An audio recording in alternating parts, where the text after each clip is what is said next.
for marginal productivity of labor, there is a concept called disguised unemployment. We say that marginal productivity of labor is 0. What is the interaction with household and financial intermediaries? It could be taking loans for retail purposes, consumer loans. So working condition in India, there is no concept of informal or formal sector.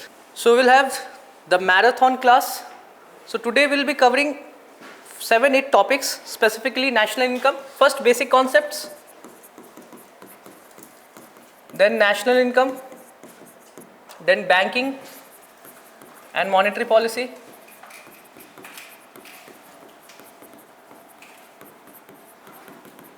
then we'll see capital market and financial market, inflation, poverty, unemployment,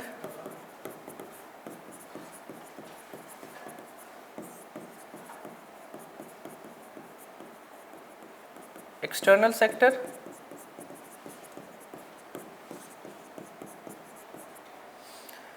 institutions, specifically IMF and World Bank, and agriculture. It's a revision class basically. It's a revision class. That is the idea behind this class. So you are required to be more communicative, interactive. Okay.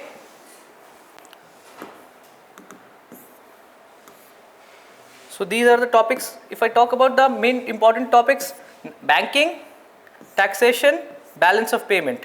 These are the 3 important topics from where UPSC frames question, and that is also linkages, cross-linking of questions which happens. It's not just plain concept that is asked from any of these topics. Specifically, of late they have been asking capital market terms.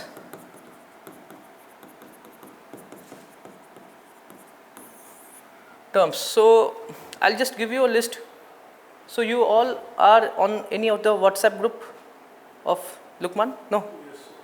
You're there on this group. So what we'll do, we'll share some of the terms which are important. So we have covered most of the terms in current affairs class, that is there on the official channel, but we'll also share some of the terms which are making rounds in the last 1.5 years from economy. That is most important, because what happens, I guess 1 or 2 questions are asked from term based. Specifically, they'll just ask a term recently seen in news, sometimes seen in news, and they'll say 3-4 statement ABCD, which of them is correct. So you're required to know about the terms. So for example, one of the terms is front running. Have you heard about this thing? Yes. For front running, yes. That is not money laundering. That is a difference, and this is how they'll just trap you.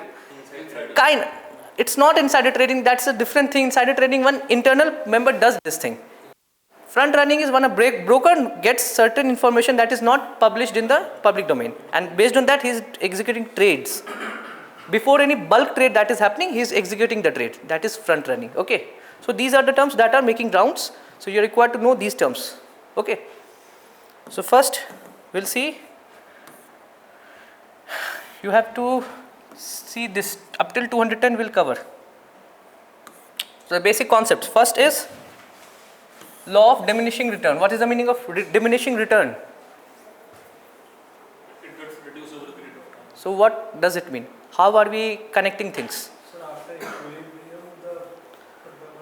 So basically we are connecting one factor input with the output. How we are changing one factor input, and that is the variable input that we talk about, not the fixed input. Whenever any economic activities are there, there are fixed inputs, there are variable inputs. For example, labor. Labor is technically considered to be variable input. So variable input means it can be changed in short period of time. Short period of time.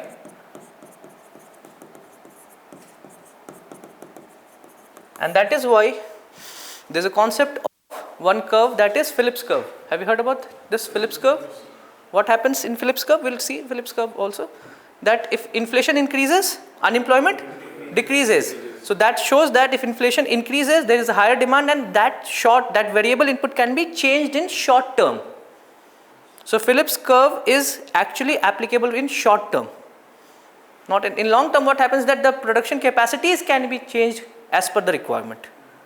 So what it says, as variable input keeps on increasing, there is an increased rate of productivity gain. Increased rate of productivity gain. What is the meaning of increased rate?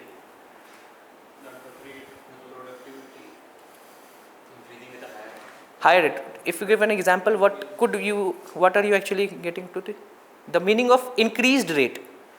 If one input is added, if output is 2. If 2 input is added, output is 6 or 5, not 4, not proportionate. It keeps on increasing. The rate of increase is at a higher rate. Then at some point of time, this diminishing return starts. Diminishing returns mean now if you keep on adding input, the rate of increase would be at a decreasing rate, lower rate. However, absolute terms it would keep on increasing. Now the question is it efficient to keep operating at this level or at this level? This is more important from the perspective of private capital, capex. Capacity addition, what we heard here, crowding in of private capital, gross capital formation, there is a need to add private capex, or the government is planning to increase capex. So how are they thinking about? So what is efficient, more efficient? Is it efficient to work at this point or at this point? No, this point. Why? It is all because still there is an absolute positive gain. But planning starts from here. The idea is we have to now start for additional capacity increase starts at this point. Because there's always, we tell you in long term capacities can be added. So for that existing capacity, if you keep on adding variable inputs, the diminishing return would turn into negative return. So at this point only capex planning starts. Because if you start at this point, obviously there's a productivity loss after that. If capex, so that is what is known as capacity utilization. There's a word that is known as capacity utilization. In electrical engineering, some of them, there's a known in power plant that is known as load factor. Plant loading. If there is a plant or any automobile plant, suppose the plant capacity is 1000 vehicles per day and the manufacturing is being done at 800 vehicles per day, the loading factor is 80%. Technically, if the loading factor is increasing at after 65-70%, capex is planned at that point. Because if for the existing plan only, if you keep on stretching it, what would happen? There would be negative return. That is applicable for all infrastructure. For example, NAB, new age airports whatsoever they are planning, new airport capacity addition, increase in railway capacity, addition of road. They are talking about what is the capacity utilization. They are not saying that they will not keep on adding labor. They will stop adding labor at this point only. They will keep on adding, however, they will start fixed investment from this point, so that it does not taper. This specific region is known as economy of scale. This region is known as economy of, what is the meaning of economy of scale? Whole is more than sum of its parts. If you keep on adding 2 or more, the increase, the output would be more rather than fragmented additional units. And from there, a concept is marginal productivity of labor. Have you heard about this? Disguised unemployment. So everything is coming from this. So this is a basic concept. This return can be connected to any of the economic indicators. Investments, labor, capacity addition, even you talk about return on investment of physical financial assets, these are the things which are operating. For marginal productivity of labor, there is a concept called disguised unemployment. We say that marginal productivity of labor is 0. What is the meaning? Even if you keep on adding additional, there is no, so that is why at this point, even if you keep on adding labor, the output, net output would not, it will start falling or it would be constant. It will not keep on adding. And that is the concept of marginal. Marginal means per unit addition of input, what is the effect on output? What is the effect on numerator? If the denominator is changed. Numerator is always the dependent variable. Denominator is always the independent variable. So you always change the denominator and you see the effect on numerator, and that ratio is what is important to you. Getting it? So this is the concept of law of diminishing return. So planning at this point, operation at this is the point of maximum output from the existing capacity. If you want to have this thing again going up, you plan at this point for capacity addition. That's it. This is not only, this is a microeconomic concept, but that is applied to macroeconomic decisions. Okay? Sir, but initially if we consider a nation, wouldn't that, like considering a nation has limited resources, wouldn't it be more favorable if we reach the point of diminishing returns rather than focusing on reaching the point of maximum output? From the point of, from which perspective? Considering a nation which has limited resources. No, but wouldn't it be more there's a valuable concept, there's always a concept of potential GDP. There's a concept of actual realized GDP or production possibility. The basic concept is production possibility curve, PPC. The maximum realm that, and that production possibility curve is at this point only for the existing thing. Okay, so potential GDP, what we talk is at this point. We never talk about increasing return. We always talk about what is the absolute value that we gain from existing resources. But it should not add to negative values, because crowding happens there. This is known as overcrowding. This region, why output falls? Because it leads to overcrowding. Okay.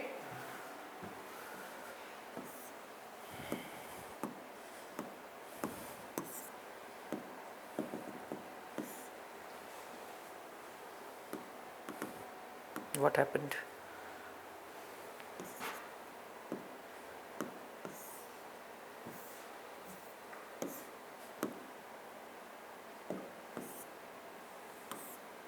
Now comes factor of production. We'll connect with the reality, in reality what is happening right now. So factors of production, we know that there are 4 factors of production. These are the concepts of class 9th economy, that is there in the class 9th economy book. So that is land, this is fixed asset, labor, this is variable input, capital, this could be fixed or working. Fixed capital, what is capital? Capital means money which is used for production activities. So fixed capital means the money which is required to buy fixed assets. And who brings that as fixed capital? That is the capitalist which brings the capital. It could be its own capital, the capitalist's own capital, it could be borrowed capital, the banking system, and of late we have moved towards financial markets to access capital. That is why it is known as capital market. Okay. And working capital, what is the meaning of working capital? Basically whatsoever we require to pay off whatsoever liabilities that happen in operational activities. Be it buying raw material, be it paying salaries or any government liabilities and all these things. Okay. And then comes the entrepreneurship. And this was making round. Right now, Piyush Goyal, the Commerce Minister, has said this thing that are we making startups for big deep tech companies, or are we becoming entrepreneurs, or are we creating startups? We need to. So he was quite, you can say, sarcastic, and however, what he was telling was right. So the current setup is every factor input has factor payments. So labor, land gets rent, labor gets wages, capital gets interest, entrepreneurship gets profits. However, in the post-pandemic world, there is a shift from the contribution of labor, that is wages, the shift is going from wages towards capital and profit. So the real wage increase has been negative. Real wage increase has been negative. However, the profitability of companies or the rates charged by capitalists are higher. That means the contribution, the factor income contribution for labor is going down, or it is shifting towards entrepreneurs and capital, and that is the genesis of concentration of wealth or wealth inequality. Whenever you are required to say from the premise of economics why wealth inequality is happening in India, there are plethora of socialistic angles, land reforms and all these things. From the premise of economics, it's all because the due contribution of labor, that is wage increase, is not happening the way it should have been happened, rather it's the profitability which is increasing or the capitalists they are getting. Our operational activities are becoming more from labor intensive towards capital intensive. So is it also similar to Pareto optimality? Maybe 20-80 what you are saying. I am saying the basic idea is, if any capital in a capitalism, the basic motive is profit making, and in making profit we are required to pay factor payments to all the factors of production. But with the increase in capital intensive nature of jobs or of work, what is happening, the capitalists and entrepreneurs are putting their inputs more and they are pocketing most of the outputs which are being, you can say, generated by the activity. And that is why you will find out that artificial intelligence, machine learning or robotics would lead to even more wealth inequality. It will lead to more, we will see unemployment. There is a word that is known as job polarization. This is also a term like front running, you are required to know these terms, job polarization. This is happening in India. So this is what is required, you are required to know about this. Okay.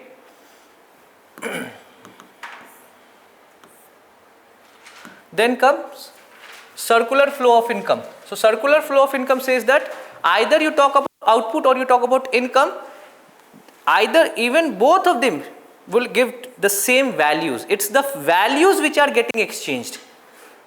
It is the values which are getting exchanged. In idealistic scenario, there are only two entities which are working, that is household and firms. They are interacting in a manner that household is giving services that is known as factor services. What is factor services? Factor services.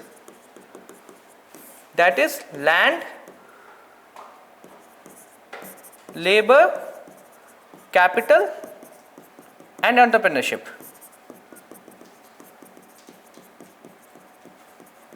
Who is giving this thing?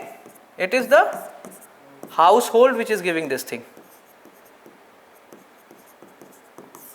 And firms, they are producing goods and services, combining these things together.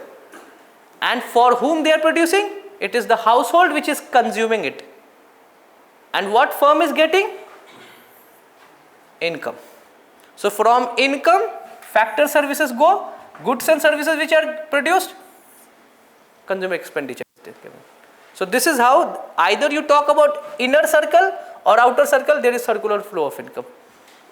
This is idealistic scenario wherein there are no other entities. So other agents could be 3 more agents operate. Who are those agents? Either it could be financial intermediaries. Don't say banks because we have many more intermediaries. Then it could be government, and third it could be external sector. It could be external sector. So this is how the complex interaction happens amongst these all entities interacting amongst each other. So there could be interaction between firms and financial intermediaries. That could be borrowing of capital, either fixed capital or working capital, loans, or it could be issuing of bonds, liquidating equities to raise capital. That is the interaction between firm and financial intermediary. What is the interaction between household and financial intermediaries? It could be taking loans for retail purposes, consumer loans, or deposit activities. Whatsoever incomes they are generating, they are depositing in banks, or they can be channelizing that deposit in financial markets.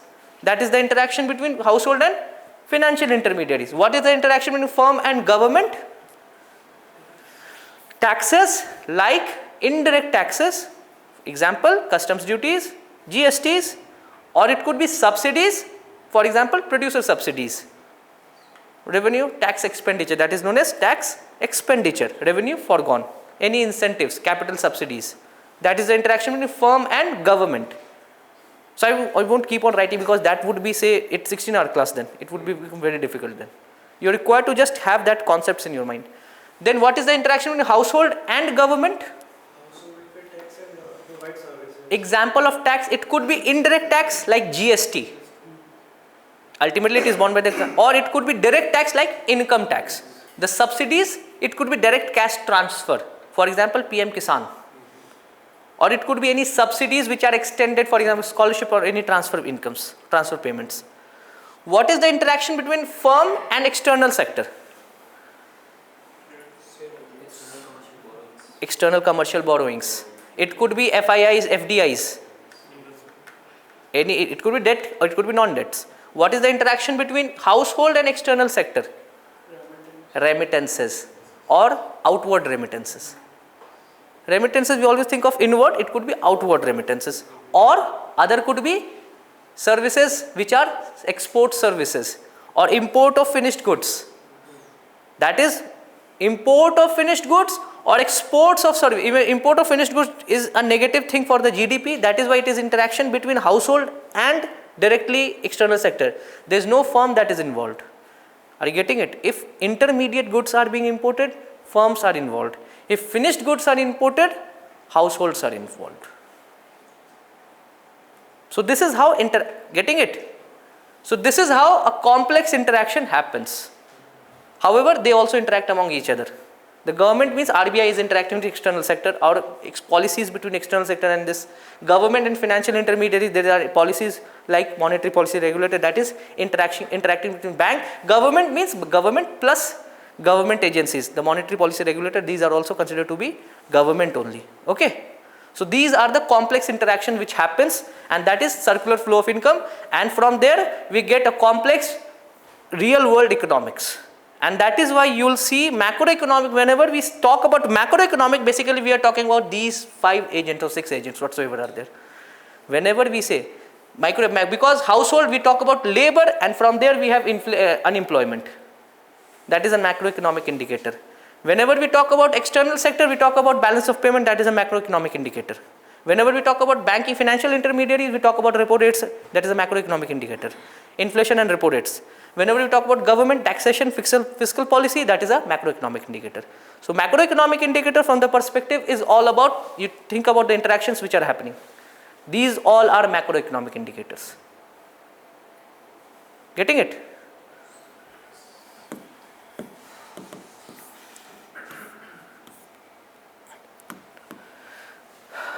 Economic sector. So in India, for the this year's budget only has specifically defined primary sector, secondary sector and tertiary sector. Primary sector, secondary sector, tertiary sector, it was not defined. It was actually, there was 8 sets of data that was released by the government through first advanced estimates or second SAE or FAE. But this, for the first time in the budget document, they have specifically mentioned what they consider to be primary sector, what they consider to be secondary, and what is considered to be tertiary sector. We will see that thing. Okay, so that is based on economic activity. That is based on economic activity, and tertiary sector has been further broken into the level of involvement and the level of skill sets which are required. Basically, the level of decision making, that is more important. Tertiary sector is considered to be linkage between primary and secondary, but quinary and quaternary is all about the higher order decision or the innovations which are there. However, there are other ways, that is based on working condition. So working condition in India, there is no concept of informal or formal sector. The government won't use this term informal or formal. The government would always use a term that is organized, unorganized sector. So whenever they say national database of unorganized worker, that is e-Shram portal.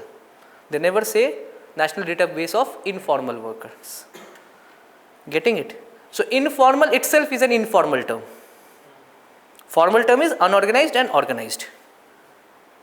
So organized and unorganized is defined on the number of workers which are working in an enterprise. It could be 10 workers if they are not using electricity, or it could be 20 workers if they are using electricity and power.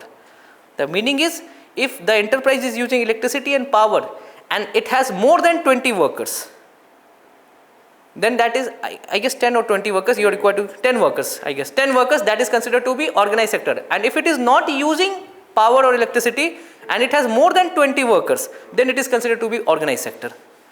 And from there we have a concept of ESIC, EPFO, that is required. If for EPFO membership, the mandatory criteria is if there is more than 20 members working at any point of time in any year, that is considered to be organized sector. You are required to have you can say registration with the EPFO.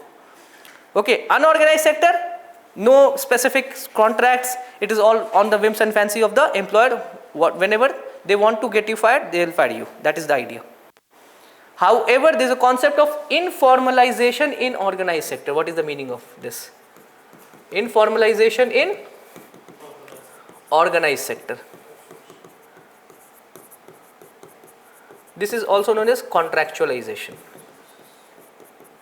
Contractualization. So what the government is, what many of the enterprises are doing to reduce the compensation to employees, COE, compensation to employees, they are going for informalization in the organized sector so that their compensation to their permanent employees go down. We'll talk about this thing in employment. There is another term which is coming, that is gig economy, which is operating between organized sector and unorganized or informal and formal. They have created an ecosystem out of it.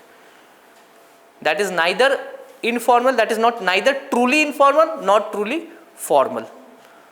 Okay, and the last is assets ownership.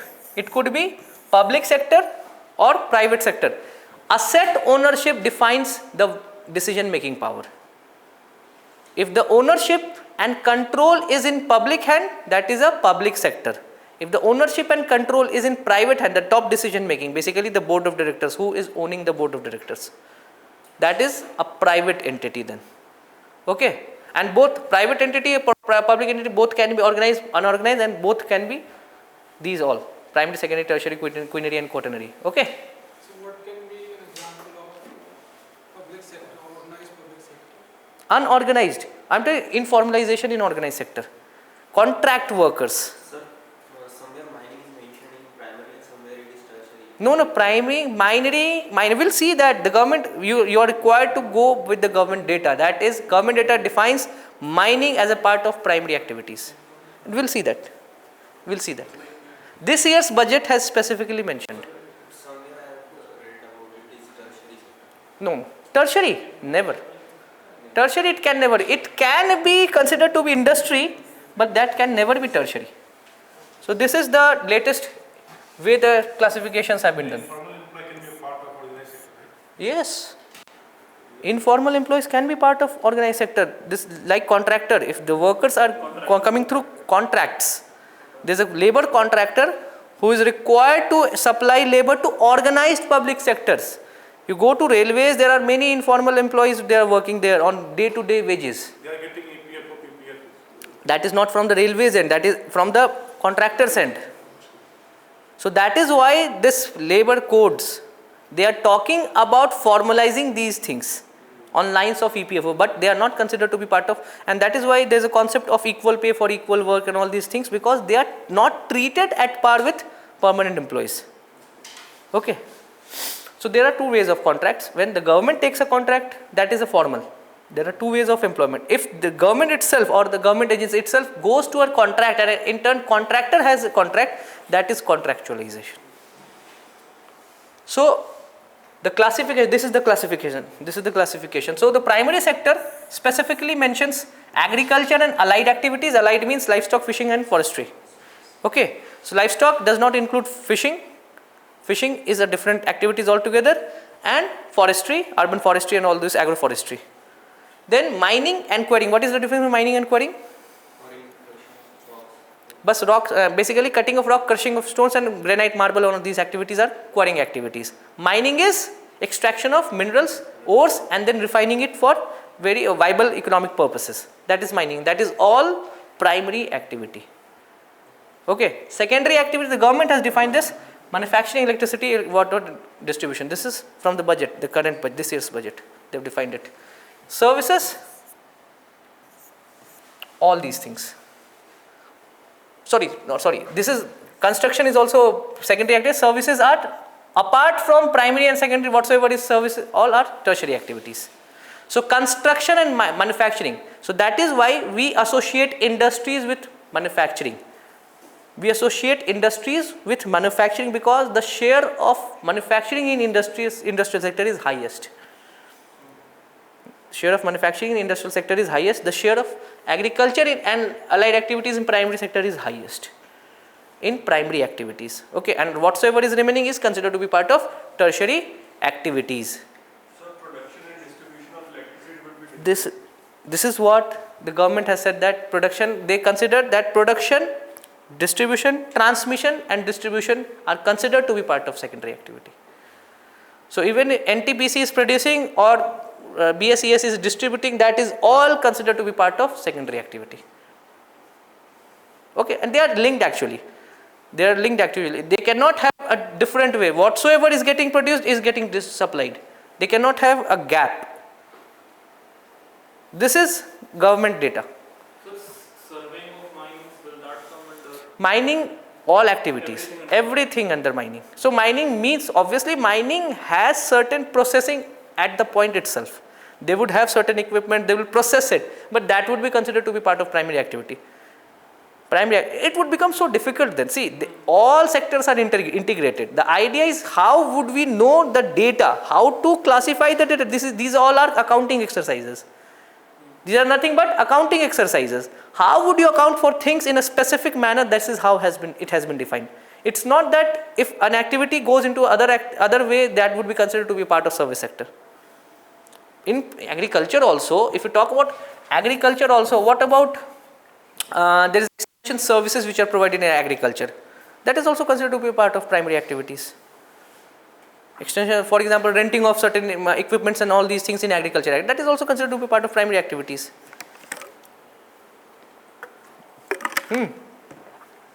We'll see the detailed information as to what is the contribution of each the sectors. Okay.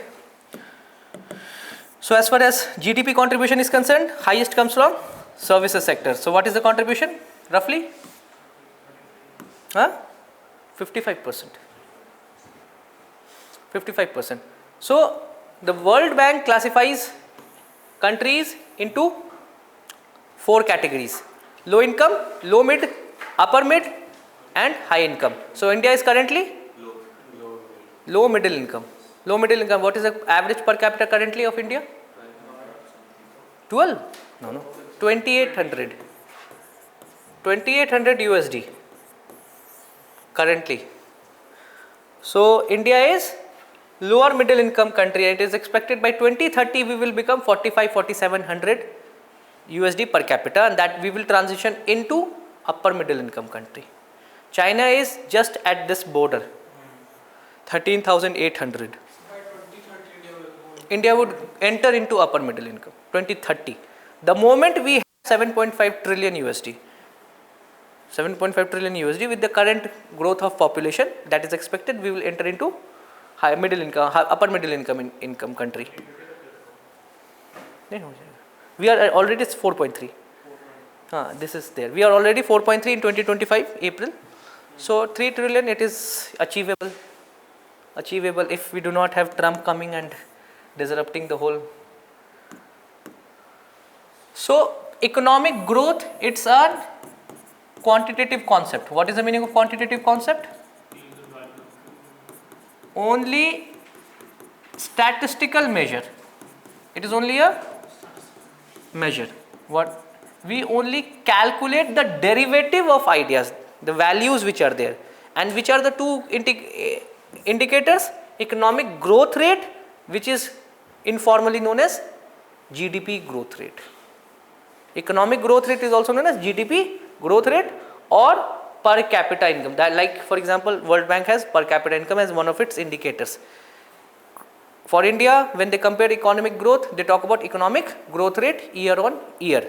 These all are indicators.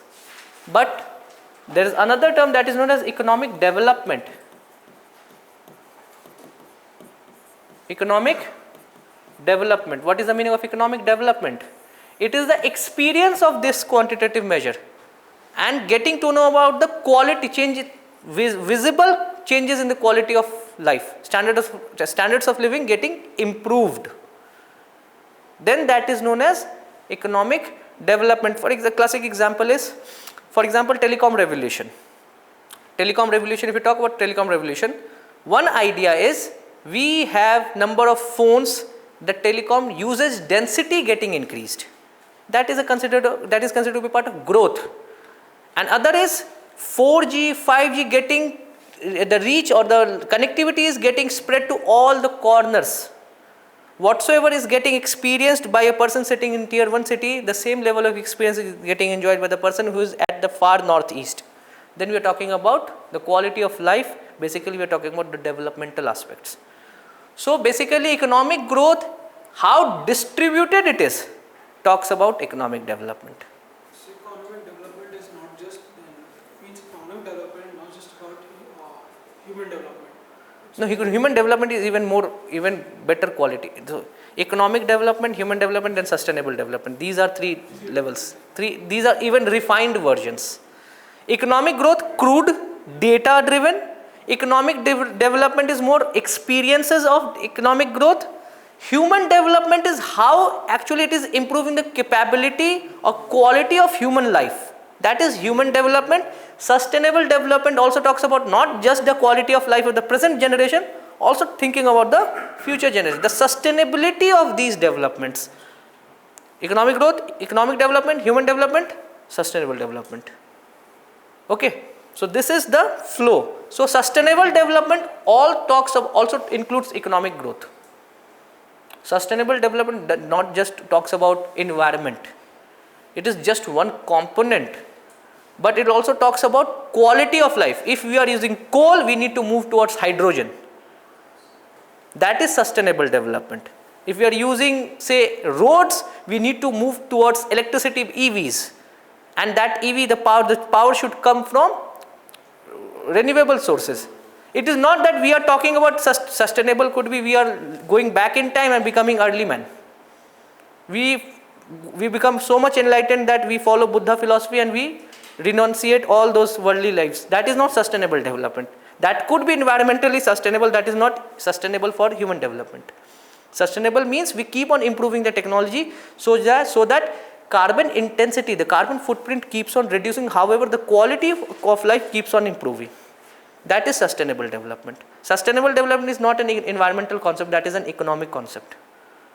So which again comes back, sustainable development again comes back to the definition of economy, which says equitable distribution of resources. Maybe, but not equitable distribution of resources talks about inclusive growth development. Sustainable development also always says that if you are enjoying certain things, how long, what is the duration, up to what duration can you be enjoying these types of lives? Can you keep on enjoying these things? Can you keep on improving the experiences of life? Can you ensure that the future generation would have even better experiences? This is sustainable development. We used lamps, our grandparents used bulb, we used CFL as in child, now we are using LEDs, in future there would be another thing. The idea is we improve the sources of light. We never thought about we should not extinguish light. We improved on sources of light. That is sustainable development.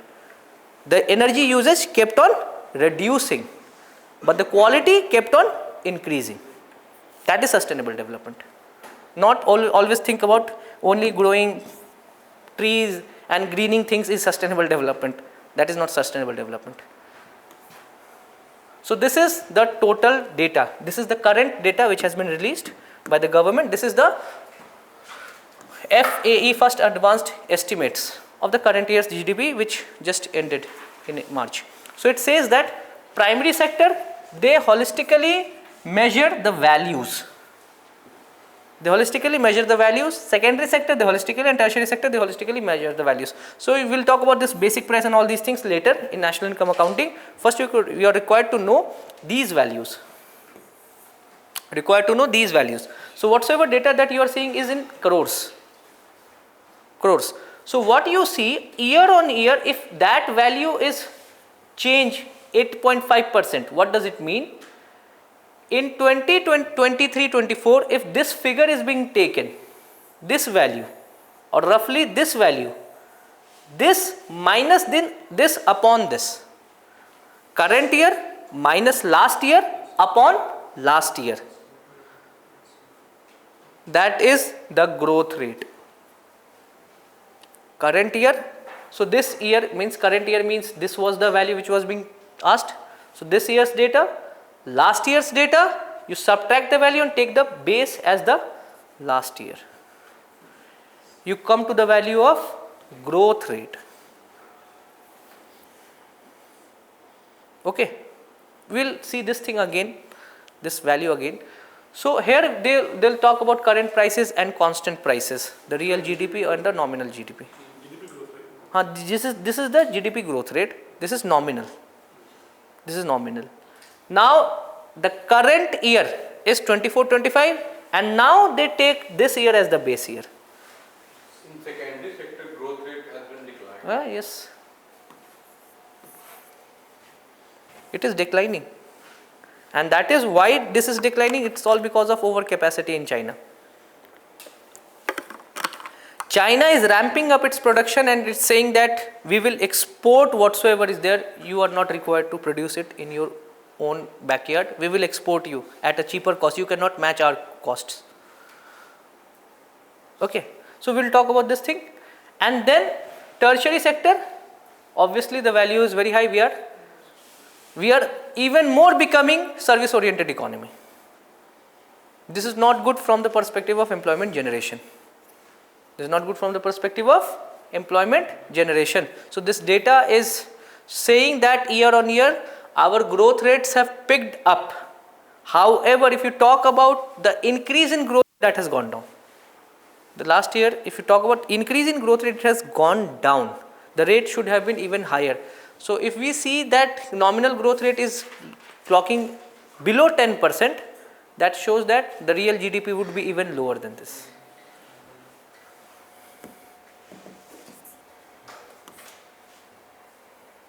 So this is non-economic factors like skilled, health, quality, all things, experiences of life talks about economic development, not only quantitative parameter. For example, Mukesh Ambani comes in Delhi and straight away the per capita income of Delhi zooms up like anything. That does not mean that there is a development in economy. How about the experiences of road? How about Karol Bagh getting the drains open for the last 1.5-2 months? It's all dust moving on. So this is the quality of life. We are talking about the quality of life. That is economic development. And when we compare any developed economy with India, we do not only compare about the skyscrapers, we talk about the experience which a normal individual would have given the resources are available in the country. That is all about. So they are developed countries, we are developing countries. Okay.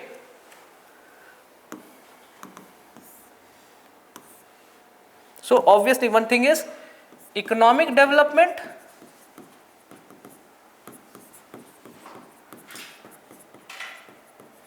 under this the concept of inclusive growth comes.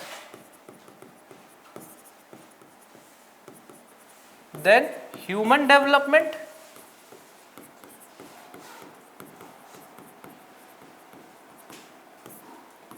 then comes sustainable development. The perspective is different. We'll talk about this. Inclusive growth talks about collectivistic factor. This human development talks about individualistic factor.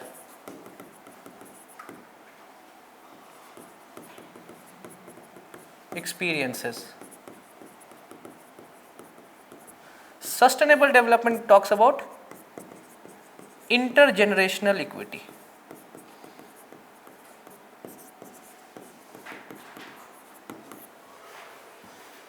So this is how things, we cannot reach sustainable development before reaching economic development.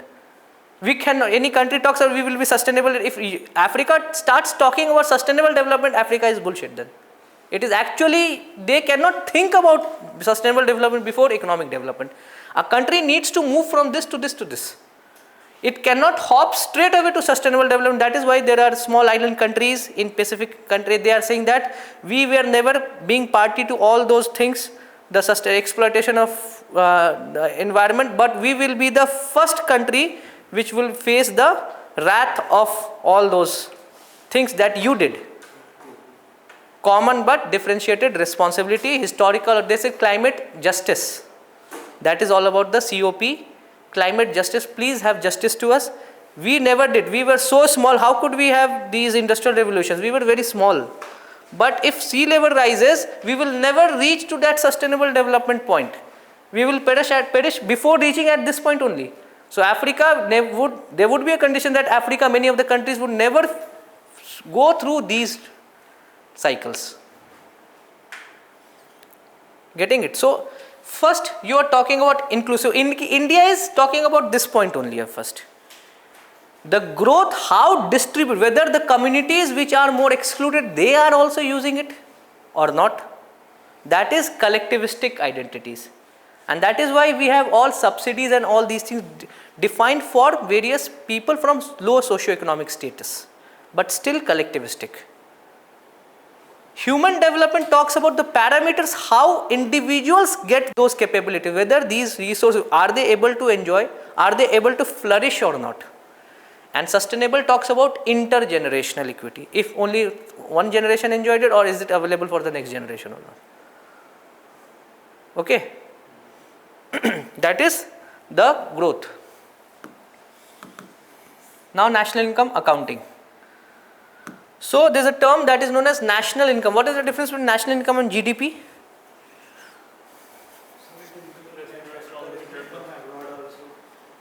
Both are same. There is a basic concept that people, national income is a broader term. GDP is just one metric. You are intelligent, but you are bad in maths. You are intelligent, it means there are different domains to judge your intelligence. Maths, logical reasoning, for example CSAT, English, the way you perform your communicative skills, that is how it is defined as intelligence. So national income can be, these are different aggregates of national income. From there we have one metric, that is GDP. How can we calculate national income? By calculating GDP. We will talk about this thing. The GNP, we will talk about these things. I am talking about the philosophical things. What you are saying is metrics. Individual GNP, NNP, FC, BP, MP and all these things. I am talking about national income, sum total of all the income generated in a nation. How to reach this point? We need to take a metric. So we have defined different metrics. One metric is GDP, and there are different aggregates. From calculation of GDP, we arrive at a point, we say that this is the national income. For testing intelligence, best way could be having personal interview, one-to-one interview. But it is very difficult. So we have defined standardized tests, maths, science, English, the papers are defined, and if a particular cutoffs are defined, if a person is scoring a specific thing, we say that this person is academically intelligent. So metrics are different. What we are gauging is intelligence. So what we are calculating is national income. How to arrive at national income is through different metrics. The most important metric is GDP. Getting it? And the difference is GDP, GNP and all these things we will see here only. So whenever we say residence, concept of residency, we will see everything here. The basic idea is why are we calculating? We want to know about how able a nation is. How wealthy a nation is, that is national income. How from various sources in the nation is generating income, that is national income. And from there we categorize, okay, if the generation of income is within domestic border, we will say GDP. If the generation of income is from outside, we will say that factor income from abroad. The idea is we are calculating something. Prosperity of a nation, economic prosperity of a nation, that is national income. And that is why national income has different aggregates. National income has different aggregates, 8 aggregates are there.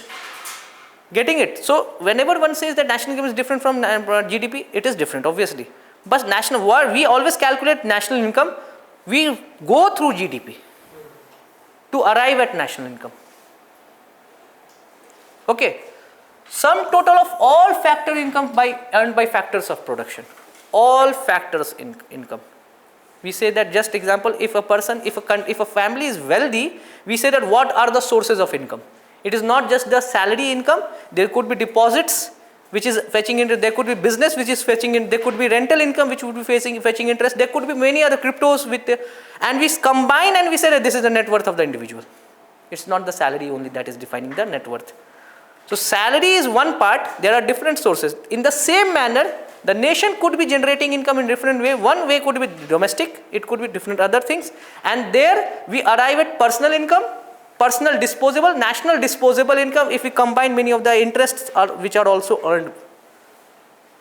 Getting it? This is the difference only. Residency concept, we will talk about this. So it is measured by an indicator. Obviously, for economic growth, how would you measure it? Economic growth rate or per capita income. How to measure national income? Through GDP. And from GDP, we build on different indicators, we build on different aggregates. Aggregates mean we keep on adding things. Aggregate, what is the meaning of aggregates? Adding additional things. And from there, we build to a particular point and we say this is national income. We'll see that. The 8th level itself is known as the national income. Okay. Now comes the concept of residency. So what is the meaning of residency? What is the difference between citizen and a resident? What is the meaning of citizen and a resident? Citizen is a national recognition, I mean that this person is a citizen of this nation, but residency is like if you're living on like 180 days or more, like if you're living Political. Exactly. Citizenship is a political concept. Citizenship is a political concept. The economics never talks about citizenship. Economy would never talk about citizenship. It will always say resident of a country or a non-resident. They will never say citizen or non-citizen. In economics, when we need to calculate, when we need to arrive at a particular value, we need to first define whether the particular person or the entity, it could be a person or an entity also, the center of economic interest, whether it lies in a particular area or not. If the center of economic interest lies in a particular area, we say that that particular entity or the person is resident of that country. Specific. But how to define center of economic interest? The income tax has defined a way to calculate residence, because this is all from the perspective of taxation, because obviously the government is more inclined toward how to calculate, how to extract most of the income tax. So it has says that if the person is living in a particular nation for more than 182 days, he is considered to be resident. The idea is, it is obvious, if the person is living in any area for 183 days, it is next to impossible that he would be living for more than 183 days in another country. Because 183 plus 183 is more than 1 year. So either you are living in other country or the country.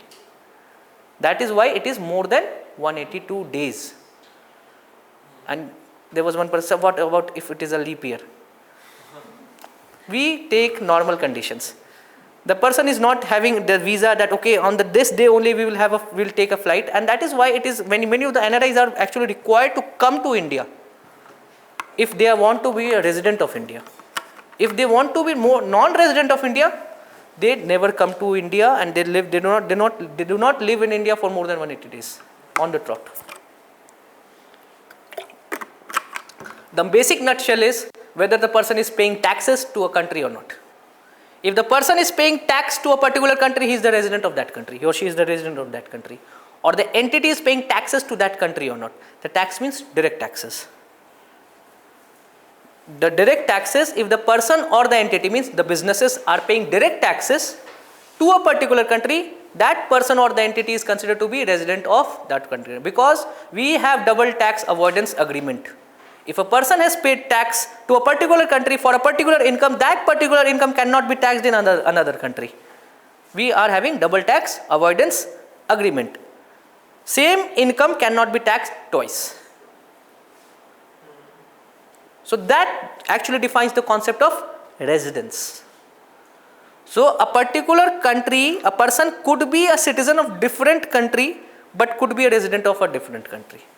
A Japanese person having a Japanese citizenship may be working in Maruti Suzuki India Limited in Indian company and paying taxes to Indian authorities. He would be considered as a resident of India. And whatsoever is the income generated by residents, specifically if those income are generated by resident of a country within the domestic territory, that is GDP, or if those income is generated, the global incomes of the resident are taken, that is considered to be part of GNP. We never take into account the income generated by non-resident in either GDP also or GNP also. So the income of NRI is not considered to be net factor income from abroad. Income of NRI is never accounted in GDP also or GNP also.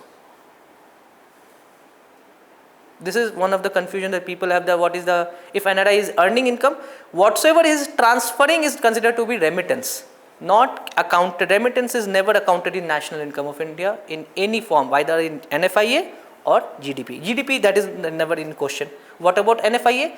Factor income is someone, if a person has gone from India to US, but he is paying taxes in India, whatsoever income he earns there, he brings those income back, that would be net factor income from abroad.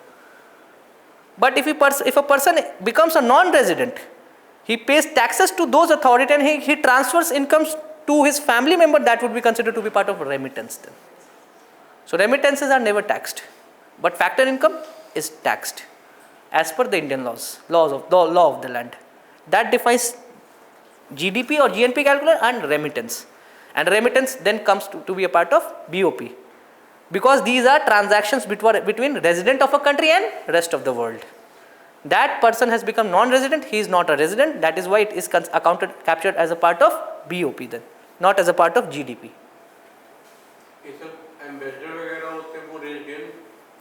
Ambassador, so there is a different definition of territory. There is a definition of territory, that itself is GDP then.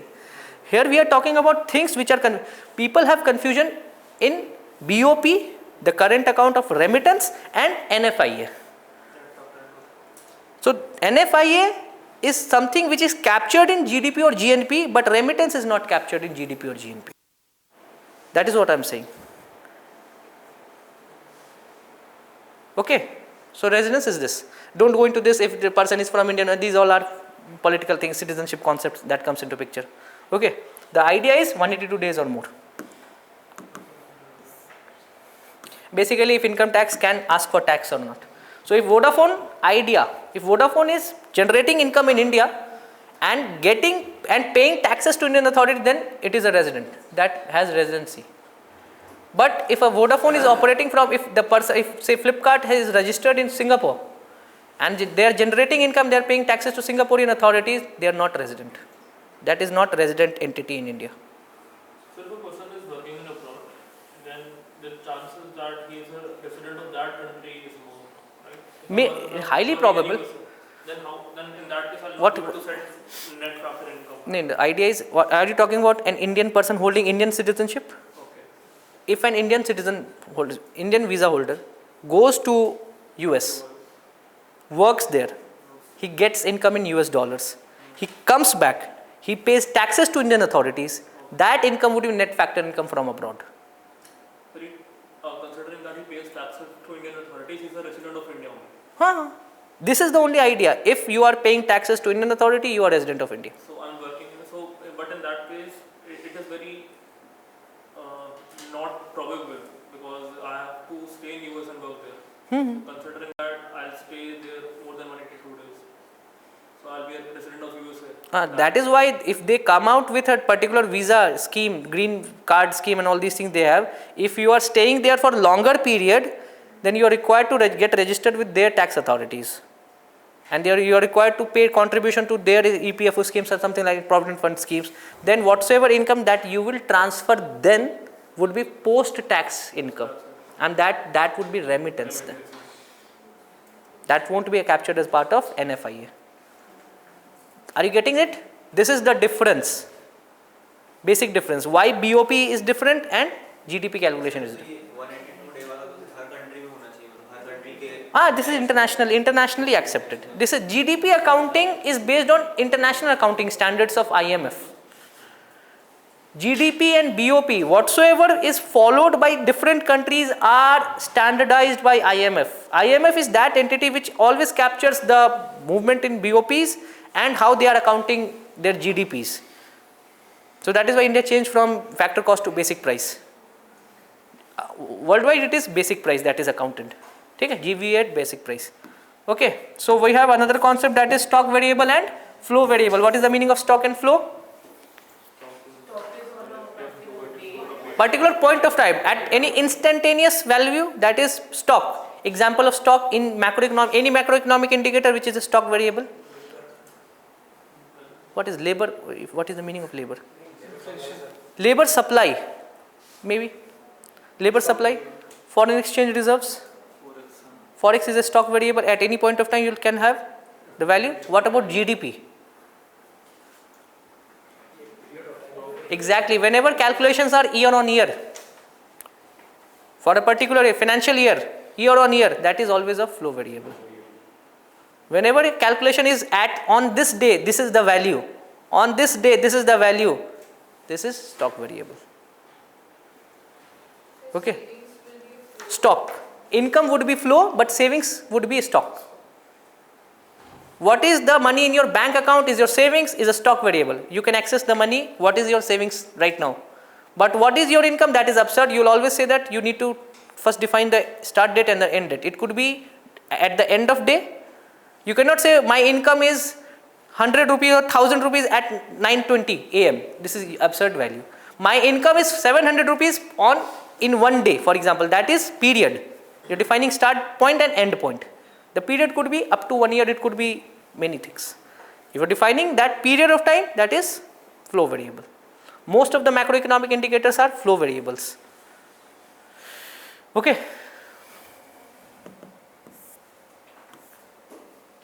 Foreign exchange rates, foreign exchange reserves is a stock variable, but foreign trade values is a flow variable. We always say that exports, what is the meaning of exports on this day? You always say the export in 1 month or export in last quarter has been this, or the import value has been this. You are always defining a period for that. That is a flow variable.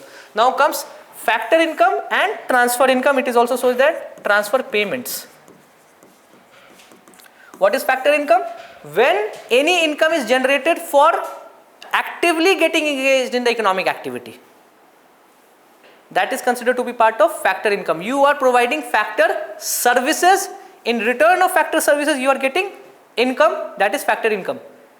That is considered to be part of factor income. Rent, interest, wages, profits, that are part of factor income. Transfer income, Then you do not get any service in return. but you get paid. For example, pensions, unemployment allowances, PM Kisan, transfers. These all are transfers. Subsidies, these all are transfer income. Okay. Remittances are also transfer payments for a nation. Remittances are also transfer payments for a pension. Old age pension, subsidies and all, so all those freebies are basically transfer payments. Whatsoever we are experiencing the freebie culture, which are the state governments have employed right now as a way to politically free and fair elections have been, you can say this, they have been rigged with freebie culture.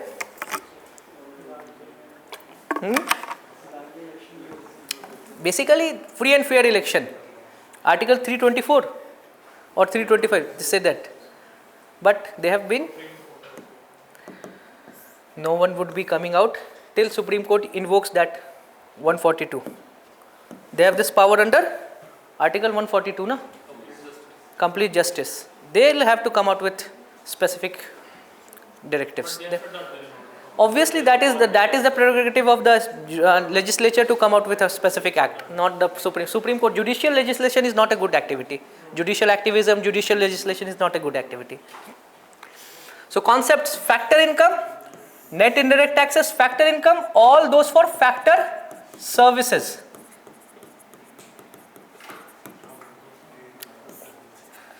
Whenever we calculate market price, we always take into account indirect taxes. That is also known as producer taxes.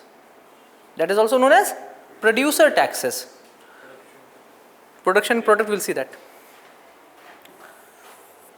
Net means tax minus subsidies. Market price, if you add net indirect taxes, you are arriving at market price. Factor cost, if you are subtracting this net indirect taxes, you are arriving at factor cost. Depreciation, this is also known as consumption of fixed capital. Consumption of, what is the meaning of this?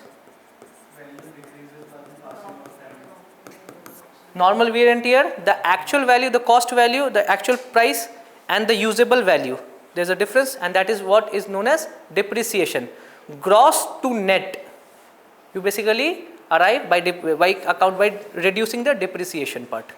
So a country, if the depreciation rate is very high, the net value addition would always be very, very low.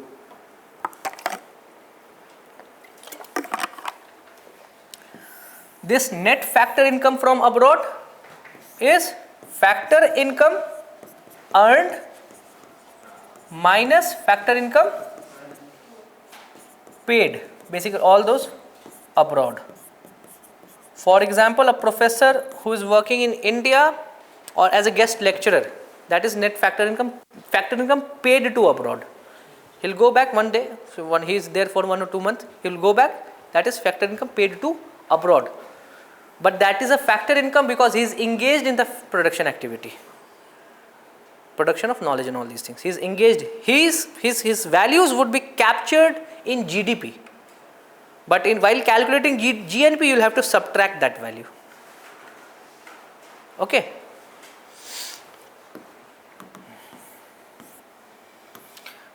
Just one example, one question. Will reciprocal taxation increase GDP of US or increase GNP of US? Reciprocal tariff, will it increase GDP of USA or will it increase GNP of USA? Think first 1 minute, you just think what I have asked. Using the premise, just calculate whether it will increase the GDP of USA or will it increase the GNP of USA.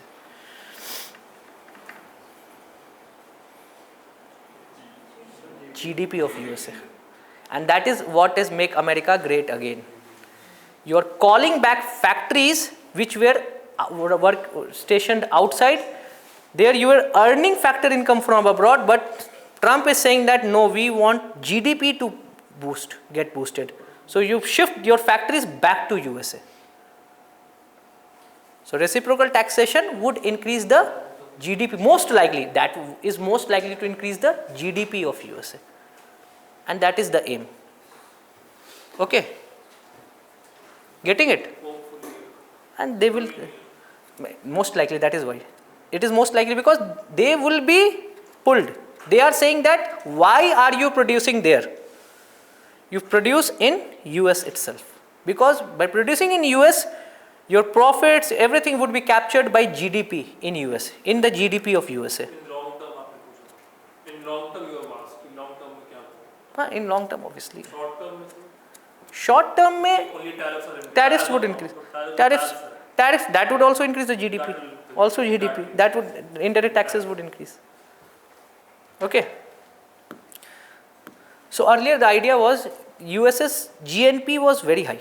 Then the contribution from factor income from abroad for US is very high. GDP is very high, although GNP is also very high, because many of the companies, they bring back repatriated profits. Repatriated profits means they work there and they bring back the profits. So that is many of those MNCs. So that is why US used to capture GNP earlier. So they have moved back to GDP because they feel that GDP is a better estimation, because if they keep on capturing GNP, basically they will lose out on many of the factories. They'll get stationed there because that would be more attractive for the factories to set up and lower the cost of production. You're getting it? So what they are calling back the factories by increasing the tariffs. Now basic price and market price. So basic idea is, basic price is factor cost plus production taxes, net. Obviously we are talking about net. What is the meaning of net? What is the meaning of production tax? the tax is given when you are setting up in industry, so it is one time Basically those taxes which are independent of the volumes of production. That is independent. Even if you are not, if you are not producing, you have just set up the factory, you are required to pay annual licenses fee, registration charges, fixed charges and all these things. These are independent of the volumes of production. These are production taxes. So that is why it is said that it is to be assumed as a part of producer's contribution, producer's experiences of paying something. So that is why it is considered to be part of producer's part of calculation. So we have moved from factor cost to basic price. So all the GVAs which we calculate, the gross value added, that is calculated at basic price now.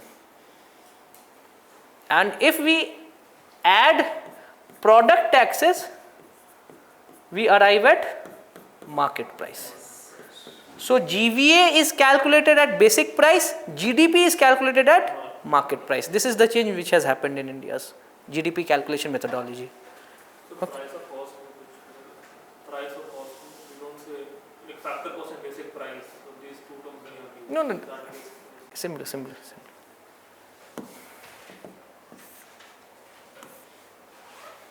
These are the values that we have covered. Now comes various aggregates. So what I told you, national income, we build upon certain things. We arrive at a point, first the starting point is GDP. So that is why we start at GDP and we keep on adding things. We arrive at a final point that we consider to be part of national. These are the only sources from various things that is considered to be part of income from various sources for a nation, and we say it as national income. So first thing is GDP. What is GDP? Final value. Final value of goods and services produced in an economy in an accounting year within the domestic territory. Territorial things. So it is a territorial concept. National income is not a territorial concept. It is more a broader concept, global concept. So residents' territorial income is GDP, residents' global income is national income. But we are talking about residents only. In many of the questions I have seen, many of the institute, they say that citizens. Never use citizen term in economics. It is absurd. Okay. So GDP at factor cost is nothing but market price if you subtract the net indirect taxes. So why we use factor cost? We say that what is the actual cost of production, which is the actual cost of product. That is a direct operational cost for the particular enterprise, factor cost. Then if we add, if we subtract depreciation, we are moving from gross to net. So a country which uses poor quality of gross capital formation, the net capital formation would be very poor.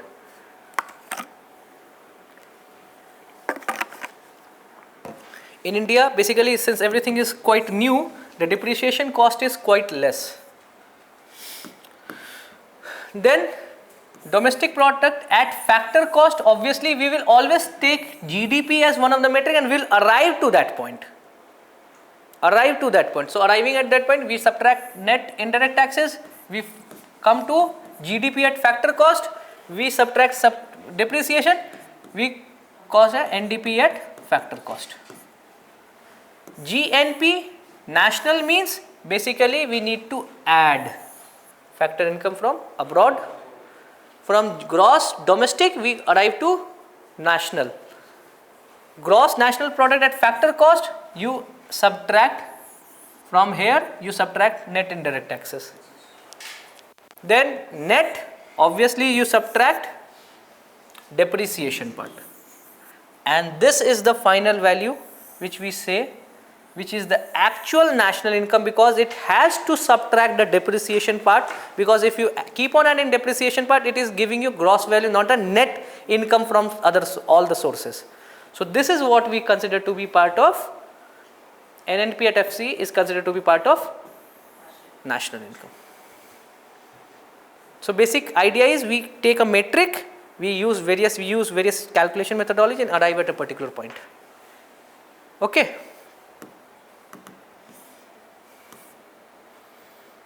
Real GDP, obviously real GDP is GDP at constant price.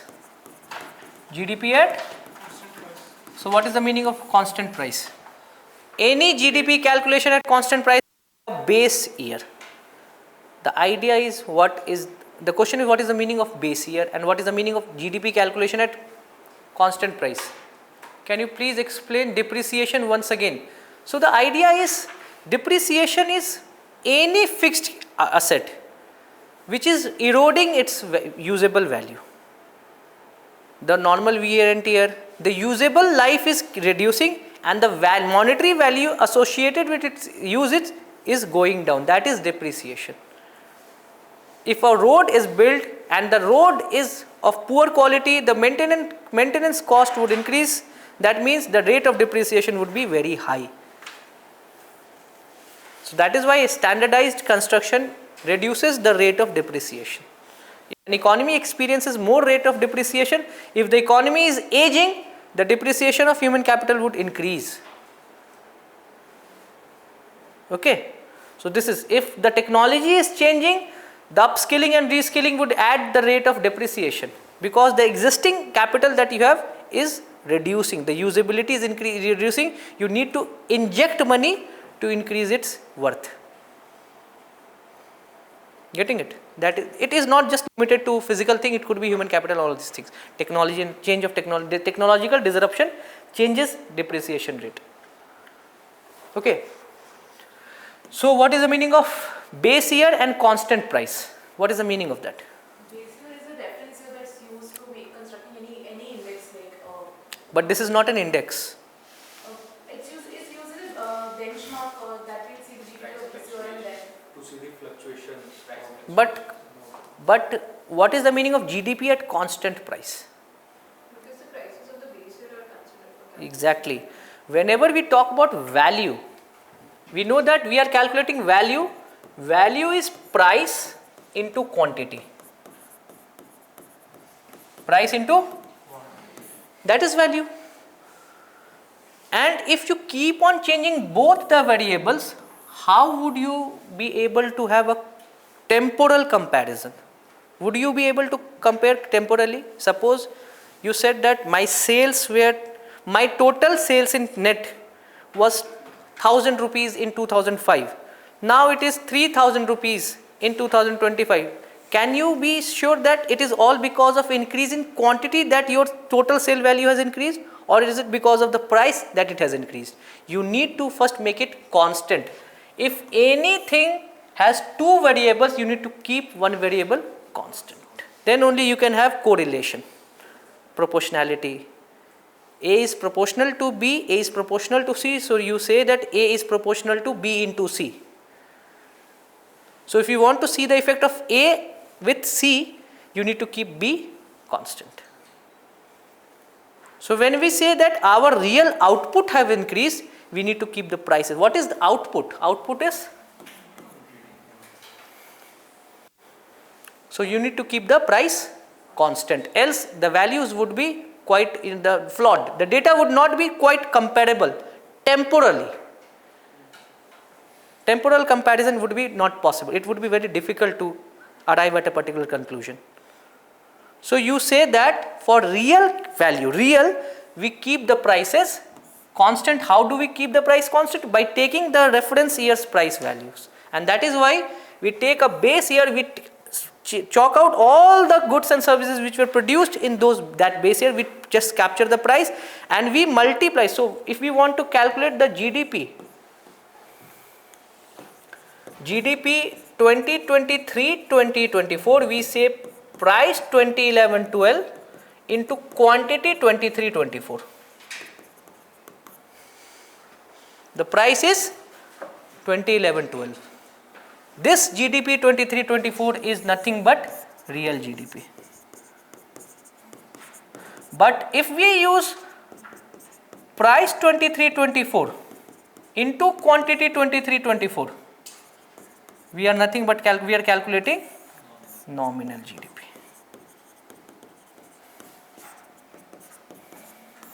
So nominal GDP gives current value, but it does not talk about whether the value is all because of increase in output. Okay, so that is why for comparison, temporal comparison, whether the country has made progress economically, it is real GDP which is better indicator, because we have kept the fluctuating part as constant. We are seeing whether the output has increased or not. Okay, so that is why. But for comparing two countries, it is better to compare the current prices, because the base years would be different, the pricing index would be different. So the better way to compare India and US would be nominal GDP comparison. So whenever we say India is 4.3 trillion USD, it's nominal. India is 4.3 trillion USD at current prices. It's always nominal, because whenever we are comparing, but if we say India has increased, India's experience of growth, economic growth has been about 7% year on year. For the last 15 years, we are talking about real GDP increasing at 7% year on year on an average. Exactly. So it changes. So the base.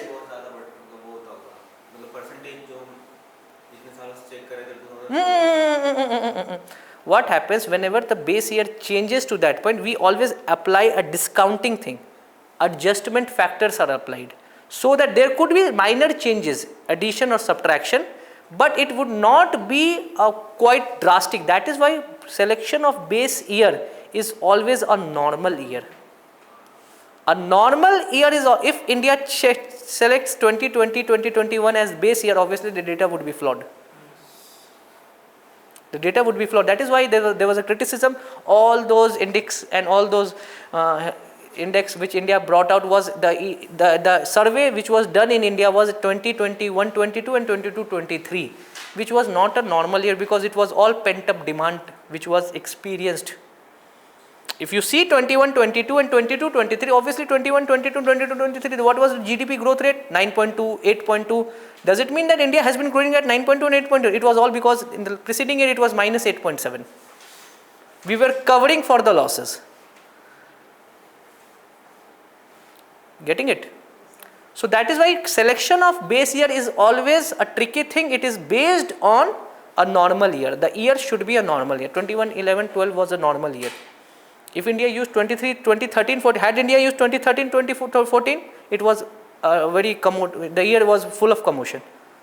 The dollar prices was increasing like anything. From 55 it went to up to 64 in 1 year. So when we talk about the target of the economy, that you want to reach a $5 trillion economy, that would be on Nominal. That is what, whenever we say $5 trillion economy, we would have reached 5 trillion by now had dollar not depreciated. Had dollar not depreciated, we would have become a $5 trillion economy by 2025 if the accounting was done based on dollar at 77, 76. Our Indian currency not getting depreciated. Basically, if Indian INR to dollar ratio was 77, 78, we would have reached 5 trillion by now. But because of depreciation, it is in current prices only, we are experiencing delayed target. The target would be achieved in 27. Okay, so this is on nominal and real. It is released by NSO.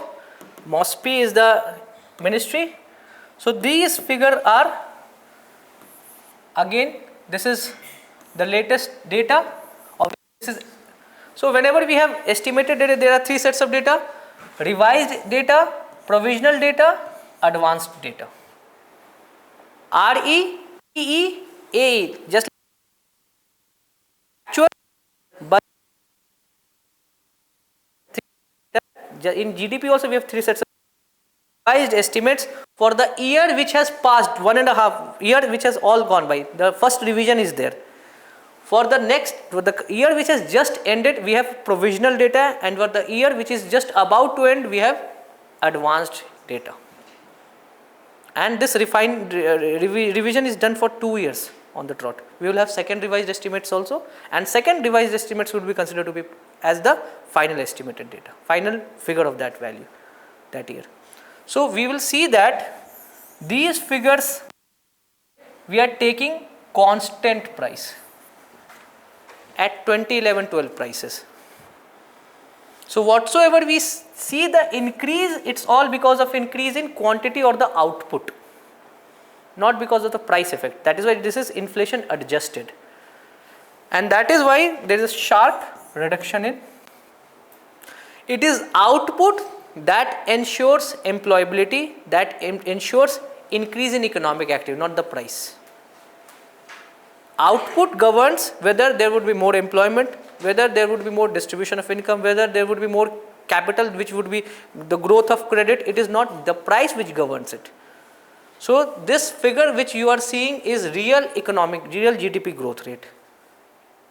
So that is why this value is quite less in real terms. But nominal terms, you will see that this figure zooms up.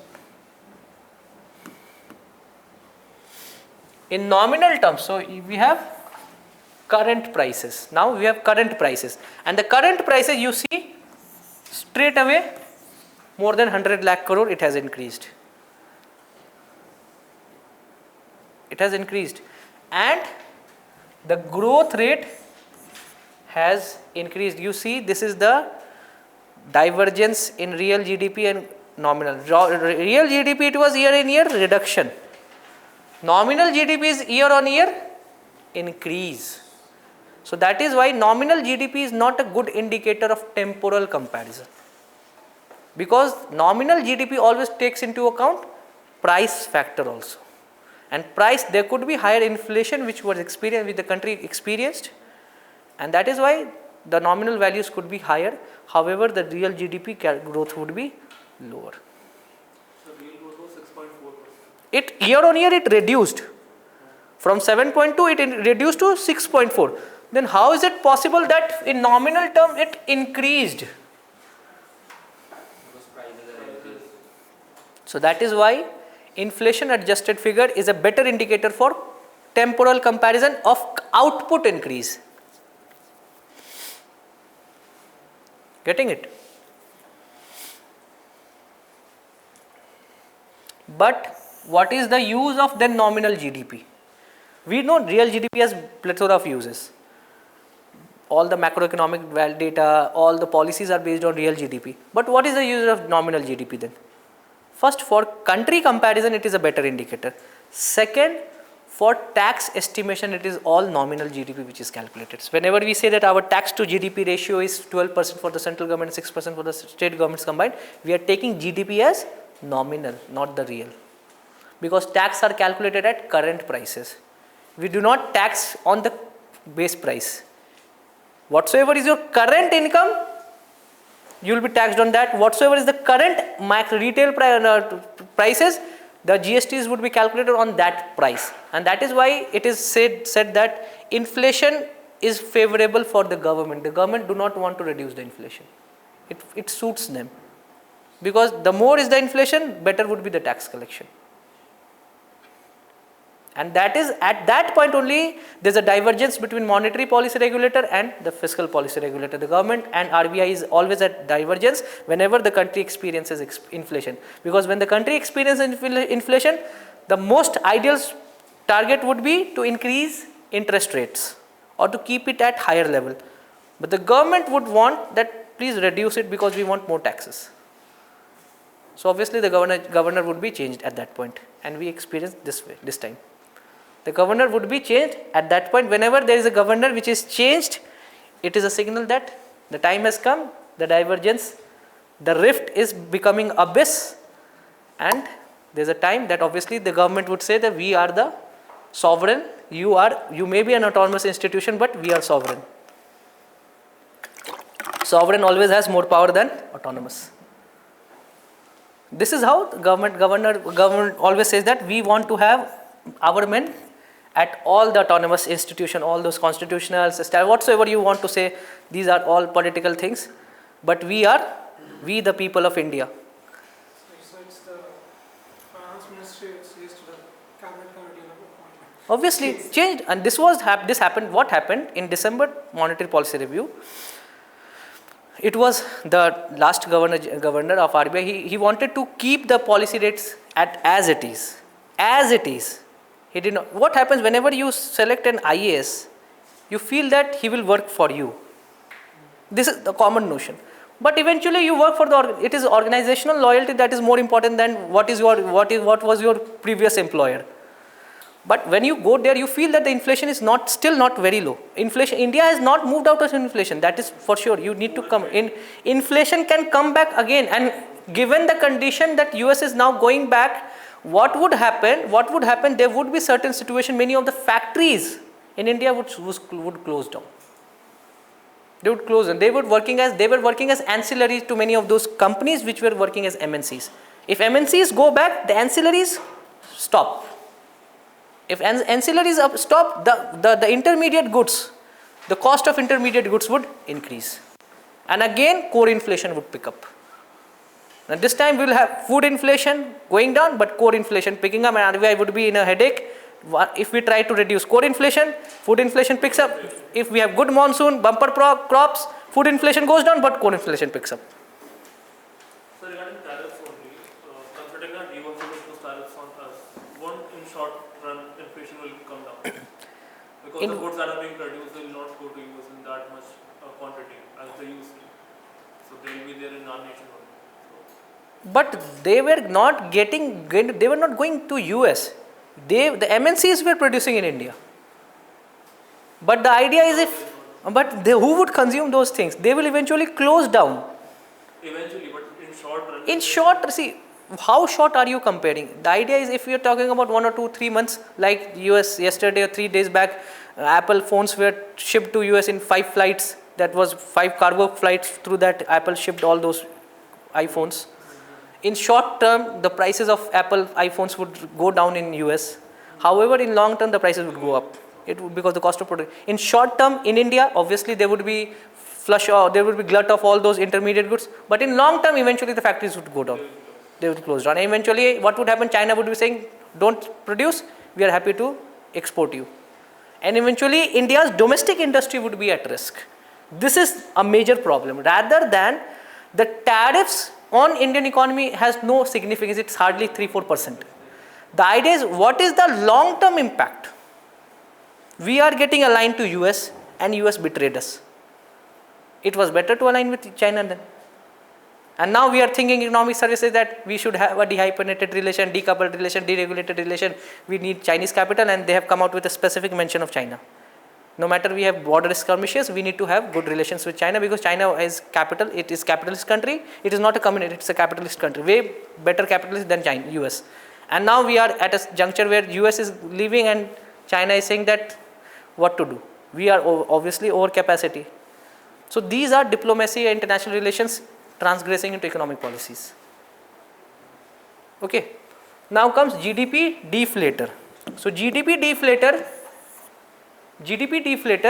is nothing but how nominal and real GDPs are discounted. How nominal and real GDPs are discounted.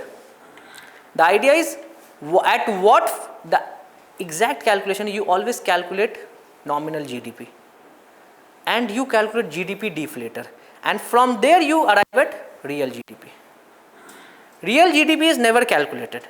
It is nominal GDP because the current prices the government has, the current outputs the government has. The government always arrive at real nominal GDP. They have GDP deflator. GDP deflator is adjusted based on CPI and WPI.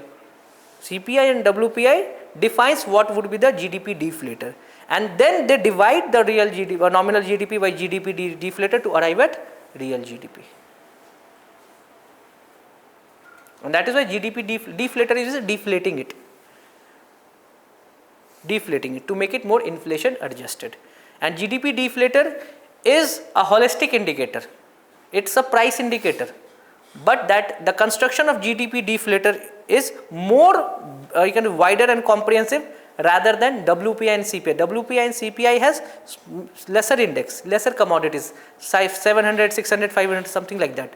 But GDP deflator has wider, more commodities, services and all these things added in that. And that is why it is better indicator of prices than WPI and CPI. So the deflator is given by the institution? No. Who gives the No, and MOSPI has this, NSO has this.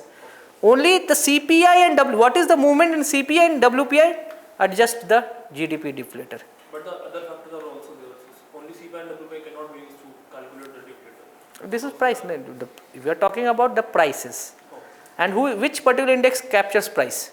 WPI and CPI only. So GDP deflator is constructed from WPI and CPI itself, but it is broader in sense. Okay.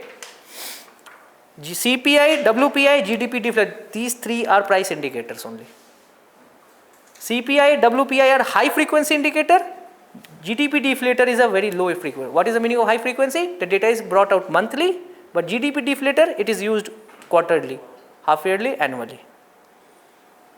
Okay. So actually it is nominal GDP upon GDP deflator, that is real GDP.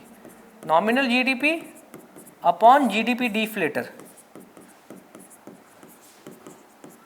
and that is real GDP. It is not nominal upon real. We never calculate real. We arrive at real.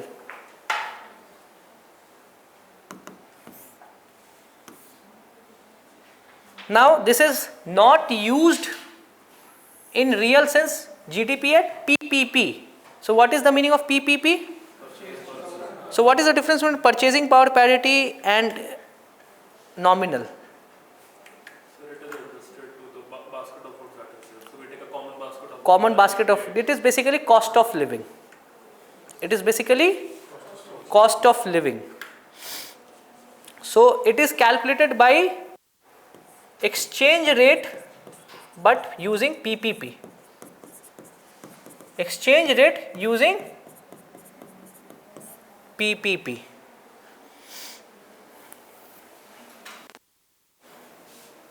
So the idea is $1 is currently suppose 86 rupees. $1 is roughly 86 rupees. But $1 in PPP terms 22, 23, it keeps on changing. What is the meaning of this? So that in effect, if we buy those in India, if we buy those in US, so $1 will be effectively it can buy rupees 22 goods in India. Exactly. Same good. The same good. Basically, what can fetch you, what amount of goods and services which would fetch you in $1 in US would fetch you the same amount of goods and services you will be able to buy in rupees 22 in India. So basically the conversion becomes India versus US. It is nothing but 86 upon 23 they are talking about, that is roughly 3.7. India is 3.7 times cheaper than US.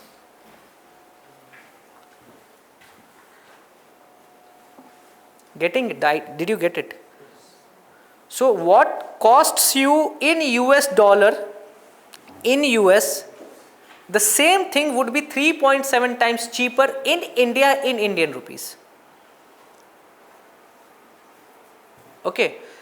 So that is why, and the purpose, this is the definition of PPP.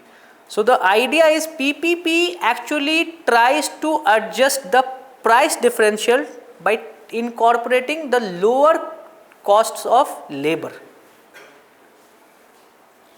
Why cost of living is lower in India? Why is it higher in India? It's not because of everything is different. It's all because the wages are different. And this is used for any, if you are in engineering colleges or any colleges where you are getting placed, you have two offers to work in US or to work in India. You calculate, if I am given 100 lakh or 100 lakh USD in US, I should be given 25 lakhs in India. So you compare in that manner. If I am getting rupees 25 lakhs in India, vis-a-vis I am getting 100 lakhs USD in US, what that would be at parity. If you are offered 30 lakhs in India, you will choose India.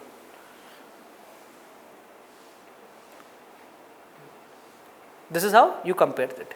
So basically we are comparing with reference to US. So US nominal GDP and GDP and PPP would be same. It would be same because we are calculating with reference to US's economy. Favorable to government, then why is it told RBI to prioritize inflation over economic growth? We'll talk about inflation, economic growth in this segment only.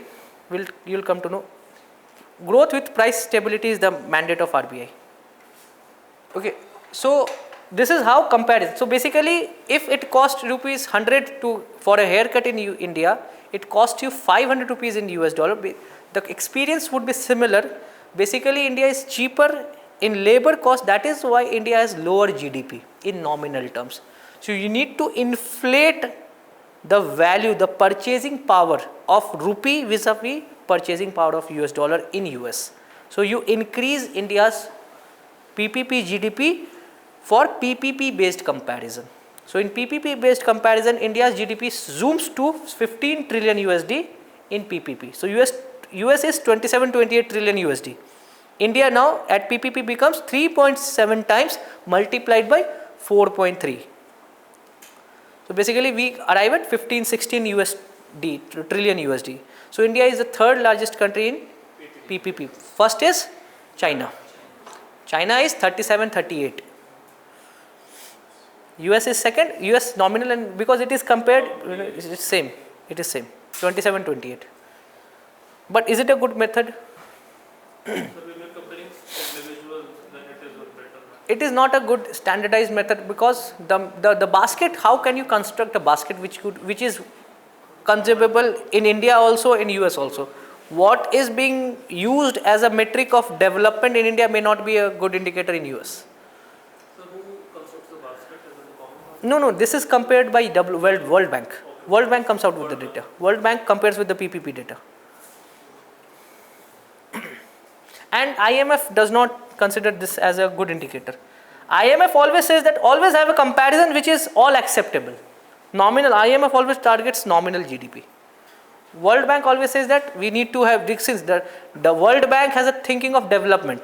IMF is all thinking about data driven, nominal, current, BOP, currency exchange, that is all current. That is why it is nominal which is captured by IMF. The World Bank always talks about PPP. They'll say that the poverty rates would be $2.15 per day per person, bracket PPP. This is how they'll construct. In India, poverty rates, they say that 22.15 is standardized poverty rate, poverty line by $2.15 per person per day. But that is PPP price. You do not consider to be 2.15 into 85, that would become 2000 rupees or 200 rupees per day. So no one would become poor then. So if a person is earning 200 rupees per day and a family of 4 is earning 800-900 rupees per month, per day, so technically they are earning 30,000, no one would be poor in India. They are talking about PPP calculations. Okay. So method of GDP calculation: expenditure method, income method, value added method. This is also known as output method. So whenever we talk about GVA is calculated through output method. But the best way to analyze GDP is through expenditure method. All would give the same answer. But the idea is we need to know about what is the pattern of expenditure, whether the household is spending too much, whether the government is spending too much, whether the private corporates are spending, or whether the spending pattern is more consumptive, or whether it is for capital formation purposes, whether it is for exports or imports. Okay. So the expenditure method is C plus I plus G. Have you read economics in class 11th, 12th? This is aggregate demand. So this is nothing but aggregate demand. It says that at equilibrium, aggregate demand is equal to aggregate supply. And aggregate demand and aggregate supply is nothing but private final consumption expenditure, private final consumption expenditure. This is expenditure by household. Household consumption expenditure. I is investment, which is also known as gross fixed capital formation. And who does it? Who does capital formation? All three entities. Investment by all three, which are the government, private and household. All are included as a part of GFCF. Third is government final consumption expenditure. This is consumption expenditure. So investment is captured in this. And last is net exports. So what is exports minus input? Why do we calculate? We add exports, we subtract imports. Why? Exactly. We are not producing it. It is final value of goods and services produced in that. So whenever imported things are added, it is leakage. Subsidies और I में आएगा, G में आएगा. What? The subsidies are this. Consumption. Capex, government capex as a part of investment. Household, adding assets apart from residential own assets, using your assets for your own residence. All those flats and buildings and all those investments that you do is a part of households. And corporates, the private capex. Okay, so this is total. So as a proportion, we'll see that it is 60% is nothing but consumption expenditure in India. Is it good? So everything would be data driven. Obviously, economics is all about data driven. Else it is quite plain. So this is the whole. This is again the data which is released by the government. It's all data driven, all data stuff. So they come out with GVA at basic price. They come out with GVA at basic price, which is nothing but value added method.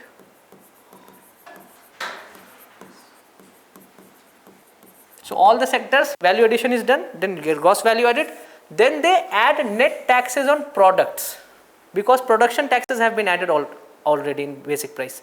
Taxes on products nothing but GST, customs and excise.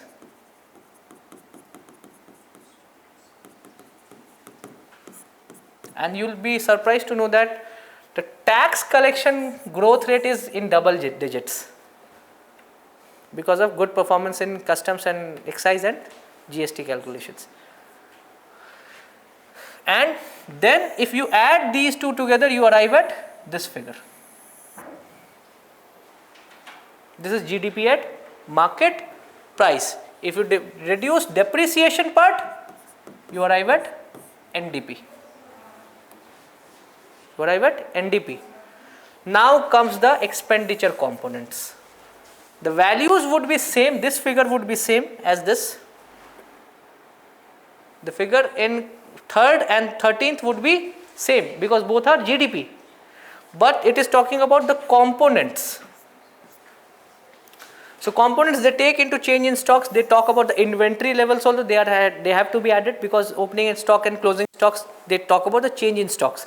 Valuables, the economy also invests, the government also invests in gold and all those valuable assets, which may not be a part of direct consumption or not be part of investment. They are part of valuables. And then obviously exports and imports and discrepancies because we have estimated GDP, neither we have not calculated GDP. GDP is always estimated figure. So overall, if you see the consumption expenditure, our economy is consumption driven economy. Is it a good thing? So investment should be there. But consumption is also Consumption is driving investment, so in a way it is good. But the issue, this is a good thing. This insulates economy from all the turmoil which is happening in the global world. If our economy is global, is domestically driven economy, domestic consumption driven economy, we are least bothered about what is happening in the world outside India. However, this consumption driven economy is happening at a lower per capita income. And that is why we are not able to go into that discretionary consumption mode.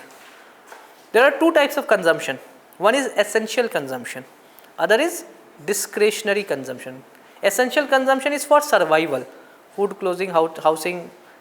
Discretionary, the things that you do not require to survive but still you do it because you have that thing which can cover your survival things and you have additional income. So if the same thing happens with a per capita income which is higher, then Indian economy would grow at even higher rate. So it is expected that if we reach 45, that is why the countries have low income, low middle income, upper middle income and high income.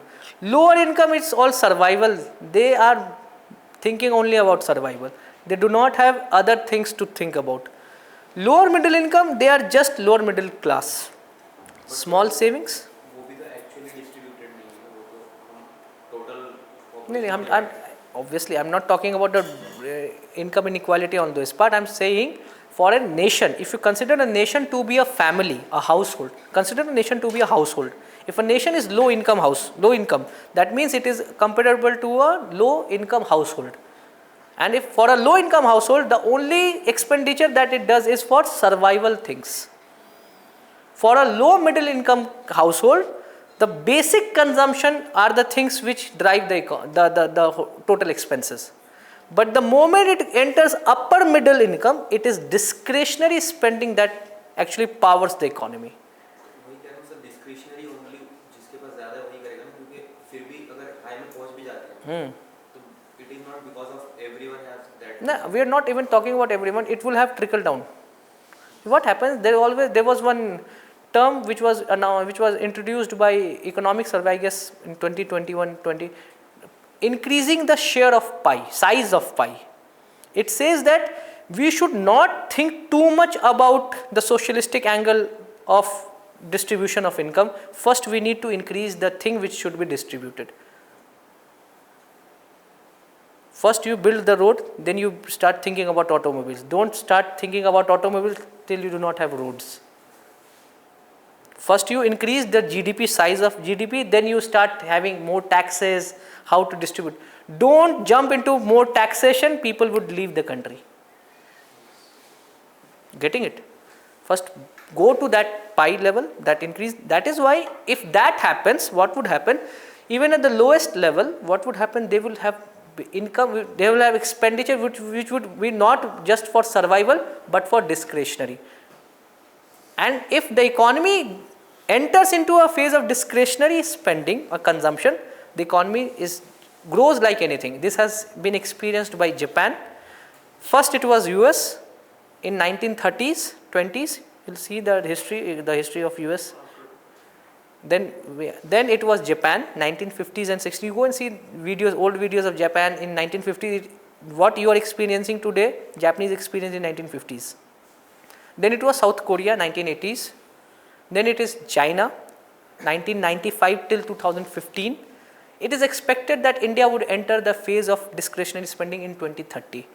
Until 2045-47, the 17-year period of India would be the period of discretionary spending, and this period of 2025 to 2030 would be building those infrastructure for discretionary spending. So that is why we are having high capex in many of the infrastructure. Getting it? This is how things grow, but whether that would happen or not, it's all about future things. So from there we have calculated the per capita GDP of India. It is 2.3, and that is increasing at a good rate. And it is expected that by 2047 the per capita income of India would be 12.5 lakhs. That would be huge. So for a family of 4, that would be 50 lakh rupees annually. By 2047, that is the target of Viksit Bharat, Amritkal, 25 years of Amritkal from 2022 to 2047. Okay. So India's demography or India's favorable economic environment would be available till 2055. If we develop till 2055, we will enter in high income phase, else we will always be in a middle income trap. So the question is this.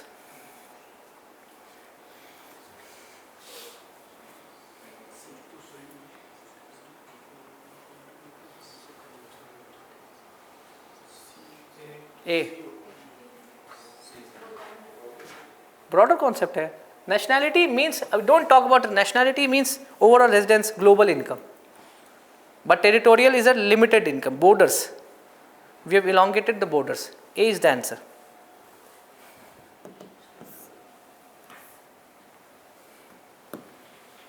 This is good question. This is good.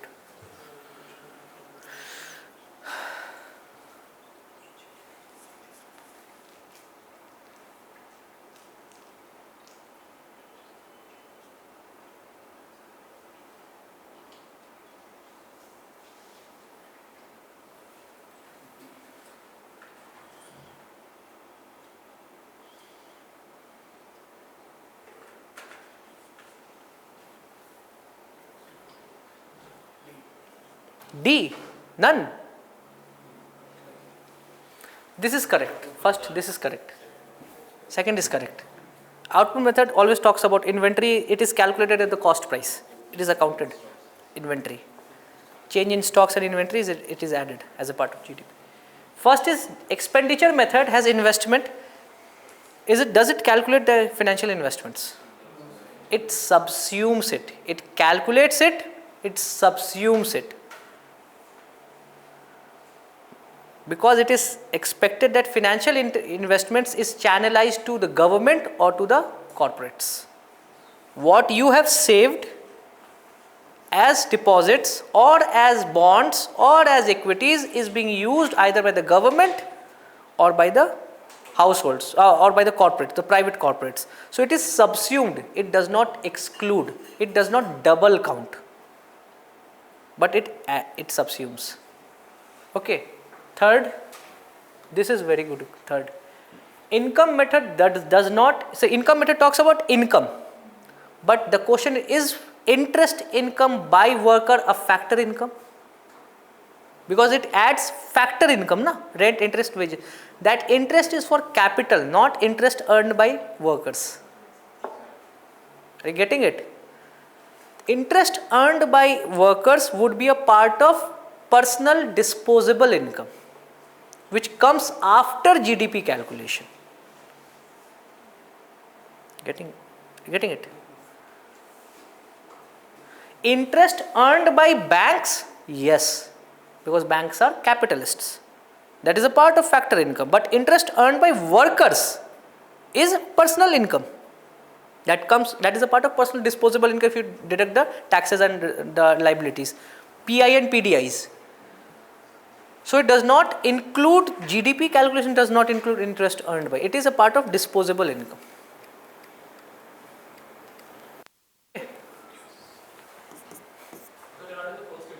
It does not include, it subsumes within I. Within investments. Within investments we have three things. So what is financial investment? Either the household would have gone for physical investments, or they would have channelized their financial investments to banks or to other financial intermediaries, and those financial investments would have been used by government or corporates as a part of lending activities, and the same money would have been used for investment purposes. So either you take household, private as well as government, their physical investments, or you take financial values as a whole. If you take both, you are double counting. But technically it does include it, no? So in the expenditure method, we use the financial investment. Sorry, does not include. So this is incorrect. This is incorrect.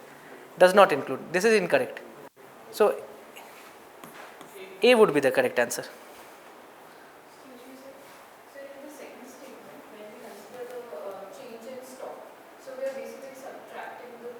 Closing minus opening. So opening, the inventory values are also taken as a part of businesses at the cost price, not at the selling price. The value of inventories is calculated at the price cost price. It is taken as a part of GDP. Okay.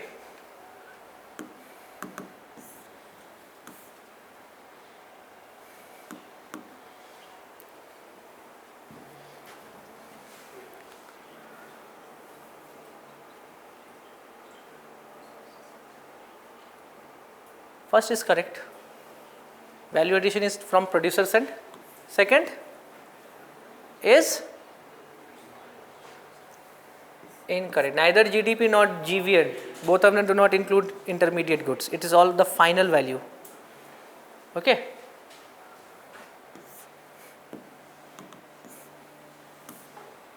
Money and banking.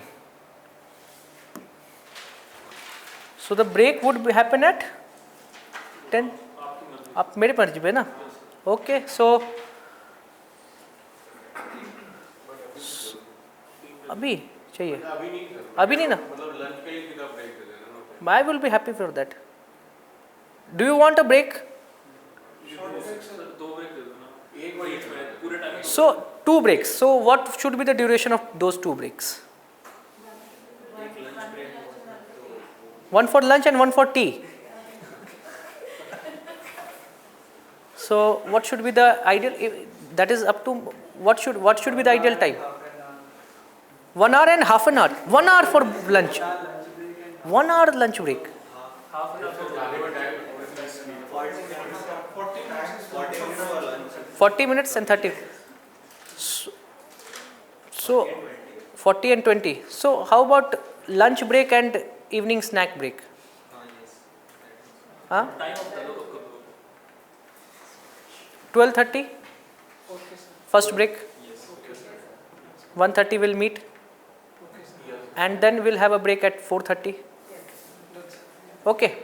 12:30 and 4:30, is it fine?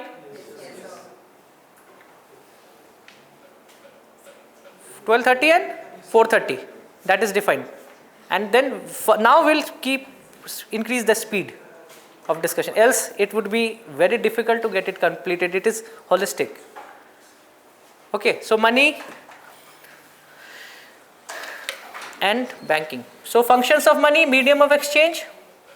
Basically money acts as an intermediary to eliminate the double coincidence of want. Measure of value: everything can be monetarily calculated. So you measure value through money. 50 lakh crore is GDP, 70 lakh crore is GDP. It is basically transactions which are happening. Which is captured. Store of value: basically you can store a value in a bank account, and from there the concept of time value of money comes into picture. You have interests, deposits and all these things coming into picture. And standard of deferred payment, the concept of credit comes into picture. Transaction happening at a current point but the settlement happening in some future date, that is credit. Transaction happening in credit, not in cash. So these are various money supply terms: M0, M1, M2, M3, M4. M0 is monetary base. So monetary base is all the liability of RBI. So it is currency in circulation, bankers deposit RBI and other deposits with RBI. M1 is all the currency with public. So currency in circulation has two things: one is currency with public, currency with banks. Currency in circulation is all the currency which has been issued by RBI. It has two forms: one is currency with public, currency with banks. So the question is, why do not we have currency with bank added in this? Why do we always have currency with public in M1, not currency with bank?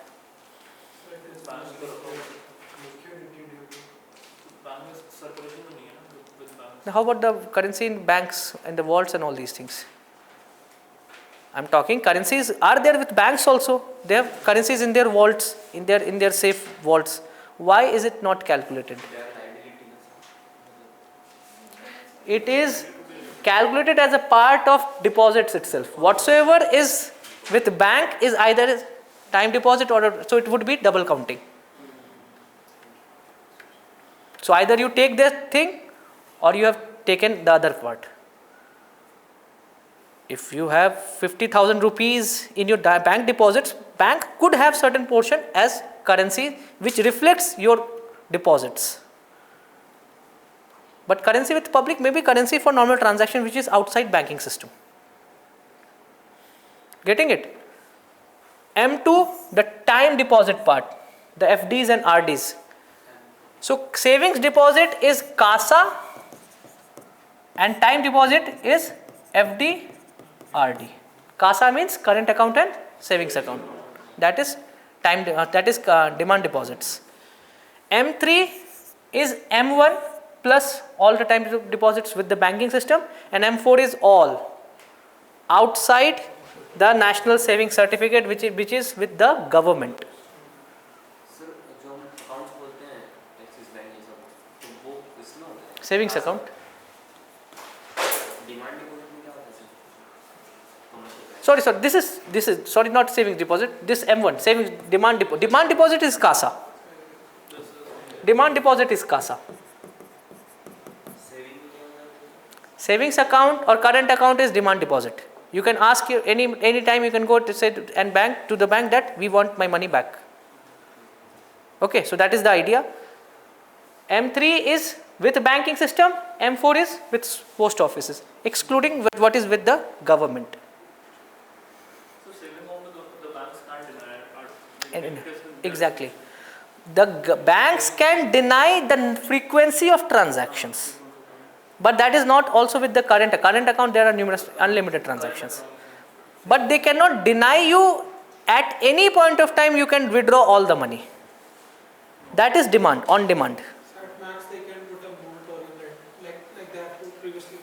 Moratorium they can put in that, but the moratorium is only extended if there is a bank run kind of scenario. The bank is facing certain liquidity issues. Then, Sir, what is this saving deposits in post office? so just like banks, scheduled commercial banks, post office also has a banking facilities with them. That is different from Indian Post Payments Bank. Post offices themselves act as savings deposit banks. It is similar like saving account. Similar, just like savings account of banks, post offices are also having that facilities. The idea was at that time it was created because it was only postal services which were available in most of the parts of the country. So it was a tool for financial inclusion. They also cannot deny the demand. Yes, they cannot deny it. But we don't have current account in post office. No current account in post office. Both have separate accounts. Separate. Indian Post and Payment Bank. Indian Post is a different payments bank. It's a separate thing. Indian Post itself is a separate thing. Okay, so Indian Post Payment Bank is a separate payments bank, but Indian Post Savings Deposit is a separate thing. So money multiplier is nothing but how one deposit can create so much liquidity in the market. And that is all because if the reserve ratio or CRR is increased, the money multiplier reduces. Why? More money into the banks. Exactly. More money is held by RBI as cash deposits, which goes out of the lending cycle. And that is why the multiplier reduces. So CRR is a better indicator of monetary policy transmission than policy rates. Changes in CRR has immediate effect in the liquidity system of the banks. Immediate. Today RBI announced it. The moment notification is issued, banks adjust their CRRs. Okay. But monetary policy transmission of policy repo rates is delayed. So to reserve ratio include SLR? No, CRR only. Only CRR.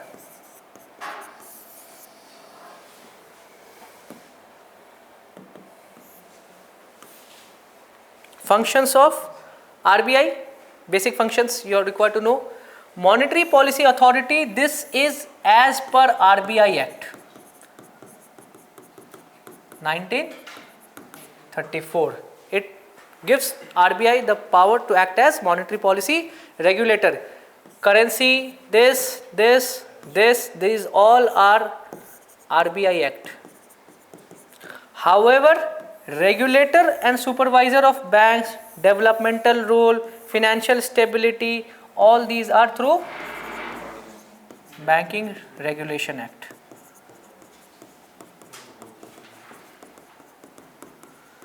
And one more thing, CRR is derived from this, SLR is derived from Banking Regulation Act. Okay, CRR, why CRR? Because what was at that time, it was defined that banks should have, in case of bank run, who would save the banks? It would be RBI, and it would be used from the reserves which have been taken as a part of CRR to save bank. However, there are different ways now. It's not the CRR which comes into picture, there are different ways to save the banks. So where is CRR stored? With the RBI. CRR is always held with RBI. It is transferred to RBI's account. SLR is held with the banks. SLR is held with the banks. As far as you deposit like exactly what happens at the end of it is happening over fortnight. What happens at the end of Friday? This was changed, however, this has been changed. The second Friday and the fourth Friday, they transfer the CRR. They transfer the CRR, and if they are found out to be violating the norms, then penal charges are applied to them. However, the current Banking Law Regulation Act has been changed that on the 15th day and 30th day it will be, irrespective of the day of that date. Rather than second and fourth Friday, it would be 15th day and 30th day, the CRR has to be adjusted. End of day. 15th and 30th. We have amendments, banking law amendments, where 4 nominees have been allowed now. Up to 4 nominees are allowed in savings account. And then we have other thing, this CRR and SLR, the time cutoffs was 15th, earlier 4th and 2nd and 4th, now it has been changed to 15th and 30th. Okay. Monetary policy, money supply and interest rate, growth with price stability. Growth with price stability. What is the meaning of price stability? Stable inflation. Stable and predictable inflation, not low inflation, stable and predictable inflation. So there was a committee, there's a committee, that is Monetary Policy Committee, that looks into setting of policy repo rates. Now the question is, who changes CRR? Is it MPC or RBI? RBI. RBI on the recommendation of MPC? Is it? It is RBI only. This is important. MPC only looks into policy repo rate. Else RBI would be saying that we are closing our banks. We are not a monetary policy. It is, let the powers be given to the government. There is no monetary policy authority. It is all MPC which is taking the decision. If there is adjustment in CRR, it is RBI which is changing it through its own directives. CRR, SLR, whatsoever the changes they want to make it. But if it is policy rates, it is Monetary Policy Committee. Getting it? So last in the December month, bi-monthly, tomorrow only we'll have that value, 9th, today is 9th. Today only we'll have this report in rates, na? RBI, MPC. Today only or 11th. Today only they'll come out with the repos. So the idea is MPC sits for after every 2 months, it's bi-monthly. So in the December month, it was expected that RBI would be cutting the rates. But the RBI did not go for rate cut in December. So what happened that in the meantime, RBI, the monetary policy did not cut the the policy rate, but RBI reduced the CRR. CRR was reduced by 0.5% or 50 basis point from 4.5% to 4%. And that injected liquidity in the system. So this is all about RBI, because CRR is RBI Act 1934 that gives powers to RBI. Okay, so growth with price stability. The idea is economic growth rate versus inflation. And this economic growth rate and inflation actually defines the policy stance of RBI. This defines the policy stance of RBI. What would be the future course of action? One is the actual meeting, and then they also come out with policy stance. We'll talk about that. So if I ask you which is more important, economic growth rate or inflation? Because inflation is coupled with growth rate. This is a common thing. If there is higher growth rate, there would be higher inflation. So which is even bigger thing to control? Because if you go for controlling inflation, that would have effects on growth rate. That is a common thing, well known fact. So which is more important to control? Inflation. Then what about growth rate?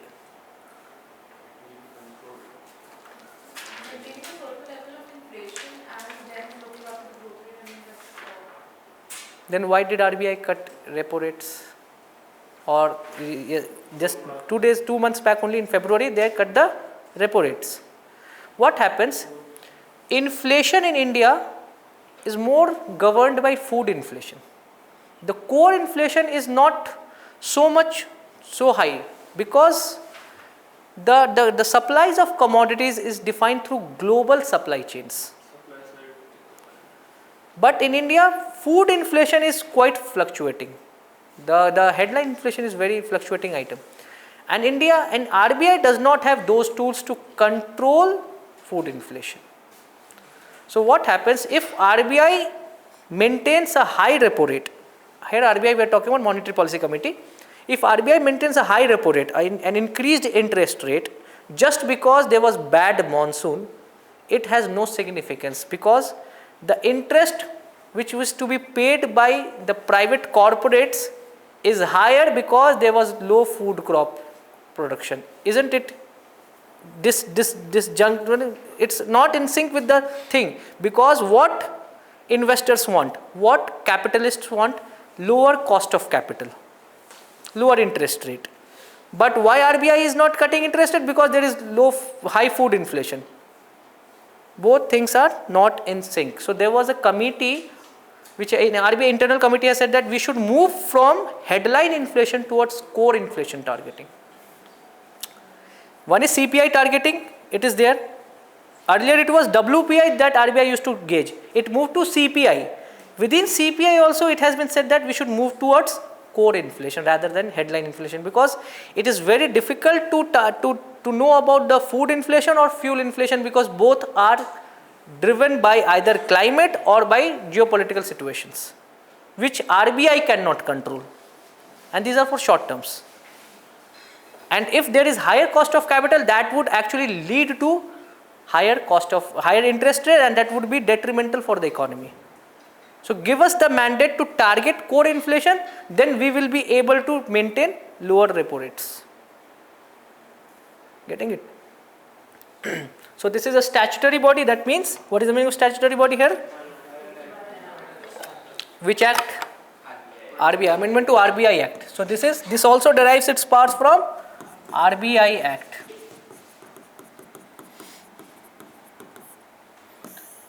Urjit Patel Committee and a 6-member body.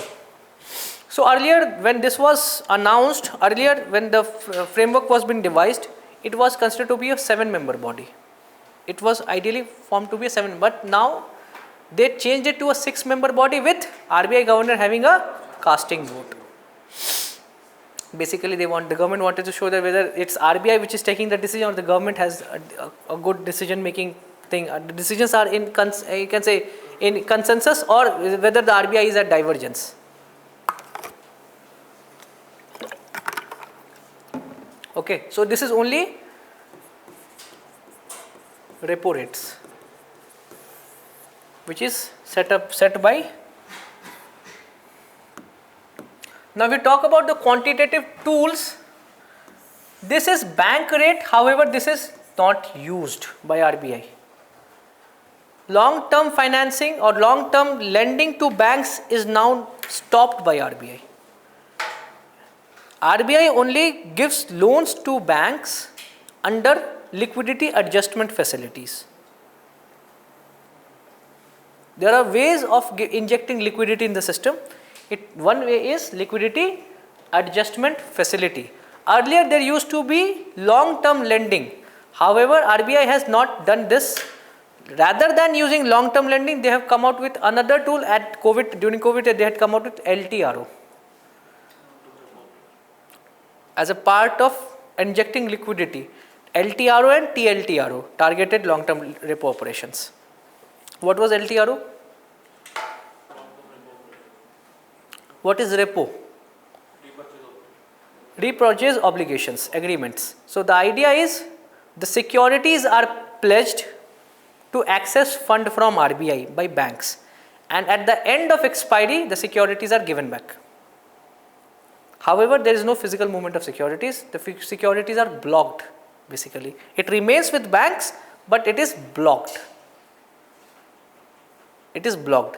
So there are two specific tools: liquidity adjustment facility, two specific tools which are original, that is repo and reverse repo. If RBI wants to suck excess liquidity, it says that we will ask for the loan and we will, if you want to deposit excess liquidity to us, we will give you interest on that. However, the other two facilities more popular, that is MSF and SDF. These two require bonds. MSF allows you to go over and above that is allowed to be used. For example, if you have 100 crore as your and 18% is your MSF allows you to go and dip into those assets as a penal rate, and that is why they give you the powers to get excess over and above whatsoever is available under repo. In the similar manner, if banks have excess liquidity and they do not see viable option in the market, that the credit demand is quite low. Suppose the banks have good deposits, but the credit demand is low, so the banks would be incurring losses because they are required to pay depositors interest. In that way, the banks would be forced to go and say RBI, okay, take this as reverse repo. However, under reverse repo, the interest rate that would be paid by RBI would be less. So banks, RBI said, okay, we can devise another tool, that is SDF. Here we will give you higher interest rate, but the collaterals won't be involved. We will not pledge you collaterals. So now banks have stopped reverse repo. They access SDF route. Obviously, RBI won't default. So the idea of collateral is defaults. So they say that why to access reverse repo?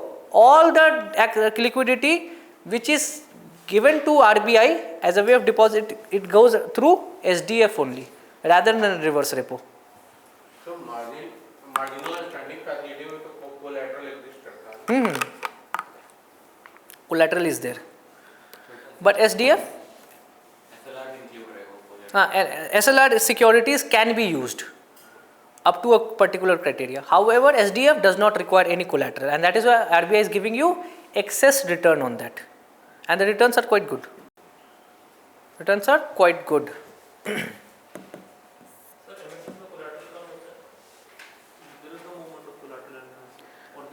No, there is no movement of collateral, blocked. Anywhere there is no physical movement of collateral, it is just blocked so that the same collateral is not used again till the expiry of contract. Else what would happen? They will again use the same contract, same collateral, and they can ask the same loan. Using the same sets of bond, they will be asking multiple loans from RBI only. Repo rate or जो reverse repo rate, ये will be net demand or time lag. Exactly. It is not reverse repo and that CRR and SLR is all net demand and time liability. Repo and reverse repo is dependent upon how much bonds you have. And bank rates are not actively used. Actively used. These are just used as penal rates now. So what do? Whenever they charge, they come out with bank rate. Reserve Bank comes out with all the sets of information, reverse repo rate, policy corridor, that is the corridors between reverse repo rate and the SDF and whatever they charge. They come out with the data. Apart from, they also release bank rate. Bank rate is now not used as lending rate, rather it is used as a penal rate. Whenever banks are charged with certain penalties, they will say that bank rate plus something.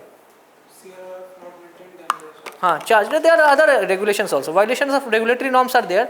If Basel norms are not maintained, if the capital adequacy ratios are not maintained, capital conservation buffers are not maintained, there are many other liquidity coverage ratios are not maintained, they will be charged with many penalties. And that often happens.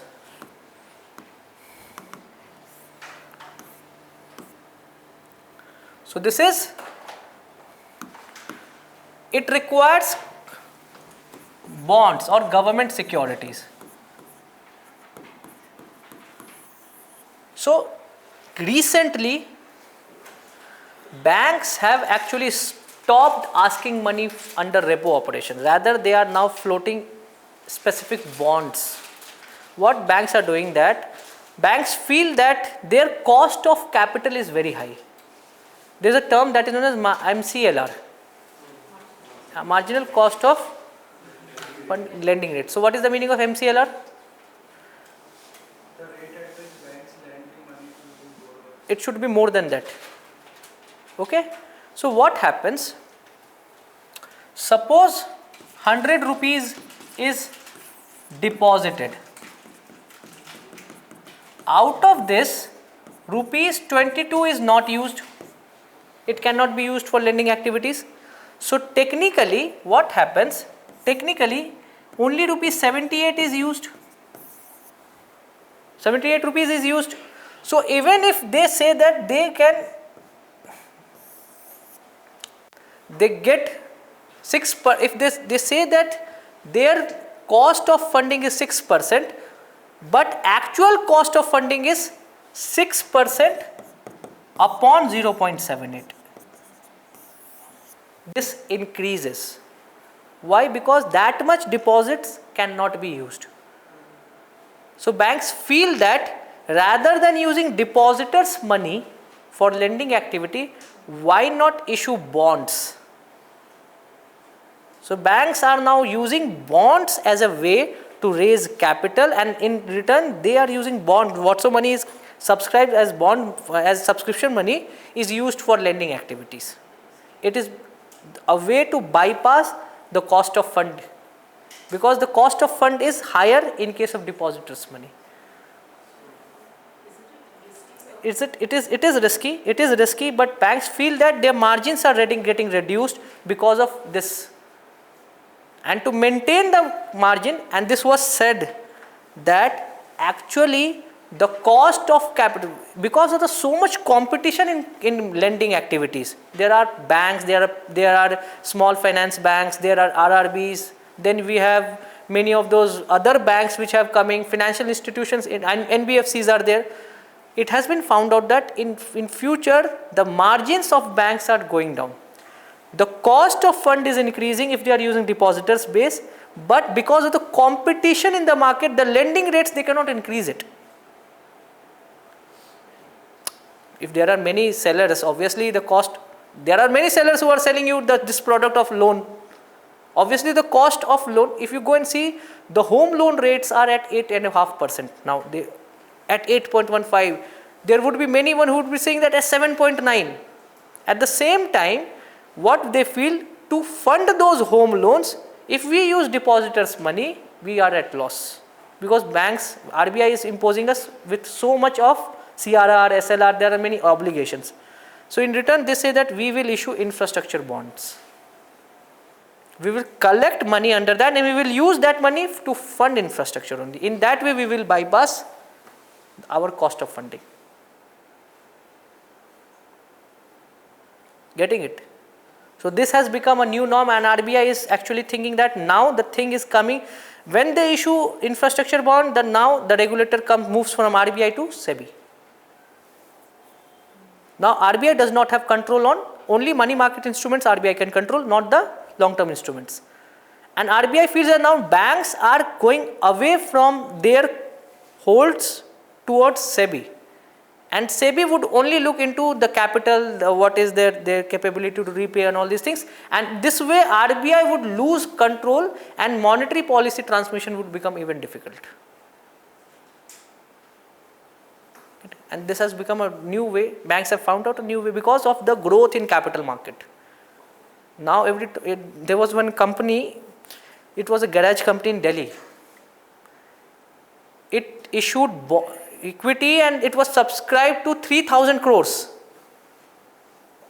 And total sale of that company in that year was 15 crore only. These Gen Zs have become mad. There was IPO on your Grow app and they just subscribed it. Like anything, 3,000 crore. That company never thought of this much subscriber. It was a garage company in Delhi. It became a news. So this is how capital market has, so these apps are actually leading us to over financialization, and this has become an issue. Economic survey has said that this would have effects on the real economic outputs. Because the deposit ratio is going down, so what banks are doing that in certain circumstances. Certificate of deposits they are issuing. No, but also what they're doing is that the lending rate is still, they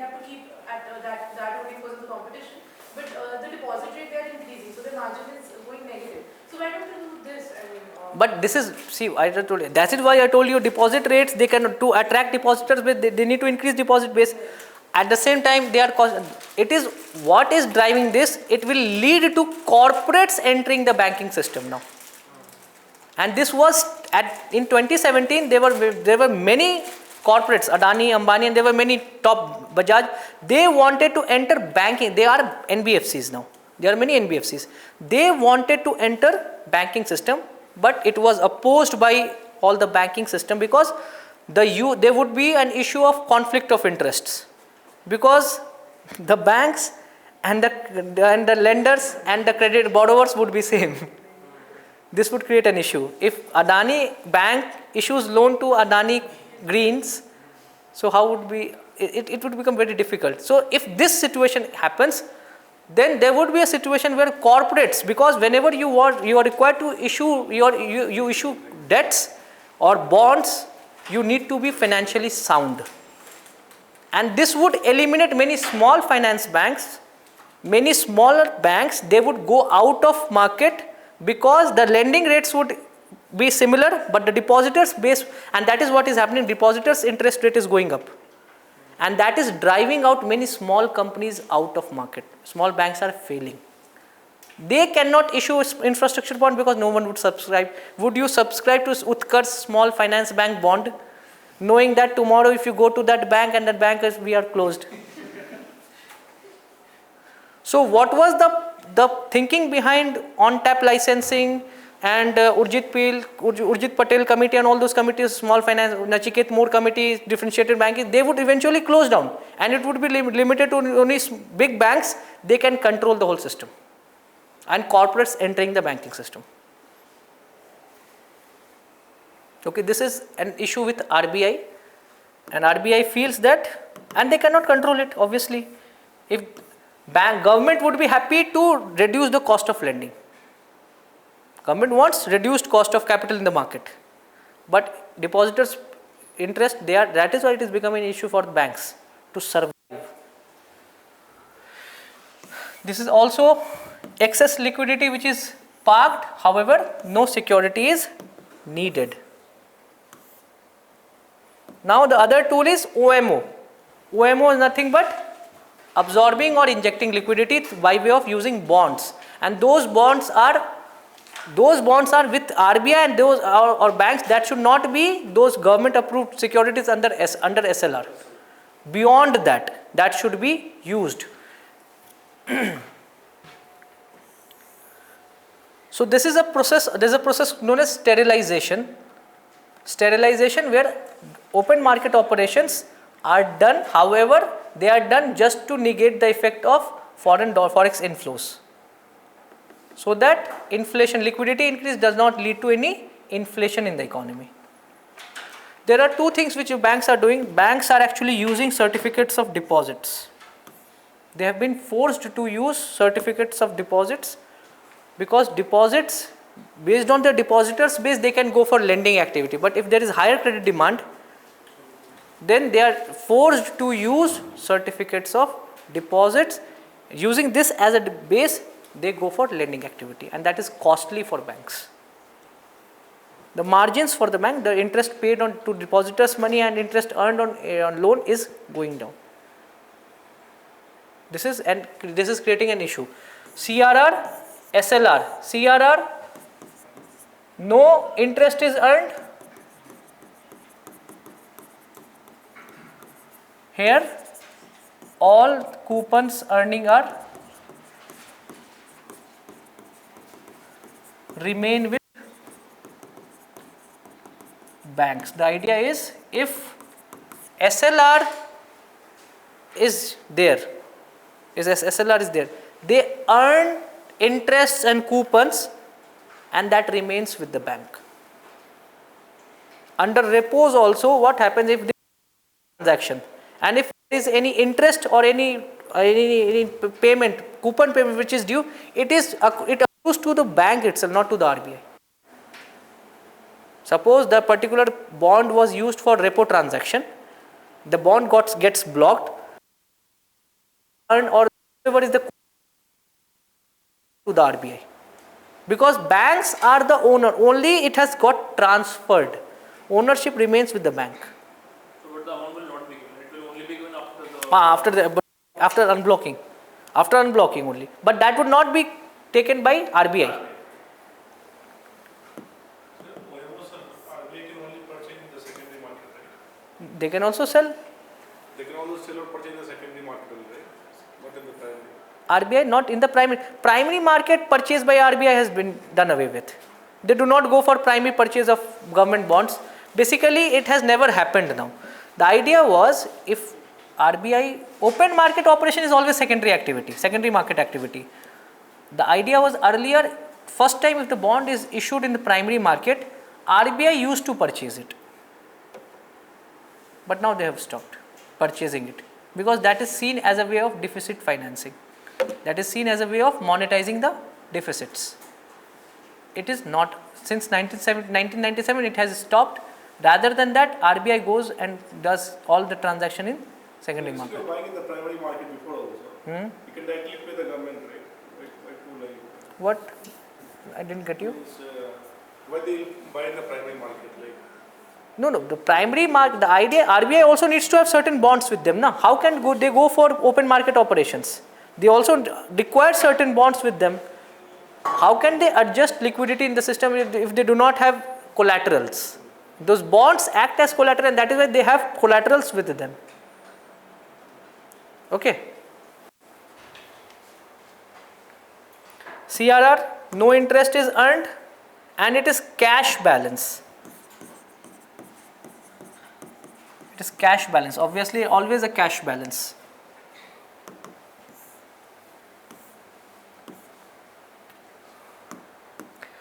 SLR, now I'll just want to make it clear. SLR was a tool to fund government fiscal deficit earlier times. So in 1991, when there was financial sector reforms, 1991 there were 3 sets of reforms. One was stabilization measures, short-term fiscal reforms to bring down the inflation and all those things, fiscal deficit to be brought down. Second was industrial policy, LPG. And third was financial sector reforms, private sector coming into picture and reducing those CRRs and SLRs. Earlier, SLR was the way, what today is policy rates as a way to monitor, as a way to control monetary policy, it was SLR at that time. So whenever government wanted to control banks or the RBI wanted to control, they used to change the SLRs. SLR increased, less money with banks, less lending activity. They want to increase lending activity, SLR reduced. But SLR used to be as high as 35-40% at that time. So out of 100 rupees, 40 rupees is blocked. So it was seen regressive measure as a way to fund fiscal deficit from depositors' money. Twice as of now. It was what is SLR? Government securities is being purchased as an obligation by banks, and why government securities are issued for the first place, on the first place itself, it is to manage the fiscal deficit.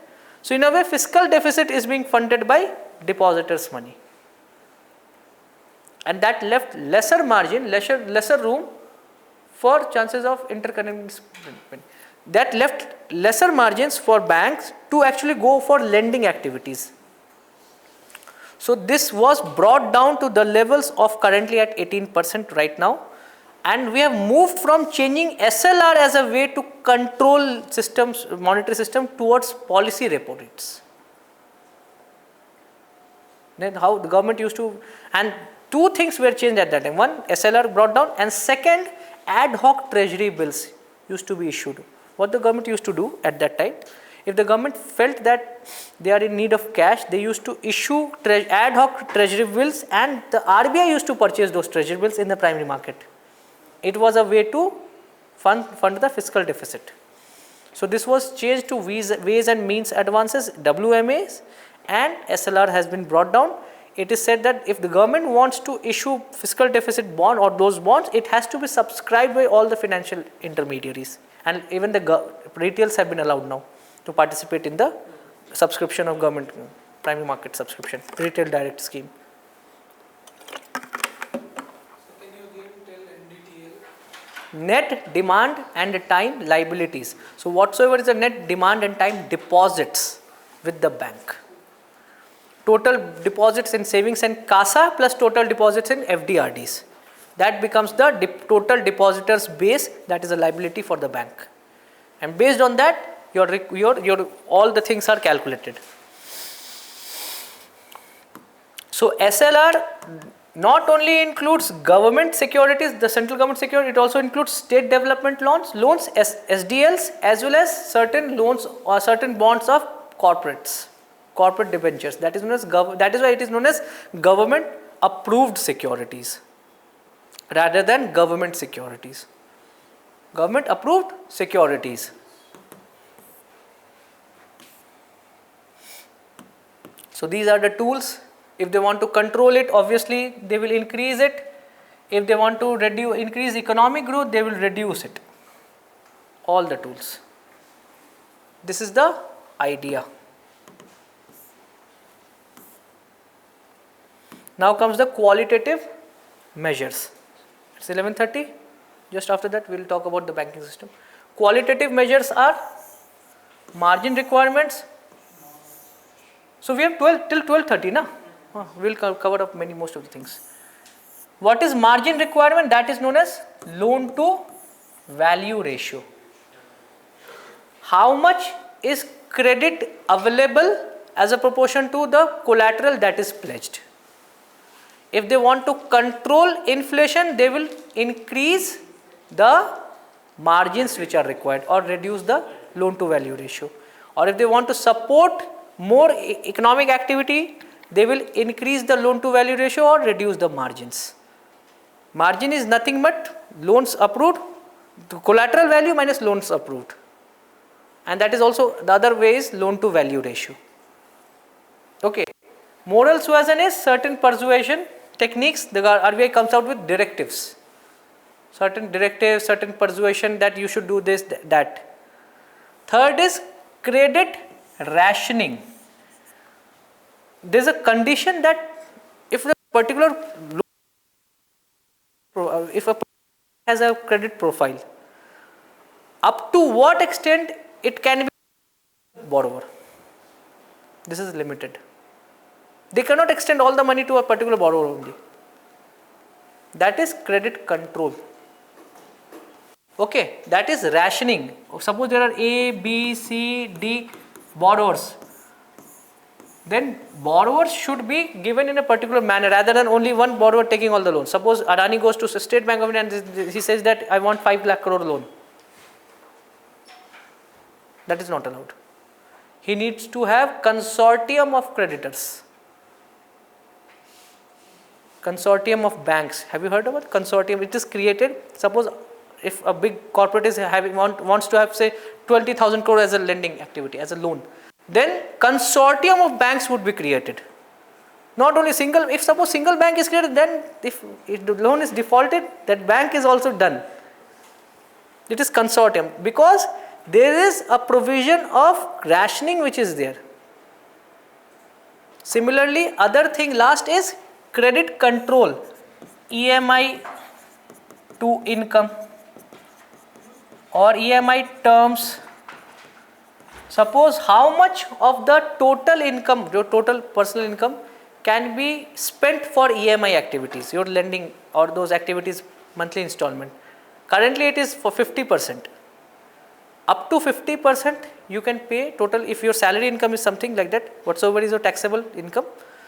Up to 50% at max that can be your EMI from various different ways. It could be single loan, it could be multiple of loans.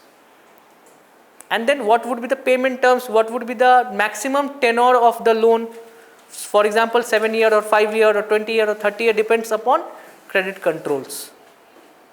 That is done by RBI. These are all are qualitative tools or indirect tools. Those are direct tools, these are indirect tools.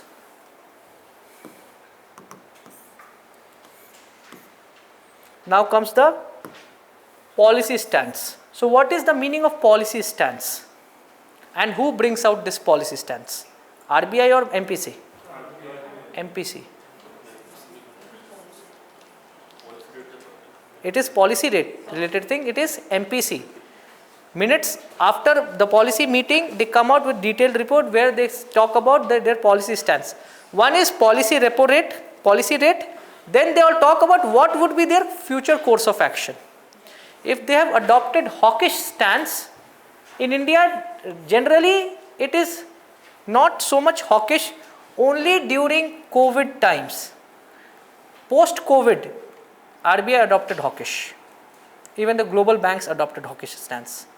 RBI was forced to increase repo rates by more than 200 basis points in a span of 3-4 months only to control inflation. That was hawkish. Second is post-COVID. During COVID, RBI, everything was just package, all those package. Please support the economy. Calibrated tightening. After hawkish stance, RBI would say that now either we will increase the rates or we will hold it. That would depend on the data. But we will not reduce it. There would be tightening, monetary policy tightening, but that would be calibrated. Calibrated means data coming from the economy. It would not be every monetary policy review would see a tightening of economy, tightening of the rates. That is calibrated tightening. Then says accommodative. Suppose the economy now, the shift moves from inflation towards growth. These two stances more controlling inflation.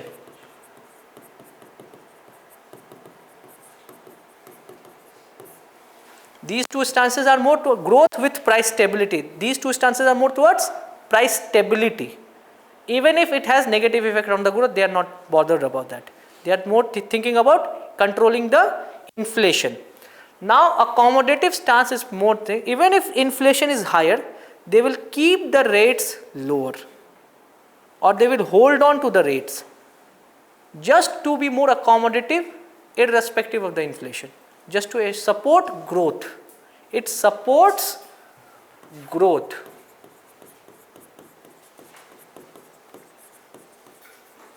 At the expense of inflation. At the expense of inflation.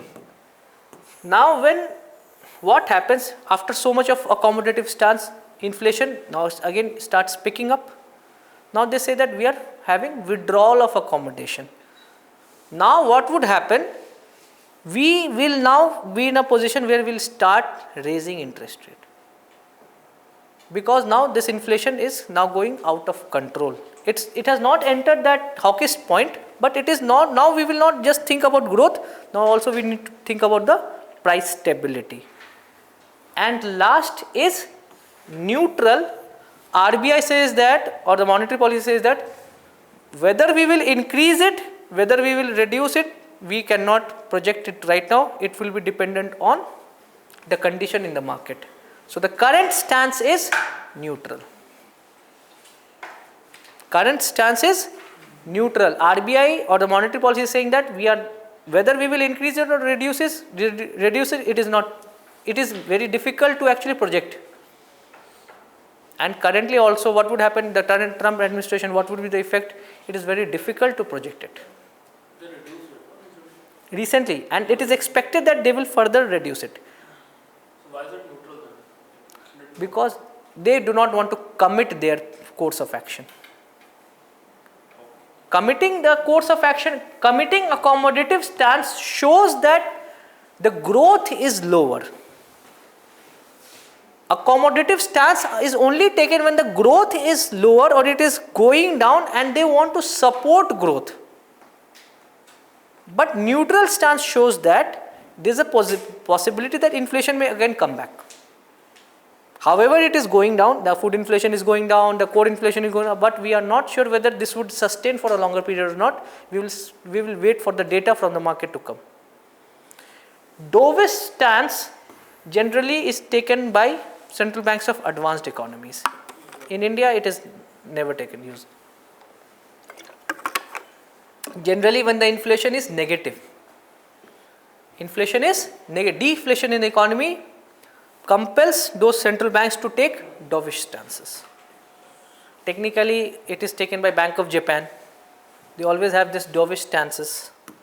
However, for the first time in nearly 25-30 years that they have been experiencing year-on-year inflation.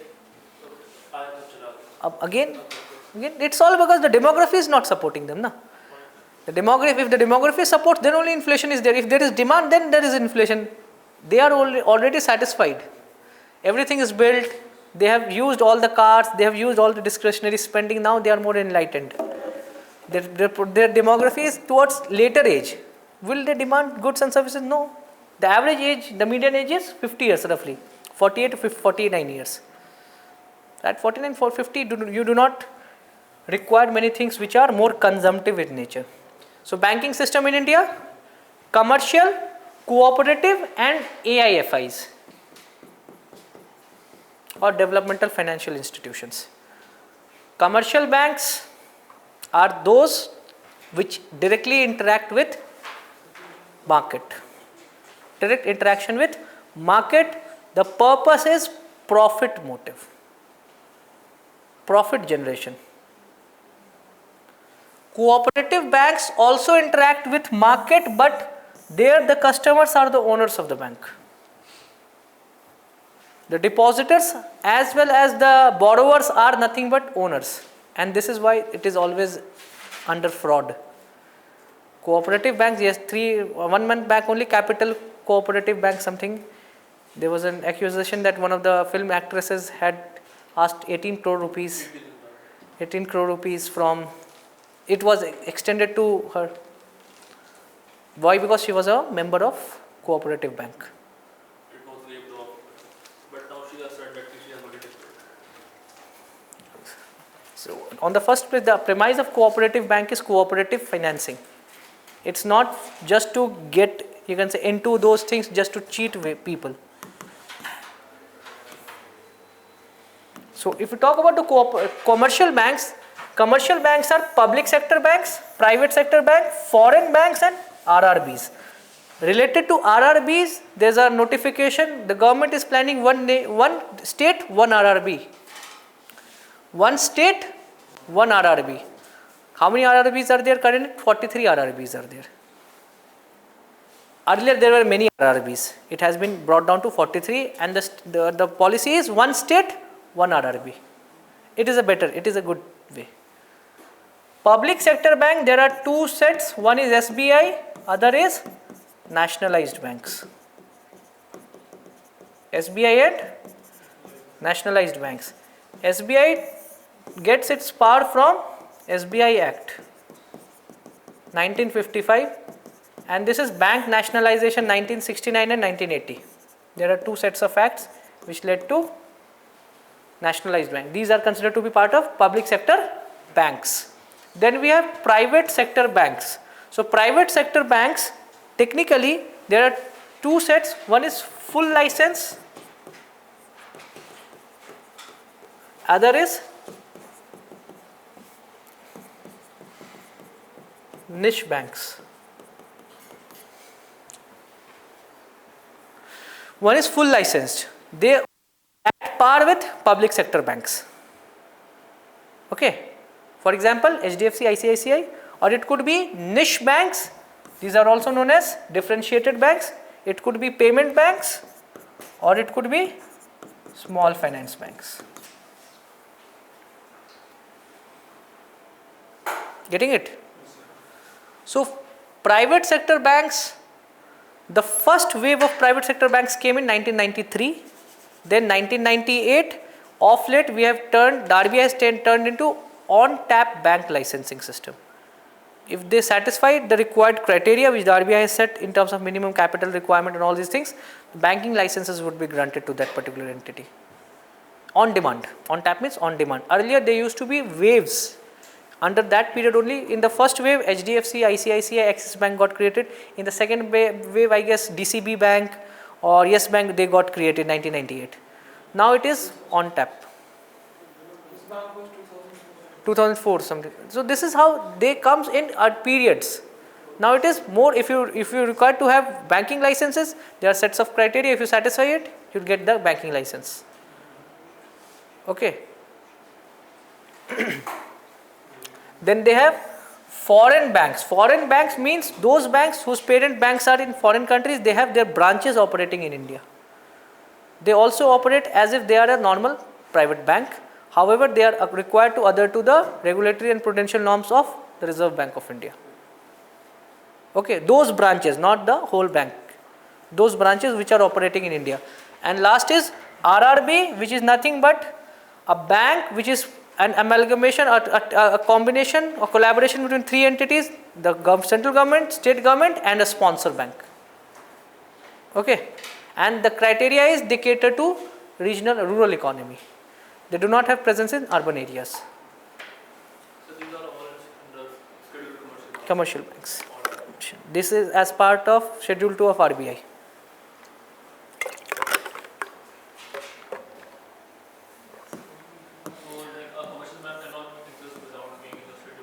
No, there could be non-scheduled commercial banks.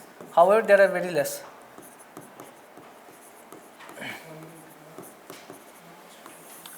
Scheduled commercial banks have the powers to facilitate, to go dive into liquidity adjustment facilities, LAF, repos and all those things. Non-scheduled commercial banks cannot get loans from RBI under repos and reverse repos. Second, RBI is for scheduled commercial banks, CRR is deposited with RBI. For non-scheduled commercial banks, CRR is kept with the bank, but they are imposed with CRR. This is there. All banking entities are imposed with CRR and SLR, irrespective of whether they are scheduled or non-scheduled.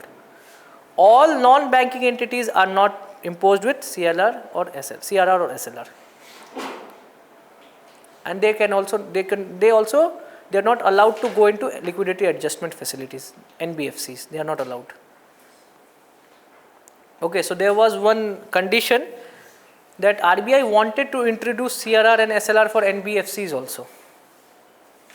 They wanted to, because of the issues with NBFCs, so they wanted to introduce CRR and SLR for NBFCs.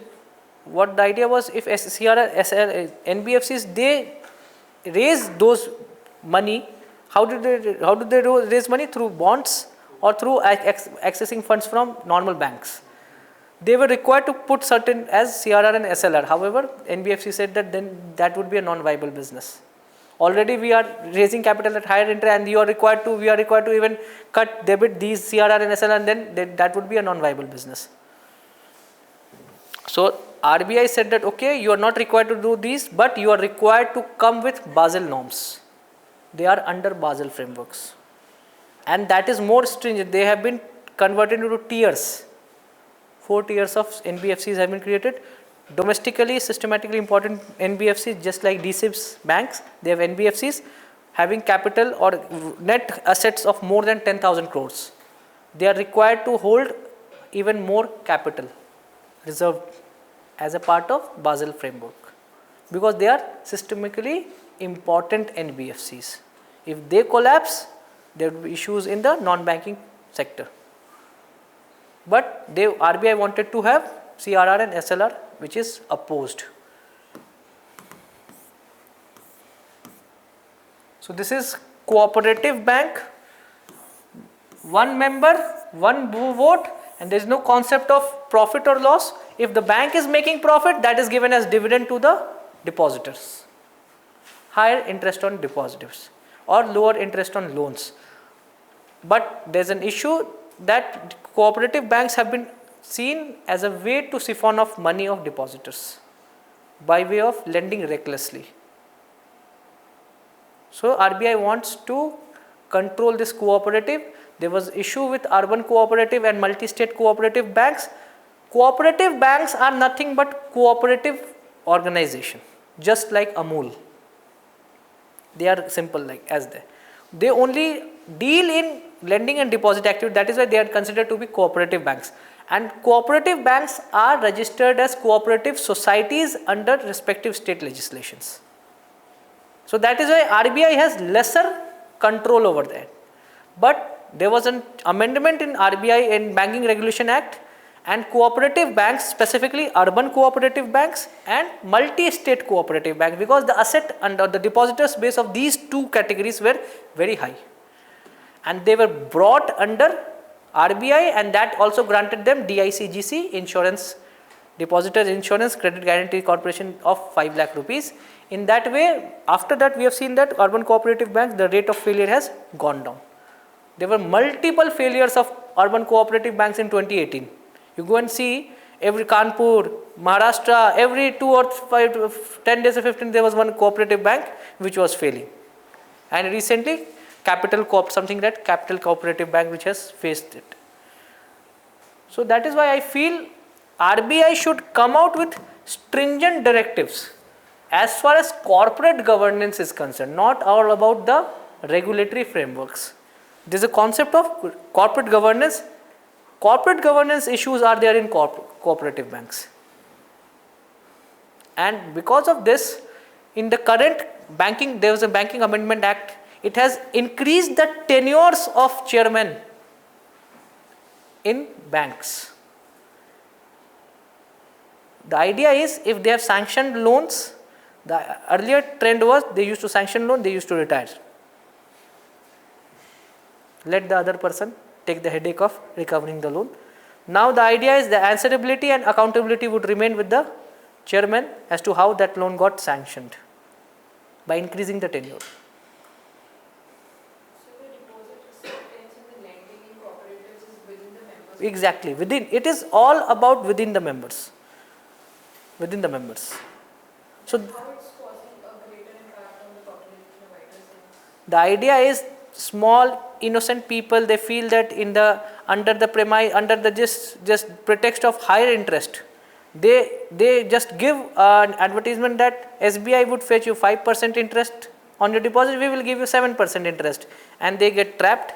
They open an account, and these money are used to finance loans to other members who are strong, and in a way they siphon off money. This is the way. I don't think so.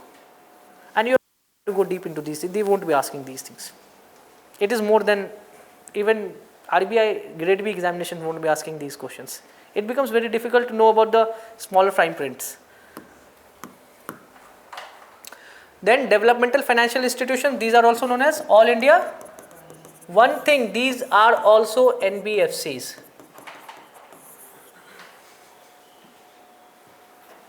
The difference between NBFC and a bank is, can they accept deposit? If any financial intermediary can accept deposit, it becomes a bank. It's not about giving loans, it's about asking for deposit.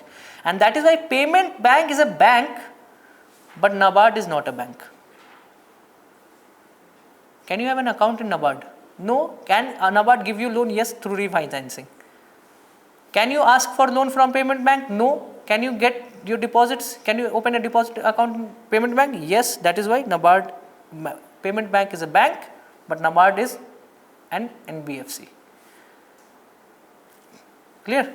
So these all are specialized NBFCs. Specialized NBFCs, which are all India, which cater to specific domains. NABARD caters to rural financing.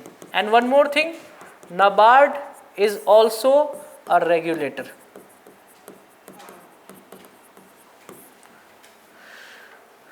Regulators of microfinance institutions, MFIs. So NABARD is also an NBFC, it is a refinancing agency. NABARD is also a regulator of MFIs as well as supervisors of all those loans which are under PSL, specifically catering to agriculture and rural economy sectors. So if SBI is issuing Kisan credit card or SBI is issuing certain funds under agriculture related, then NABARD has powers to supervise the accounts. Whether that is done, NABARD has the power, because that is a regulator also in rural financing. It's an NBFC, it's a refinance. What is the meaning of refinancing agency? NABARD is National Bank for Agriculture and Rural Development. It's a refinancing agency.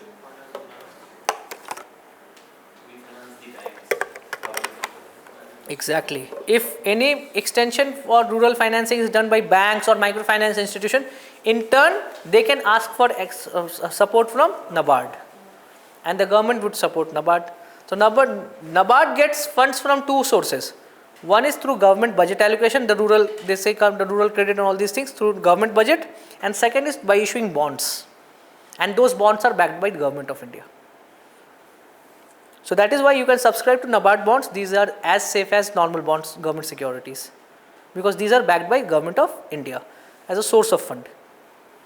But they cannot fund any green project, any Adani project, any infrastructure project, because that is beyond the scope of NABARD. Similarly, there is SIDBI for MSME.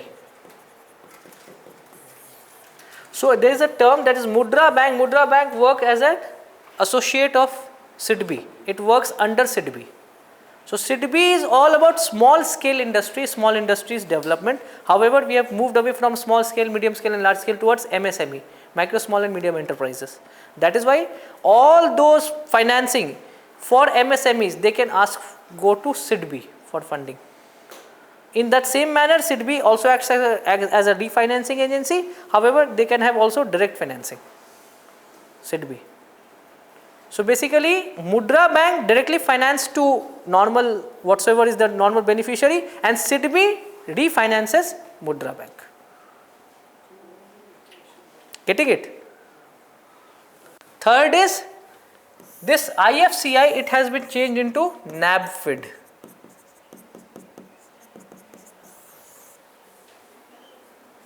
National Bank for Financing Infrastructure Development.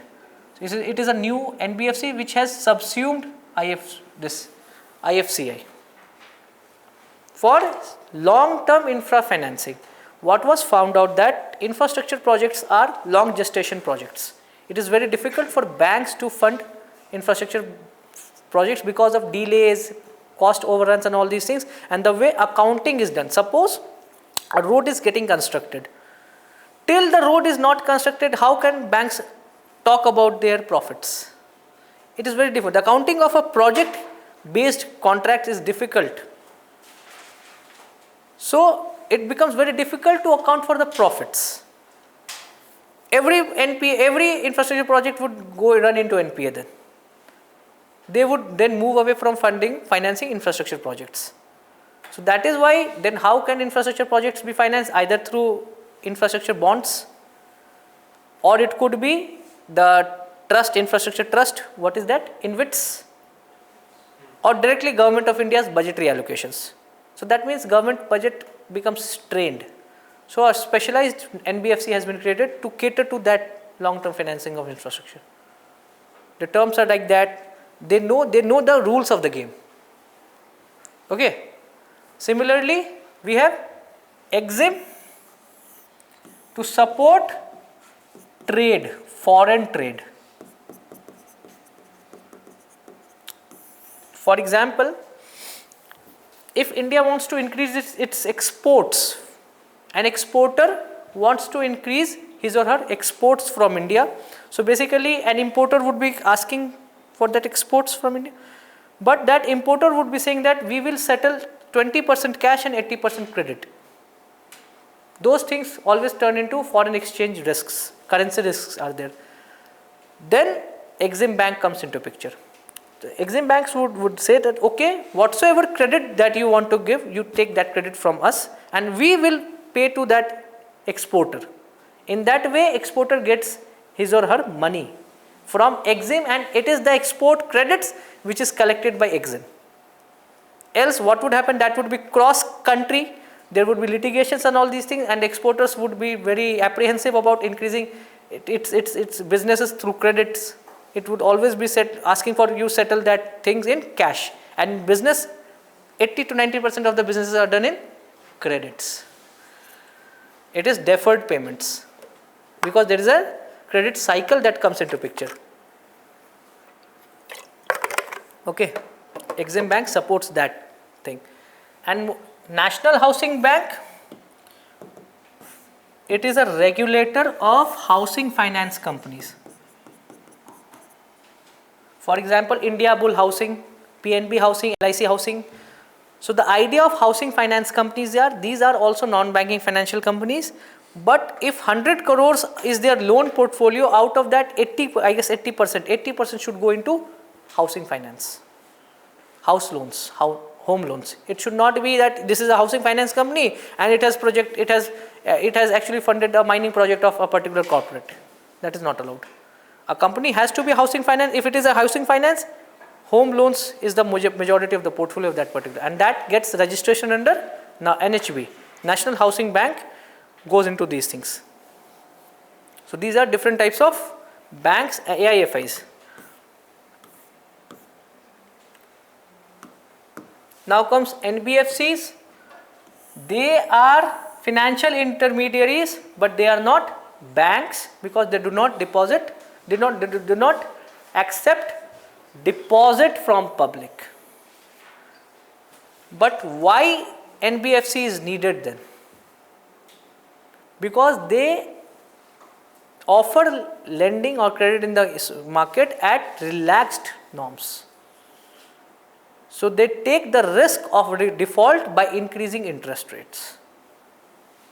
Banks cannot do that because the source of fund is depositors' money, and there is an issue of moral hazard. If the money is not taken back, the depositors' money would be at risk. But in case of NBFC, obviously they have taken money from banks. It is the bank's headache to collect the money back from NBFC, or they have issued bonds. See what happens if there is a source of capital. If you have raised money through bonds and you default on that, it is not a high risk in the economy because already the bond holders knew the risks before investing, before subscribing to the bonds. This is a well-known fact. But if depositors' money is at risk, that creates a bigger issue because depositors give you money on a particular belief that you will keep that money safe. Banking means to have a trust. The idea of bank itself is bank on us, trust on us.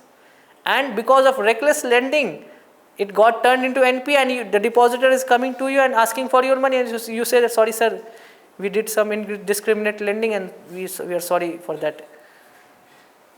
And you deposited 1 crore, sorry, you take that 5 lakhs, at max 5 lakhs we can, and it will take you at least 3-4 months with all those documentations and all these things. So you will eventually forget even that 5 lakhs also. But if bond holders lose money, it is none of the risk. You took the risk. You were quite enticed in taking those high risk bond. You went and subscribed to those bonds and it defaulted. Okay. So whenever the bond holders are at risk, they can drag that company into IBC. They can drag the companies into IBCs for liquidation and bankruptcy. But depositors do not have that power. How can they say that it's our money? So that is why the movement of capital has moved away from banks towards financial markets. Capital market, it is direct buyer and sellers they are meeting. Here bank is taking that risk. So that is why it is an issue. Bank NBFC has 3 regulators. If it is loans, advances, government security, it is RBI, insurance, IRDAI, shares, corporate bonds, it is SEBI. So NBFC वो term deposit तो accept कर सकता है ना public? There are few NBFC which are deposit taking. Very few. But majority of NBFCs are non-deposit taking. So technically that is considered to be a part of non-deposit taking NBFCs. So they are not considered to be a bank. So like if an NBFC can't take deposit, then what is the difference between that NBFC and banks? The banks have the power to take deposits. So There are few NBFCs which were there, which got created before many of this NBFC revolution came to picture. So they cannot take saving deposits. Even term deposits also, there are only few NBFCs. Largely NBFCs do not take deposits. Largely NBFCs do not take deposits. Largely the NBFCs have this power. Technically, it's all about what you are saying, Manappuram Gold and all these financing, it's all about collateral based deposits. That is not kind of deposit. If you are depositing under term deposit, technically you are not giving collateral. You are just putting your cash in that. But in case of suppose gold backed deposit and all these things, these are not considered to be truly deposit in sense. The idea is this. They raise money by asking money from banks, or they raise money through bonds. This is their source of fund. And why do they go into it? Because they have they go for this because they can charge higher interest on that. And it has become a good way of earning money. They have converted themselves into a lending app, and all these lending apps are now becoming a way to just channelize higher cost of capital for people. Some of the NBFCs are charging at 37%. 3% per month, that is the rate of local money lender. Local money lender. What is the purpose of formal sources of credit? Lower cost of capital. But there are certain lending apps, even if you have completed all your obligations, they will say that this much amount is due, you are required to pay. And that is why this loan culture through lending apps and all these things is creating a systemic risk in the Indian economy. Because they are charging at 30%. Third is differentiated banking, nothing but small finance bank, and actually this payment bank should not ideally be a bank, because the core source of earning is, they are actually excluded from their core source of earning, that is lending activities. They are not allowed to go for lending activities. And how would they earn money then? That is why most of the payment banks have failed. Most of the payment banks have failed because whatsoever was their source of earning was commission, remittances and all these things, these all have been incorporated by banks. And that is why some of the NBFCs are actually complaining that banks themselves are turning into NBFCs. Bank themselves are turning into NBFC by creating verticals, and that is known as para banking. Have you heard about this cross-selling and para-banking? Bank managers are forced to go for insurance selling, mutual funds and all these. They have targets rather than basic deposit and this. They are forced to say how much was your insurance collection. Not good. If you want to remain in Delhi, you need to at least collect these many premiums, else we will transfer you to Arunachal Pradesh. So that is, this has become an issue. Similarly, for example, SBI has created one app that is YONO. Also, YONO is nothing but an NBFC in itself. So eventually, SBI would separate YONO and NBFC, and YONO would become an NBFC. You go and see YONO; it has all those features of NBFCs. Everything is there: finance, investments, insurance. All these things are there, which earlier used to be a part of NBFC product portfolios. So if banks enter into NBFCs, basically NBFC is eliminated, because they are the only ones who are getting the deposits, and they are the only one who is mobilizing the deposit. And that is why NBFCs have complained that if banks themselves turn into NBFCs, then it would become even problematic for financial inclusion purposes, and that is a conflict of interest. Isn't it? If you go and see, all the apps are now become super apps. That is the idea. They are becoming super apps.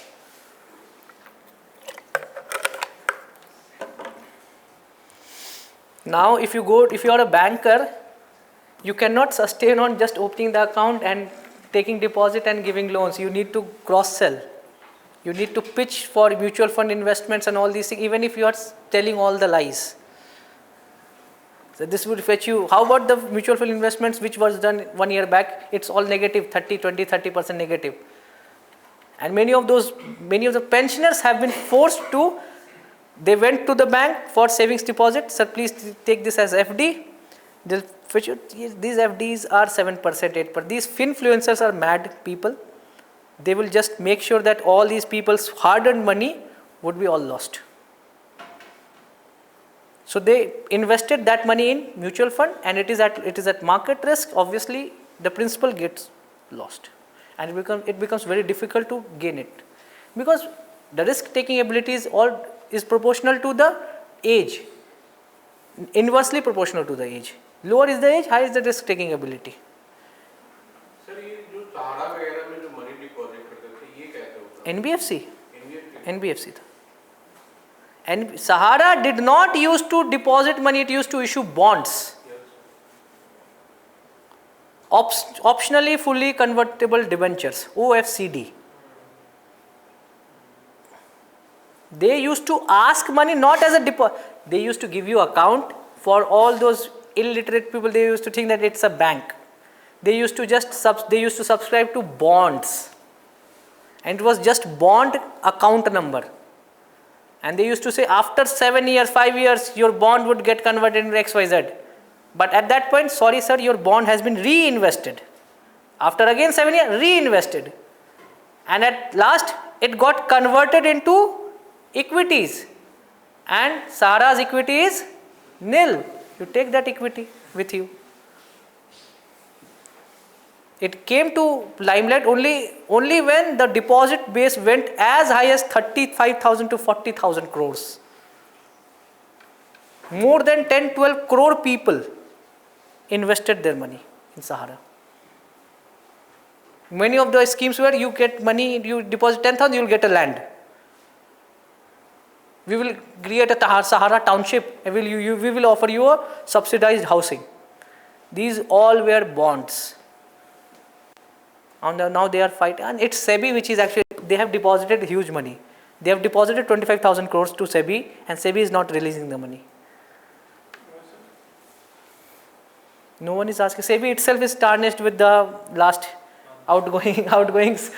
All these people, all these have certain ways, and she has certain issues. She did something. If there is smoke, there is fire. If there is smoke, there is fire. If there was Panama paper leak, there was WikiLeaks, there was many other leaks. There were people who were in Hawala and all these things. But those were big Bollywood stars and big businessmen and big. So it got, obviously, it is very difficult to, just like one High Court judge, it was Directorate General of Fire Services of Delhi who straight away said, even after Supreme Court coming out with the photographs, that there was no cash which has been found. Directorate General of Delhi Fire Safety. How is it possible? He should have been actually removed from there. How is he working on a particular pressure? He was forced to come out with a statement at night. There was no cash, it was just misunderstanding. They were playing those businesses lottery. Okay, sorry, we thought that it is a real cash. But Supreme Court came out with photos, all these things, that there are burnt cash there. So that is why what is there on picture and what is reality is different. There is one more thing which has come to the news. The one is Unified Lending Interface. Have you heard about this? The new term which Nandan Nilekani, obviously the poster boy of India's digital transformation, Infosys and all the transfer, UPI and UIDI, he has said that you need to tokenize land parcels.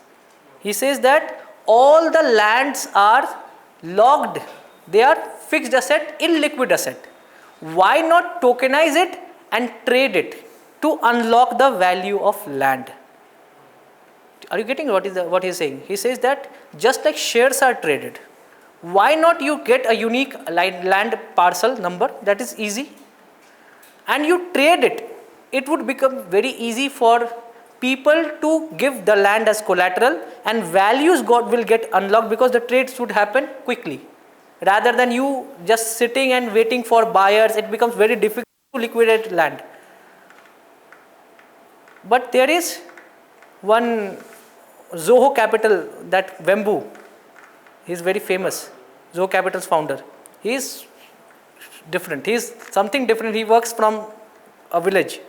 He's one of the most prominent face in this startup industry. He says that if you tokenize land, all those those people who are into gambling would straight away sell their land just to satisfy their gamble, because it would become very easy to convert land into cash. Eventually the future generations, right, you are the trustee of future generation. You have not owned it. Basically everyone would be lost and the money would be concentrated to capitalists. He is also, it can happen. And eventually what has happened in mutual funds? This has only happened because of grow, all 10 seconds you can buy and sell it. Many are losing money. And SEBI was forced to come out with restrictive measures on futures and options F&O segments, because it was projected as you can become billionaire overnight. In the same manner, if land parcels are tokenized, what would happen? People would start selling their lands as if they are selling their tokens. Eventually many of those addicts they'll go into Dream 11 and all these things. They'll feel that they are at loss. They'll keep on pumping money in the hope of getting lotteries, like becoming overnight millionaires, and they will lose out all the land, and the future generation would say that once this was owned by your grandfather, but we are living in abject poverty. Liquidity is important, but high velocity is even more detrimental for any economy. Money exchanging more hands, over financialization. And eventually this man has come out with that, this would happen. The government has come to know, no, we can earn certain interest, certain capital gain tax, we will come out with tokenization of land. Those people would lose money. Innocent farmers, they won't be knowing it. They will be forced to apply on internet portal and they will lose out the land. It is said that capitalism is in the worst form because of technology. The worst form of capitalism will come when AI would take its true shape. We will have trillionaires, not billionaires. Already we are having multi-billionaires, 100, 200, 300 billion dollars. They will become trillionaires. Basel norms. So Basel norms, basically it acts as prudential norms, that if banks are doing businesses, they are taking the risk, but at the same time it is the depositor's money which is at higher risk. So the banks should be more prudent, more wiseful. For that, Banks of International Settlement, BIS, came out with frameworks that all the banks or all the central banks should ensure that their respective domestic banks should adhere to certain norms. The most important norm is CRAR. CRAR, it is also known as Capital Adequacy Ratio in informal way. Capital to risk weighted asset ratio. Capital to risk weighted asset ratio. What is the meaning of CRAR? The idea is, if you have risk weighted assets. What is an asset for the bank? The loans. But what is the portfolio of the loan? That defines the risks.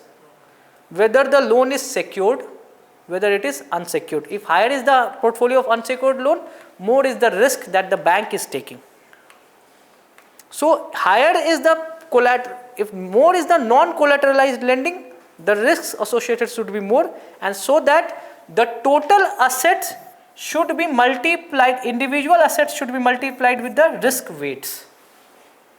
For example, credit card loans, it has the highest risk. Credit card defaults, person switching, vanishing, just taking the loan, it has a risk of 100%. It means that if the banks are giving 100 crore as credit card loans, then the bank should take it as a risk of 100 crores as risky weighted asset. If it is a home loan which is collateral backed, because the loan is collateral backed, it has a risk of say 50%. So if the banks are giving 100 crores as loan in housing segment, the risk weighted asset would come down to be 50 crore only, 0.5 into 100 crores.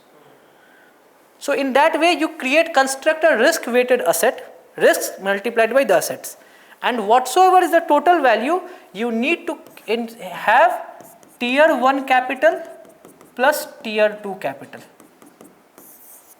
as a proportion, and this ratio is known as CAR or CRAR, which is prescribed by BIS at 9%, however RBI prescribes at 12%, and for NBFCs and SFBs these are 15%. Got that? Under tier 1 capital, if you see, it is core and high quality capital as well as disclosed reserves. Basically shareholders, the owners own capital. It should not be other way of funding that capital. It should be your own capital or your surplus reserves, your retained profits. Apart from that, tier 2 capital. So that is why if your core reserves fall, you must have heard there was an issue of additional AT1 bonds, additional tier 1 bonds. Suppose your profitability is going down and you are required to maintain CRAR. So you issue AT1 bonds, which is a way to increase the CRAR. However, these are the highest risk bonds. They are perpetual in nature. They do not have any maturity period. They offer you eternity, till eternity they will be returned. However, they can be called back if the company collapses. These AT1 bonds are extinguished rather than paid back. That happened in the case of Yes Bank. When Yes Bank was taken over by SBI or ICICI, it was a consortium of banks, SDFC, ICICI and SBI. They took over Yes Bank just to prevent the bank from failing. Had Yes Bank failed, it would have led to ripple effects in the banking system. The trust would have gone down. Eventually, most people would have lost the trust, and they would have converted back their bank accounts money into currencies and getting locked in the land. And that is why I feel illiquid asset is very important, not liquid assets. Illiquid assets give you a time to adjust to the knee-jerk reaction. If you have money in your bank account, you will always take decisions which are more irrational. That is known as gun effect. It is known as gun effect. If you have gun, you will use it. If you have 1 crore rupees in your bank account, you will not buy Tata Nano car, you will obviously buy at least MG Hector. Some would even try buying Volvo and all these things. You will not be quite satisfied, you will try to use the money. So in the same manner, if the banking system collapses, any of the bank gets failed, in India, none of the banks have failed, they have been taken over by other banks. For example, IDBI, that was on verge of collapse. It was taken over by LIC. LIC took over the bank, so that if IDBI collapses, what would happen? That would be a negative effect on the whole banking system, that the banks are not safe. And that would lead to bank run. What is bank run? Asking for their money, and eventually the bank would go out of business. So that is CRAR. The second metric under minimum 9.5%. What? Or under Basel it was 5%. In 12.12%, there are two things. One is 9.5%, other is 2.5%, that is capital conservation buffer. We will come to that. But Basel said 8% only. I am talking about India's perspective. I am talking about India's perspective, that within that 12%, there are two things. One is 9.5% as CRAR and 2.5% as capital conservation buffer. CCB is not in Basel. No, this is India's innovation. Basel only recommends minimum. It is up to you if the banks technically are 16.7. If you go and see the data, economic service data has said that banks are holding 16.7% average, and public sector banks are at 17%, even private sector at 15-16%. That shows that banks are ready to forego their profit. See, if they are having more capital as locked, basically they are ready to forego business opportunities of getting more credits or more lending, ready to make it more adequately safe. They are playing safe because they have seen the NPA cycle and all these things. They have seen that pain in from 2015 to 2019. They have seen the pain. Banking system was all done in between 2015 and so all thanks to Raghuram Rajan actually. He was if the moments for India's economy came in 1991, the moments for banks came in 2015. The moment, and that was the moment at which RBI had differences with bank and with the government, and Raghuram Rajan said that okay, we are going. The next governor came, the government felt that he would be our man. He followed the footstep of his own person, and he also felt that it should be bank cleaning. Then again the government backtracked to IAS getting appointed as governors rather than calling the experts. Whenever you call the experts, obviously they will take expert decisions. So it was all because of the decisions taken by RBI governors of those two decisions that clicked during the Shaktikanta, and he was becoming the best governor, RBI governor, best governor award 2 times in sequence because of the things which were done before. Asset quality review. Go and increase your provisions. Second is capital conservation buffer. So the idea is counter-cyclical nature. Just like counter-cyclical nature, you need to conserve capital. Suppose in future there is a stress on banking system, that capital would be used. Else what would happen if you have higher profitability? You keep on deploying your profitability, you do not conserve the capital. In turn, in times of lower profitability or loss, what would be the issue? It would lead to banking failures. So that is counter-cyclical. If you are doing good, you need to be conservative. If you are doing bad, you need to come out with the reserves, deploy your reserves. That is capital conservation buffer.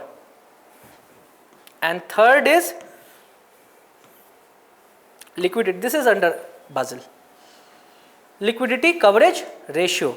So banks are required to hold 30 days of whatsoever is the net outflow in stressed month. The preceding 12 months, whichever month had highest outflow, banks are required to maintain that much cash balance. They cannot use it for lending purposes, so that they can avoid bank run. It avoids bank run. Are you getting it? Suppose there is a higher cash outflow demand. What happens? This banking system always works on rumors. If there is an issue of, suppose some depositors went there to ask for their money and they were turned back, it spreads like a fire. There's something issue with the bank. In 1 day or 2, all would collect together and would ask, please give us our money, and the banks would feel that it was all because they were not able to cater to few depositors. They are running into a bank run. If there is a bank run, it leads to RBI stepping up, and there are certain rationing which is done, and it is a negative image for the bank. So that is why this LCR ensures that you have cash to cover for any outflow in the highly stressed month. You need to maintain it. No, you are not required to just give it to not for the lending purpose. You need to maintain it as cash balance. So for banking system, you are required to adhere to prudential norms because you are not using your own money. You are using others' money. You are using others' money. So basically, you are more responsible. You need to be more prudent. NPAs. So I guess this is the last topic. NPAs, basically we have done good on the NPA front. Non-performing assets, if the principal as well as interest, any of the things, if the banks are not able to recover for preceding 90 days, then that account goes into NPA. Before that, there are 2-3 accounts, SMA 0, SMA 1, SMA 2. If the pending due is for up to 30 days, it is SMA 0, special mention account 0, special mention account 1, 31 to 60 and 61 to 90. Once it is declared NPA, banks are required to cover for provisioning. Banks are required to cover for the provisioning, and this is what is known as gross NPA and net NPA. If you reduce the provisioning value, the value that you arrive at is net NPA. So the net NPA levels in banks have gone down to 1.5-2%. The gross NPA levels have gone down to 3% only. So it was as high as 11.5%. That was the peak 2016, 2015, 2016. And then the government said that it was all because of the reckless lending during the UPA 2 government. Obviously, this is correct. What happens? It has a lag effect.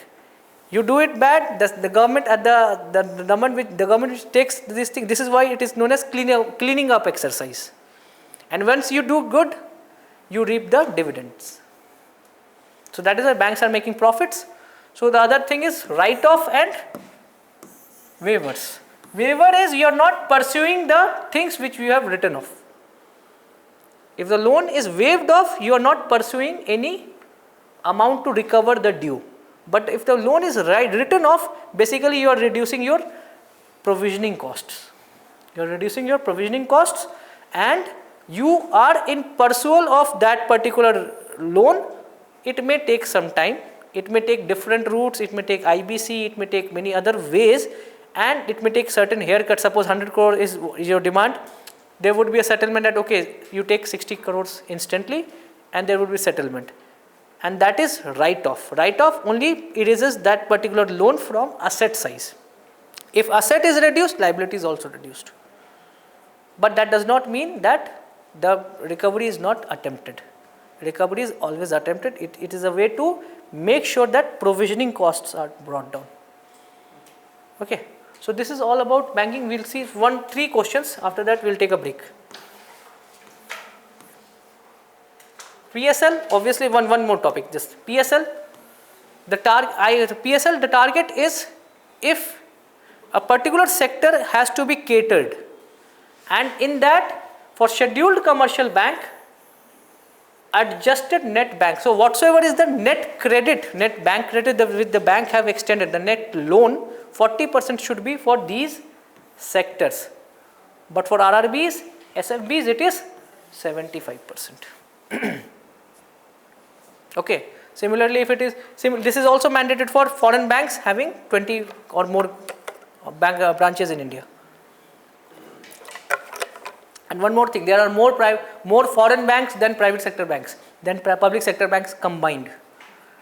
There are more foreign banks in India than public sector and private sector banks combined. I am not talking about the bank branches. I am talking about banks. There could be Bank of China having only 2 branches, but there are more foreign banks presence in India than public sector banks and private sector banks combined. I guess there are 48-47 foreign banks in India, something like that. And there are only 11-12 public sector banks and 20-25 private sector banks, combining it 35-37, but there are more foreign banks in India. Branches could be, obviously there is a huge difference. Urban Infrastructure Development Fund and Rural Infrastructure Development Fund. The idea is, if there is a PSL is a tradable commodity. The certificates are tradable. Suppose you are having a shortfall, you can buy a particular certificate of a bank which has exceeded that PSL limit.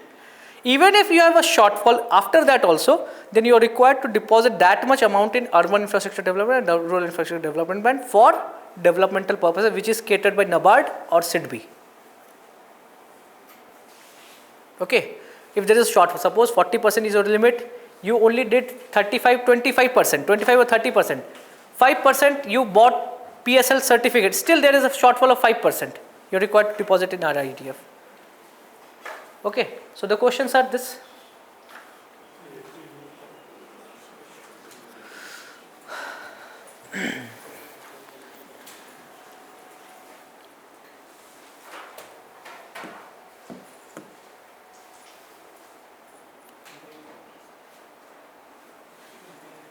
B. Why not A? Huh? A, it should be A, na? You say that increase in loan to value ratio can effectively tackle recession because consumption expenditure would increase, and that would effectively increase the aggregate demand. Yes. There is a relation to that. These are not independent and isolated.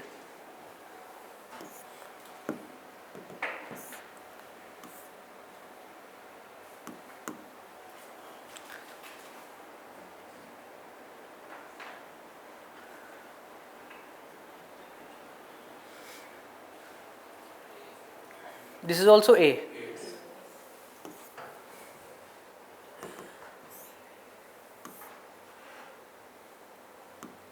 This question.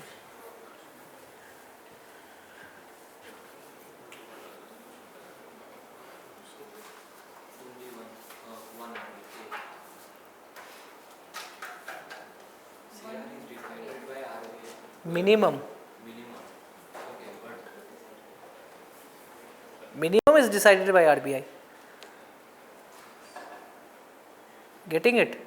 It is the minimum which is decided by RBI. It is up, if you want to have CRR at 80%, it is up to your limit. If you want to, if you think that you can sustain in banking system at 80%, you take that. Getting it? It is minimum, obviously, not CAR. Capital adequacy ratio is decided by the banks. If they fall below minimum, then they are penalized under the regulatory and prudential. They will be fined with this. So you think that second is correct? Second is right. Sorry, both is right. Both are right. Okay. So I guess this is the last. We will meet and talk about financial markets after the break. Financial markets will see obviously capital market and money market instruments, equity and debts. And then we'll build on inflation, poverty and unemployment, external sector, agriculture. So we'll start the financial market.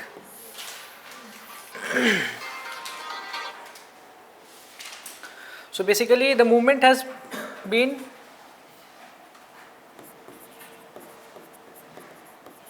barter to banking, banks to financial market. So basically it has become a place where the capital is being traded. Capital is being traded directly rather than getting capital by way of debt, by way of loan. We are moving towards the one who is ready to give capital and the one who is ready to borrow the capital directly meeting. That is financial market. And in a way it eliminates moral hazard. What is this moral hazard? What is the meaning of moral hazard?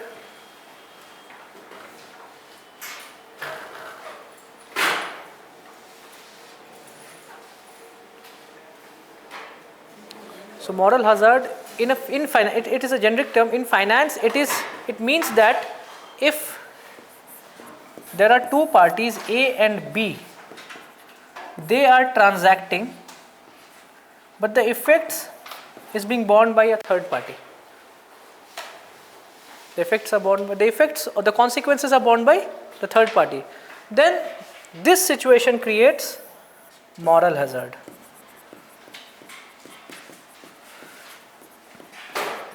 So banks have this issue. Banks, the effects of all the transactions between bank and borrower is actually borne by depositor ultimately. Borne by depositor ultimately. So that is why banks have technically been quite wary of not extending loans whenever they find it too risky. But in a market, obviously in an economy, it is important to ensure that capital is accessed and it is supplied in a more formal manner. So capital market comes to the rescue. Where directly the one who is ready to give capital and the one who is ready to take capital, they are interacting based on the credit worthiness. Based on the credit worthiness directly. And there is a regulator, that is SEBI, that comes into picture. There is no depositor whose money is at risk. The money could be at risk, however, it is the risk which is directly being borne by the bondholders or the equity holders. Getting it? Money market instruments are debt instruments only. They are bonds only, short duration bonds. Okay. So this is financial market. So it could have different types of underlying assets.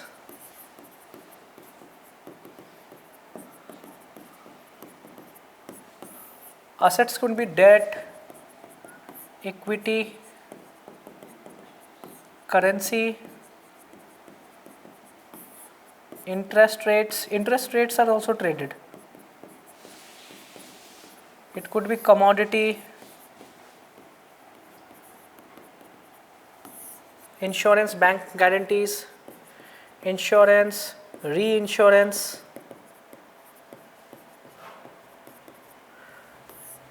bank guarantee,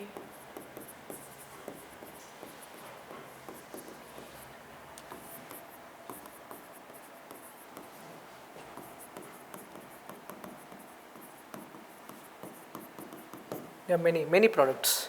These all are financial market products only. Okay. So there are two things. Investors invest because they want return. Borrowers, they need capital. Both of them interacting directly. Both of them interacting directly. So based on the duration, so that classification was based on the products, the types of products. Commodities means any commodity. It could be metals, it could be grains, it could be any other things which are traded directly. So based on duration, it could be long term, it could be short term. Long term is technically known as capital market. Short term is known as money market, or the other way could be debt, equity. And equity is always perpetual. What is the meaning of perpetual? Till the company is existing, the equities remain there, or till the investors have not sold off the equity. Debt itself is divided into two types. One is short term. There are two ways: short term, long term. Short term is nothing but money market instruments. Long term instruments are capital market instruments. This is the way to classify things also. So short term instruments, money market instruments are governed by RBI. Long term instruments are governed by SEBI. So that is why this is the classification. Okay. So the idea behind money market is ensuring short term mismatch of cash flows, that is ensured. Long term instrument is all about capital. So that is why long term instruments, if they are debt instruments, they are also known as dated securities. Short term securities, if they are debt securities, they are known as discounted securities. Okay, dated and discounted, we will talk about these things. And the other thing is capital market itself has two types. First time issue market is known as primary market. Trading market is known as secondary market. Both debts and equities can be traded. Both debts and equities are issued for the first time in the issue market. Okay.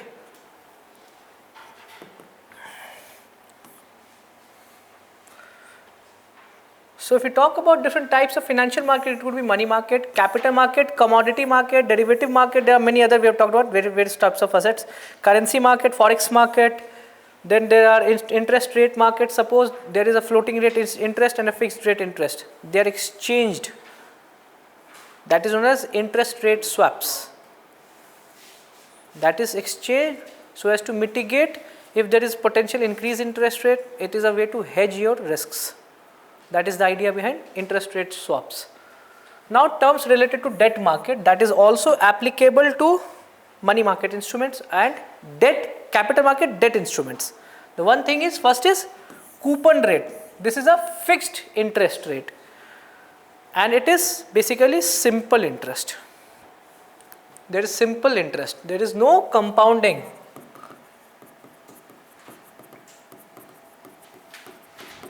It is also known as fixed income.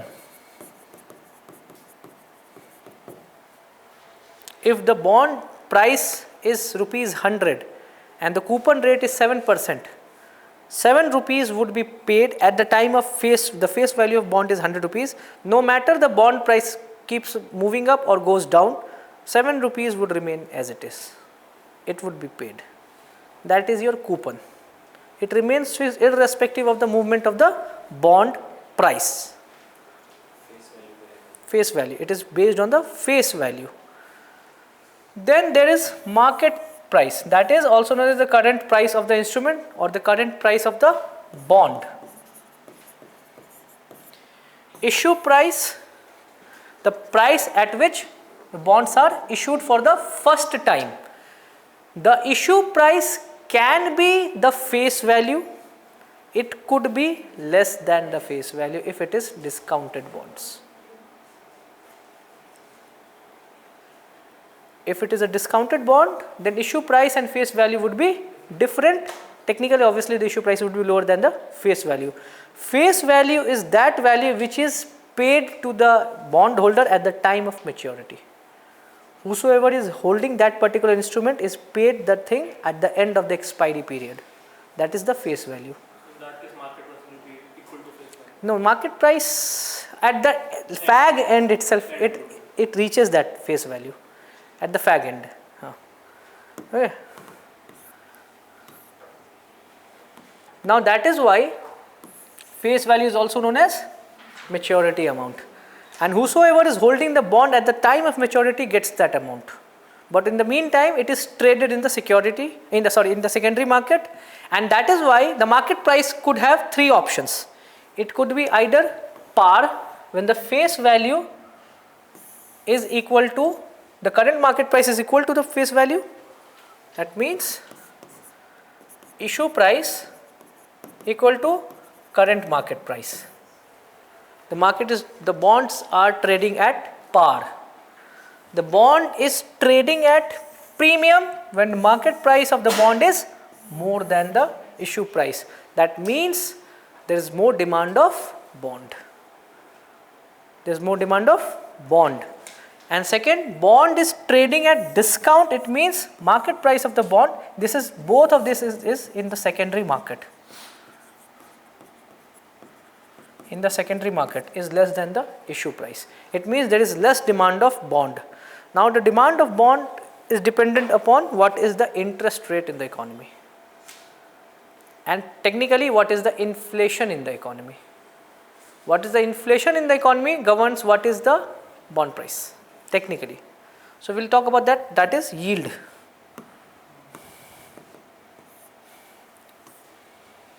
So that is yield. So yield is nothing if you know about the actual rate of return which the investor is getting after buying the bond in the secondary market. In the secondary market, it is nothing but coupon rate into issue price upon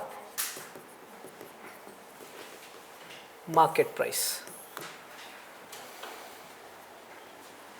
Coupon rate into issue price upon market price. So technically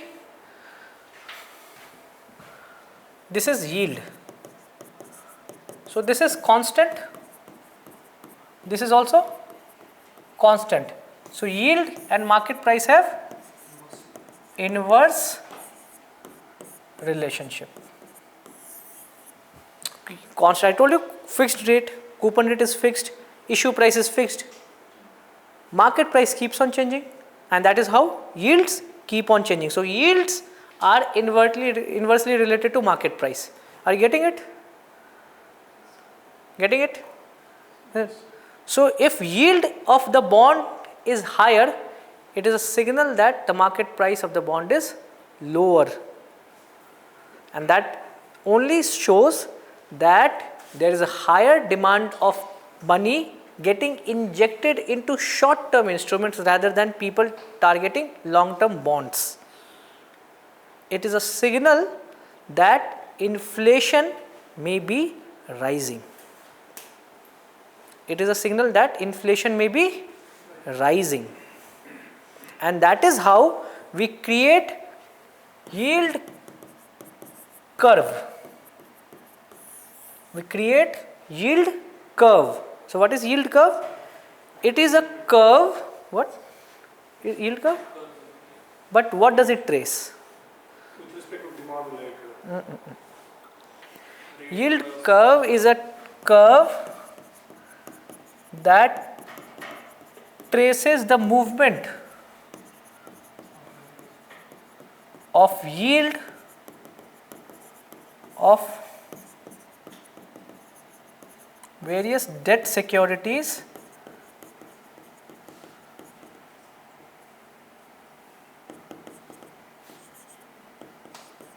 of varying maturities.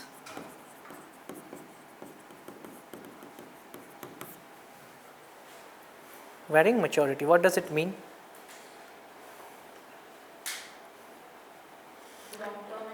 Exactly.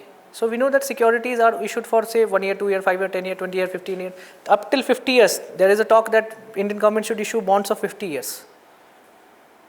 There have been bonds which are issued for 70, 75 years by US. So if you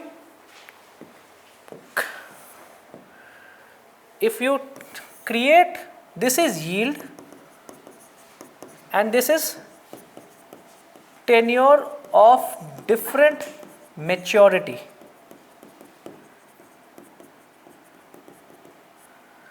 Five, 10, 15, 20, like that. This is yield of exact specific tenure bonds, but they have different yields because the demand is different for each specific period of yields. So if that is upward yield curve, that is a normal yield curve. So upward yield curve shows normal yield curve, that shows as tenures increase, yield demanded by investors increase. That shows that with increase in tenure there is a risk premium which is asked by investors. This shows risk premium.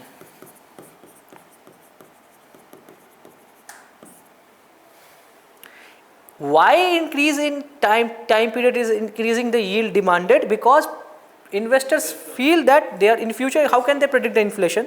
So they say that give us certain premium because we are ready to invest for longer period. We are not knowing the future movements. Getting it? So when we talk about yield, so we are not considering the capitalization here, but yield to maturity we consider that. Is it the difference? I mean, the difference between the bond price and what I will get in the market. Yield, whatever yields we are talking about is nothing but current yield.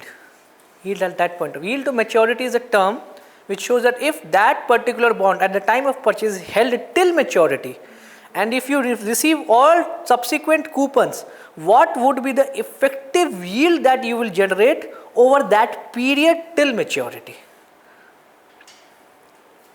If you buy something at, say, suppose coupon was 7%, face value was 100 rupees, but you bought it at 95 rupees. So the yield would become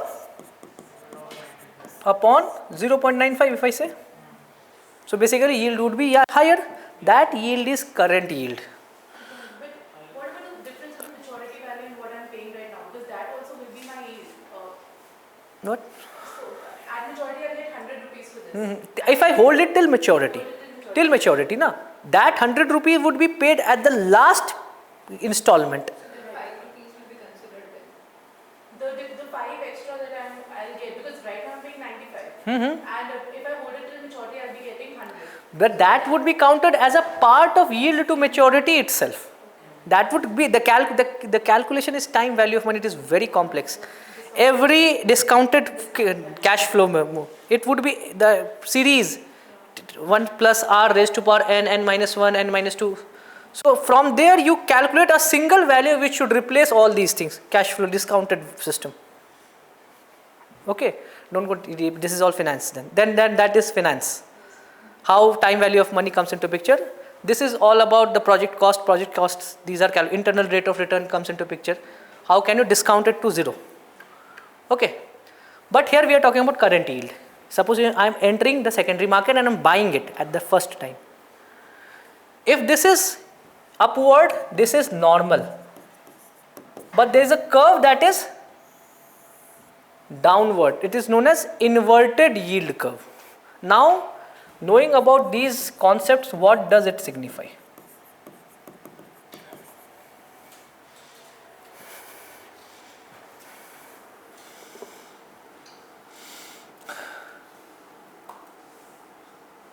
If that is inverted yield curve, that shows that in short term yield demand is higher, so in near term basically the investors feel that the inflation would be higher.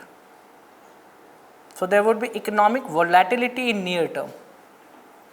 So whenever the yield curves invert, it gives a signal that there could be a situation of certain fluctuations in the economy. If then basically short term bonds are quoting higher yield rather than a long term bond. Technically risk premium says that longer term bonds should have higher return. But investors are saying that in short term you are required to pay more. It shows that in short term there could be certain fluctuation, volatility. And whenever there is volatility, there would be risk premium.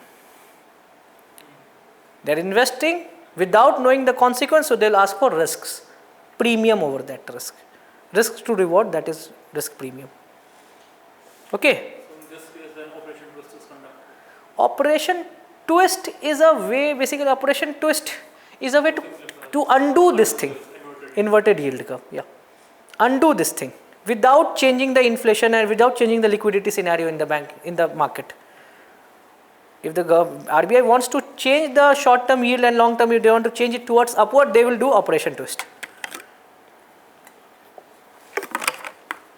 Getting it? Complex, quite a little bit complex. But the most important thing is how interest rate is inversely related to bond prices. So interest rates basically show that if interest rate rise, short term investment becomes more profitable. So people would start going short. Short means selling. Would start selling their bonds and will start putting their money in banks. And in that way, the price of the bond would go down because the demand of the bond would go down. So demand will increase with No, demand would go down. No. That shows that demand is going down. That is why prices is going. If demand is higher, the price would quote higher. Getting it, na? That is a signal that an interest rate is directly proportional to inflation. So the effects of monetary policy regulators, RBI not only looks into interest rate but also looks into bond price and the yield, because why RBI wants to change the yield is all because it is the yield which defines what would be the coupon rate of the freshly issued bond. Now I'll just give you an example. Suppose there is a fiscal deficit by the government. There is a fiscal deficit by the government and government wants to issue 20-year government security at 6.5% coupon. The government intends to. However, in the secondary market, the yields are quoting at 6.8%. Can the government get subscription to this? No, only a fool would subscribe to this bond. Only a fool would subscribe. So what would happen? It is this is yield in secondary market. So if the RBI wants to make sure that this reaches 6.5%, what would RBI do? RBI would start purchasing this bond in the secondary market. So that now If this goes to say 6.35% or 6.45%, sorry, now there would be subscription to this bond in the primary market, because government would collect money only in the primary market, not in the secondary market. Secondary market is all trading. The government has nothing to do with the things which are going in the secondary market. So secondary market gives a signal what would be the yield in the freshly issued primary market. So that is why RBI influences yield, which influences fiscal deficit, targets, which influences what is the cost of borrowing for the government. Done? So this is the main topic of discussion in debt market. Else everything is quite chalk and cheese, easy. All the types of bond, different types of bond, their maturities and all these things. Okay. As I told you, as inflation rises, inflation is a short-term thing. It is expected that if inflation rises, interest rate would automatically get risen. And if interest rate rise, then obviously the things get unfolded. So this is how things get interlinked. Okay. But obviously this is not so easy. Obviously there are multiple parameters simultaneously. How would be the response of currency exchange rate? What would be the tariffs? No. Principal amount gets adjusted. This would be the question. That is how I put that. Inflation index bonds ensures that the coupon, what happens? The coupon rate is linked with the price of the bond, and the price gets adjusted every time. So the coupon absolute value gets changed. Face value also. Face value also. That is why there is capital appreciation in inflation index bond. Exactly. In percentage term it is same, but in absolute value it changes.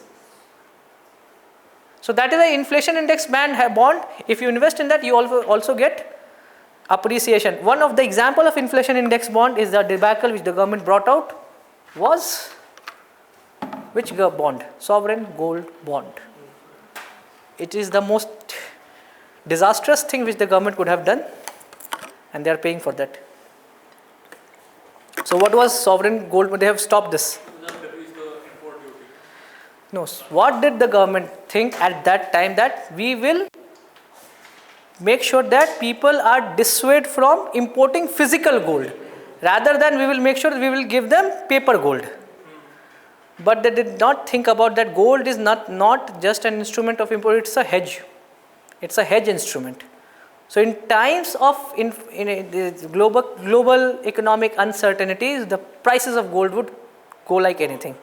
In the last 5-7 years, since 2015, the issue price of sovereign gold bond was 2,800 rupees per gram. And last tranche it has gone to 9,200 rupees. So there is capital appreciation. Itself it has gone to 12%, 12.5% is the annual rate of return on sovereign gold bond. To add to that, the government guaranteed 2.5% coupon. So 15% on a government security, I would say sell off all your assets and buy sovereign gold bond.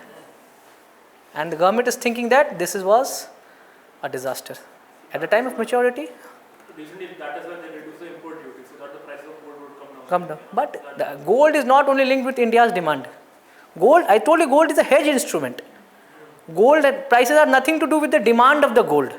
The prices of gold is all dependent upon what would be the certainties in the global economies. People are not just buying gold just to have, it's a safe haven. So eventually the prices of gold would go down. The government expects that it will fall back, however it won't happen. The government would have to pay way more. Technically the government should pay 7-8% is the average return on government securities. Government would be paying double of that. That is a kind of inflation index bond. Okay, the principles are also getting adjusted and the percentage terms, the value would. Okay, so money market instruments, call money, one day, it is nothing but interbank rates.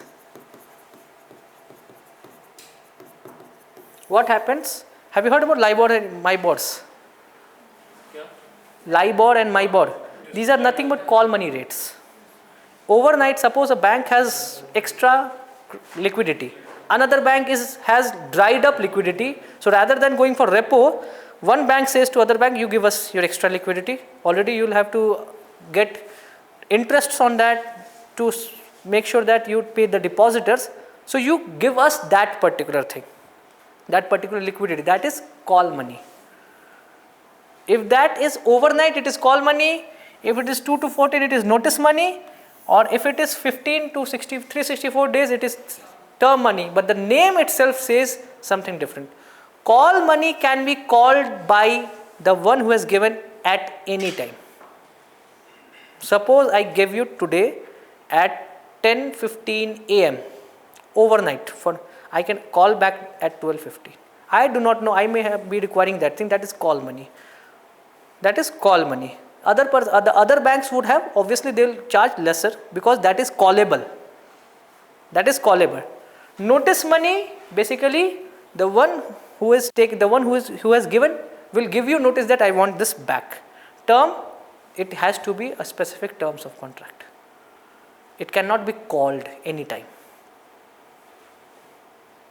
Do you know what I mean? Call means you can call back anytime. Before one day, that is up to you. Callable bonds, like these are kinds of callable bonds. But these are through notice and these are term. Term means if you are breaking the terms, there is a penal provisions in that. But these are short term instruments. Short term instruments means 1 to 364 days. 1 to 364 days. If this is the period, this is short term. Long term, the moment it hits 365 and beyond that. Okay, because that becomes dated security. So this is the idea. It allows banks to earn extra interest on their surplus, because obviously why would the bank give? Because they do not have excess credit demand. If they have credit demand, why would they give? They will give as loans that has higher margins rather than giving as callable. But if they do not have, the one option is give it as under reverse repo or SDF, or second is call money rates. So call money rates and SDFs are interlinked. SDFs are set, call money rates are changing depending upon the liquidity situation in the market. Liquidity situation in the market, if there is high excess liquidity, the call rates would go down. If there is dried up liquidity, so call rates signifying what is the level of liquidity in the market. If there is flushed up liquidity, call rates would go down. If there is tightened liquidity situation, the call rates would go up. Obviously the banks would say, then see, the situation of liquidity is quite dried up, we will charge you more. Okay, this is how things operate. There are multiple factors. What happens? What an issue? So if you have any conceptual issue, if you want to ask me anything, don't go into the deep of the things, how things operate, how they go about. These are concepts. How they operate in real world, there are plethora of there are various factors which are operating simultaneously. Like Trump is not just in changing tariffs. He is ensuring that the whole financial market is again controlled by US. Then comes T-bills. T-bills, basically, if the government issues short-term money market instruments, but these T-bills are issued to ensure that the fiscal deficits or any cash flow mismatch can be done. It can be issued for supplying the fiscal deficit, or it can be done for mismatch of cash flows. But in cash management bill, it is not done for ensuring fiscal deficits are financed. T-bills are 91 days, 182 days and 364 days. 364 days. And these are also external benchmarks. External? What is external benchmarks? Exactly. What happens in whenever the policy rates are tweaked, it has to be passed that to the market. That is monetary policy transmission. So RBI tries to do the best it can do. So they brought out base prime lending rate, they changed to MCLR, and now they have changed to EBLR, external benchmark lending rate, where they have told that whenever there is floating rate loans, that has to be primed or linked with external benchmarks. So any loan, suppose a vehicle loan is there, that is floating loan rate. It means that it can move up, it can go down, but it has to be linked with an external benchmark. Suppose the loan offer could be repo rate plus 3%. Fiscal deficit financing में use कर सकते हैं ना? What? Fiscal deficit financing. This T-bills. Yes. T-bills are allowed for fiscal deficit financing. What I am saying, external benchmark, I am talking about external benchmark, how they operate. Suppose you are a consumer, you have taken a loan from bank for financing of vehicle, and that vehicle is on floating rate loan. That floating rate has to have a particular external benchmark. T-bills of different maturity, 91, 80, 182 or 364 becomes one of those external benchmarks. It could be repos, it could be MIBORs, it could be LIBORs. So that is how these act as external benchmark. T-bills give an indication that what would be the liquidity scenario in the market. T-bills are not dated securities, these are discounted securities. Issued at discount, redeemed at par. These are discounted securities and everyone is allowed, it is a part of SLR, CRR, everything is there. Okay. CMBs, everything is there, but it is up to 90 days. Because the moment it is 91 days plus, it becomes a T-bill, but the condition is it cannot be used to finance fiscal deficit. So that was the condition that the government of India or the state government has two options. Either if there is a mismatch in cash flow, what is the meaning of mismatch in cash flow?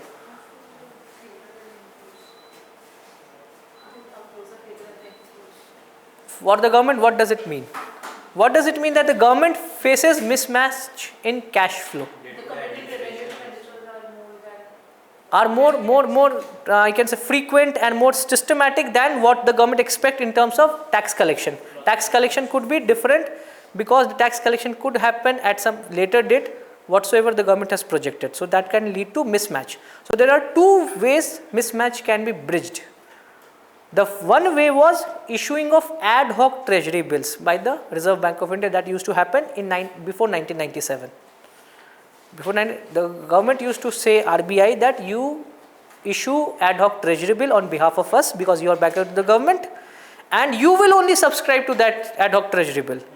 And that money would go to the accounts of the government of India's account with RBI and we will use to fill the gap of mismatch.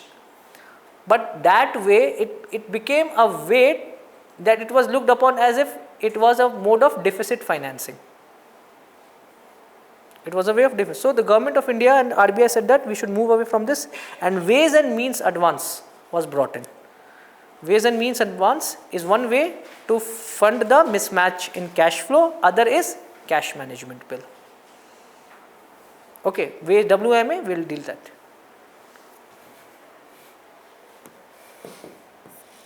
Third is certificate of deposit. This was also in news. So there is one ratio, that is CD ratio, credit to deposit ratio. Credit to deposit ratio for banks. What does it mean? How much of the credit which the banks have outstanding in the market is being funded through its own deposits base? Its own deposit base, how is it funded? Is it getting funded through that or not?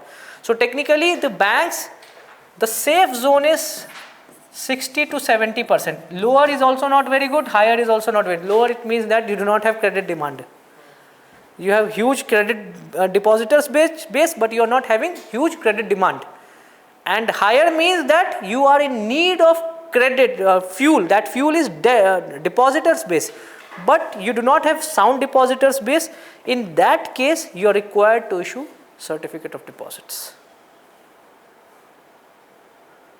Certificate of deposits, the main is it cannot provide loans against CDs, however that becomes a base for deposit.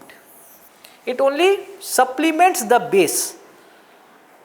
Loans cannot be provided against it, however the banks have been doing this. In the month of September, October last year, they issued CDs in larger numbers because the demand of credit was very high at that time. So they basically violated some of the norms. However, RBI was also was lenient on this. Whether they can use CDs to fund credit, no, as per RBI. However, RBI has been silent. What if they do? Okay, so what if they do? The RBI remained silent because the demand was very high at that time, credit. So this is basically to fund the short-term funds requirement. This is certificate of deposit. It has to be by banks and some kinds of financial institutions which are required, like AIFIs, they can issue CDs and all.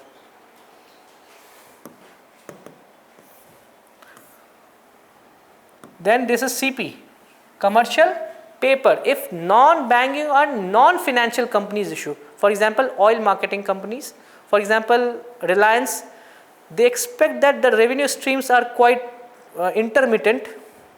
In the meantime, they have committed expenditure. What would they do? They will issue commercial paper in the market, and that would be used to fund the mismatch in cash flow. Okay, but that has to be, if that is a financial company, that is certificate of deposits only. So whatever you see for NBFCs and all this, these are certificate of deposits, or these are debt instrument, not actual FDs. Fixed deposits are different. Whatsoever you see that some of the NBFCs issue depositors, term deposit kind of, these are nothing but CDs. These are debt instrument rather than a particular bank instrument like FD. Okay, what is the difference between FD and certificate of deposit? If FD is failed, then the bank is on the verge of collapse. But CD, it's all about that you have taken the risk. Okay, that is the difference.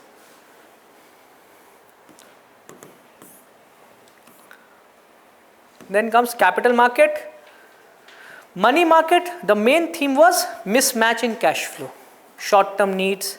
It was not for earning return on investments. So one question on CD and commercial papers. The only difference is that commercial paper is non-banking. Non-financial. Non-financial. Huh. And that is for the Finance part. Finance. Deposit as this. Because in a way, that certificate of deposit shows that that particular entity is into lending kind of a thing. But non-marketing, non-financial companies are basically like oil companies, like Reliance, these are not into lending and all these things.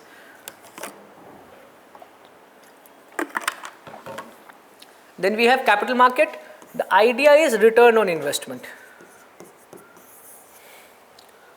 Return on investment from the perspective of investor.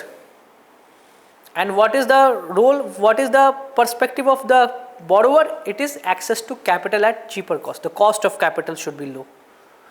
There are two terms, COC and ROI. COC is for borrower, ROI is for investor.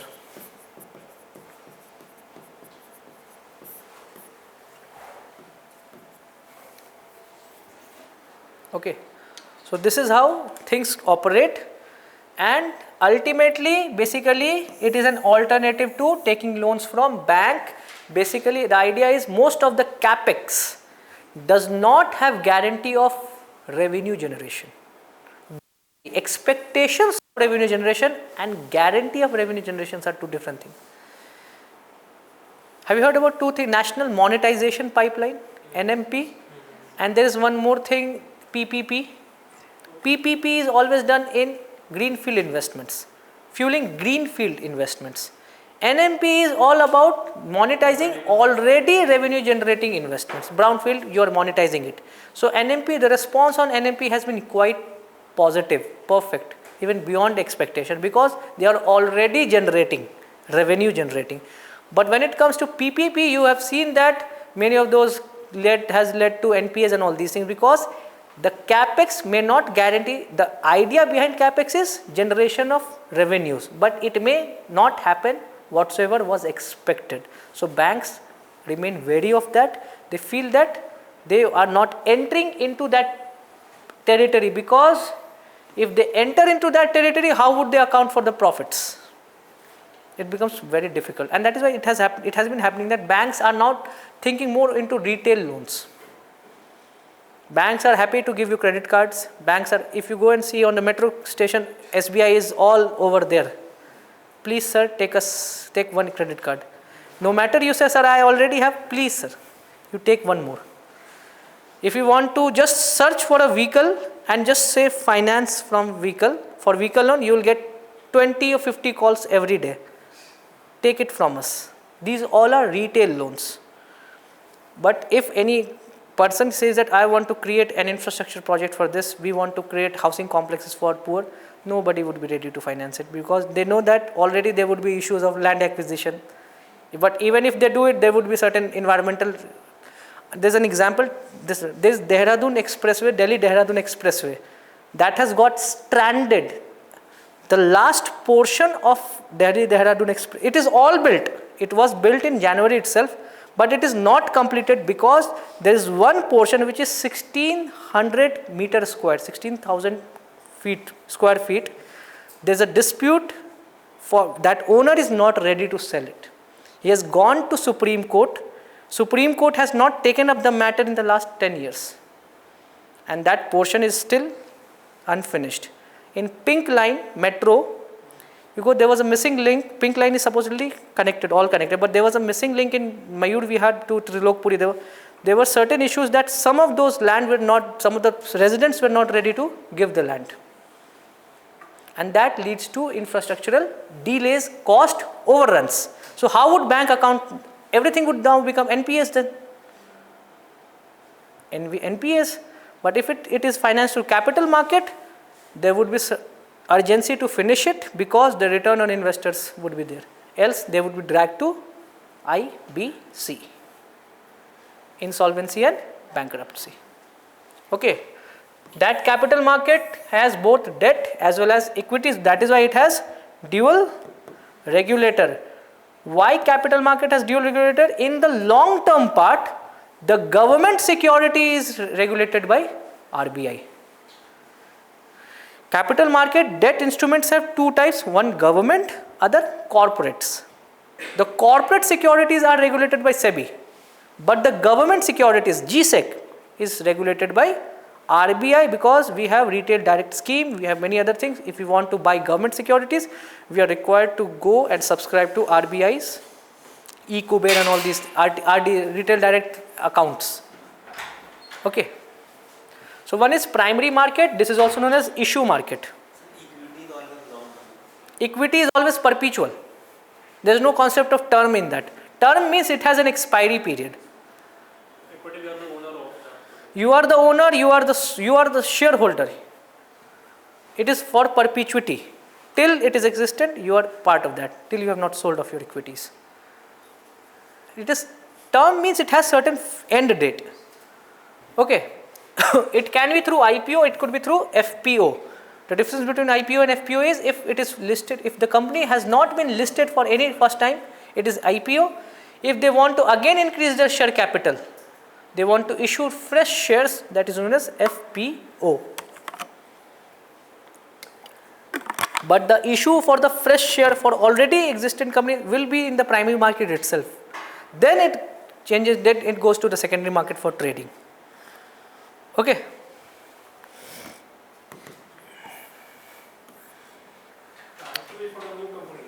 IPO is for new company. There is no FPO is for those, suppose Reliance is already listed, but Reliance wants to again issue new shares.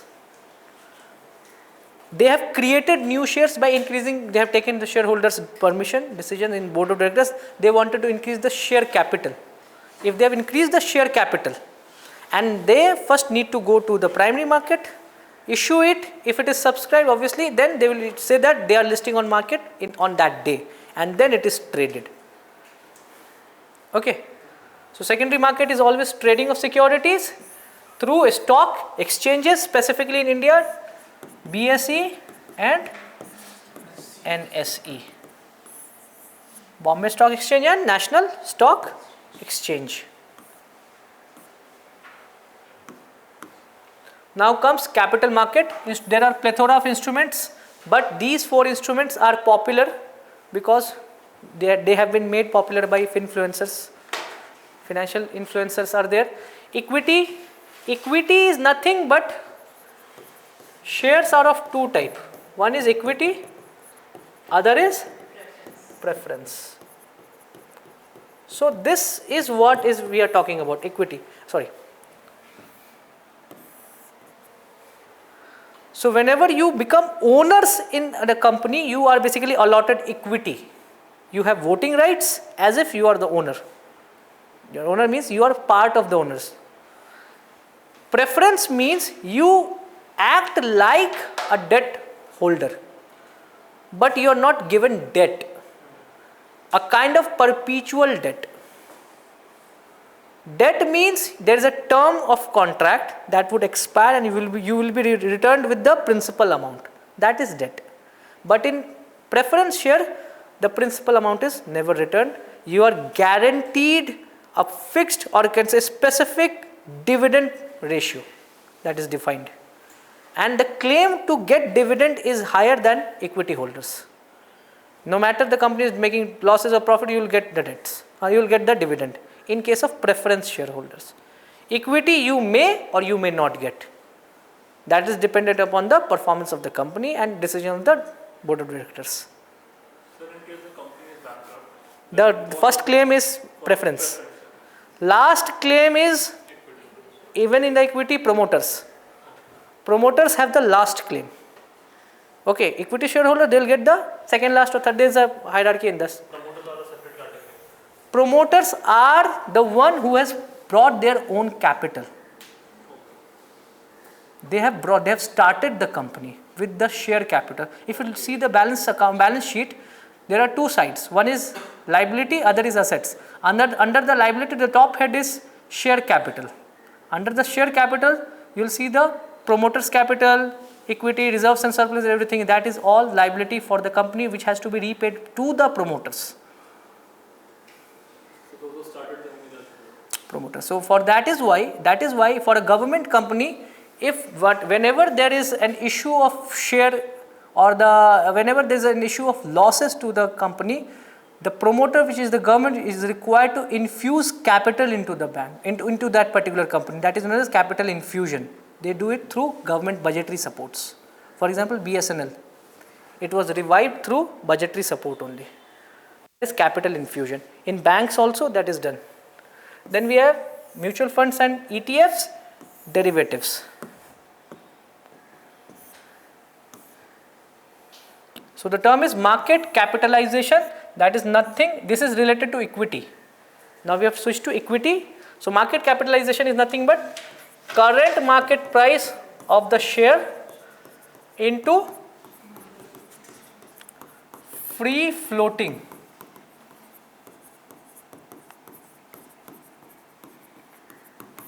So the shares can be free floating and can be held by the company itself. They have not released it.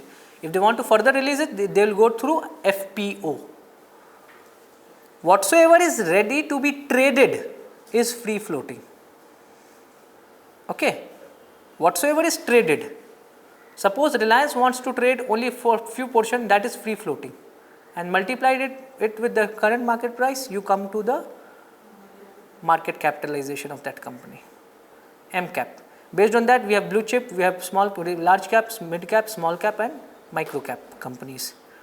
Free floating is the amount which is available. Which is the number of shares which are ready to be, which are available for trading. Which are available for trading. Okay.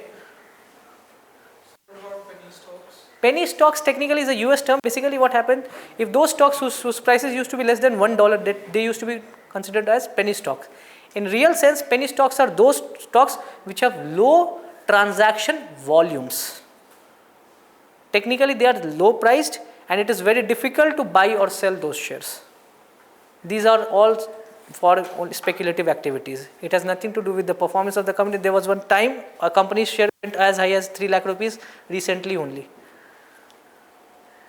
Recently, 3 or 4 months back only, it became a news. If you had bought that share, this the person, I don't want to take the name, that person has been the best influencer of influencing Gen Zs into trading. So he says, if you had invested this much amount, you would have reached Mukesh Ambani. So obviously 3 lakh rupees, if you 3 lakh rupees for one share, you multiply it with the number of shares. But the idea is it freely tradable? No.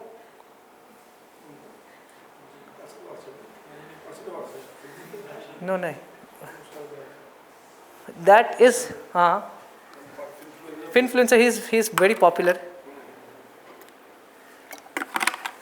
He always compares. If you have stopped eating, if you had invested this much amount, it's all about hindsight bias. In psychology, that is known as hindsight bias, predicting the event after it has happened.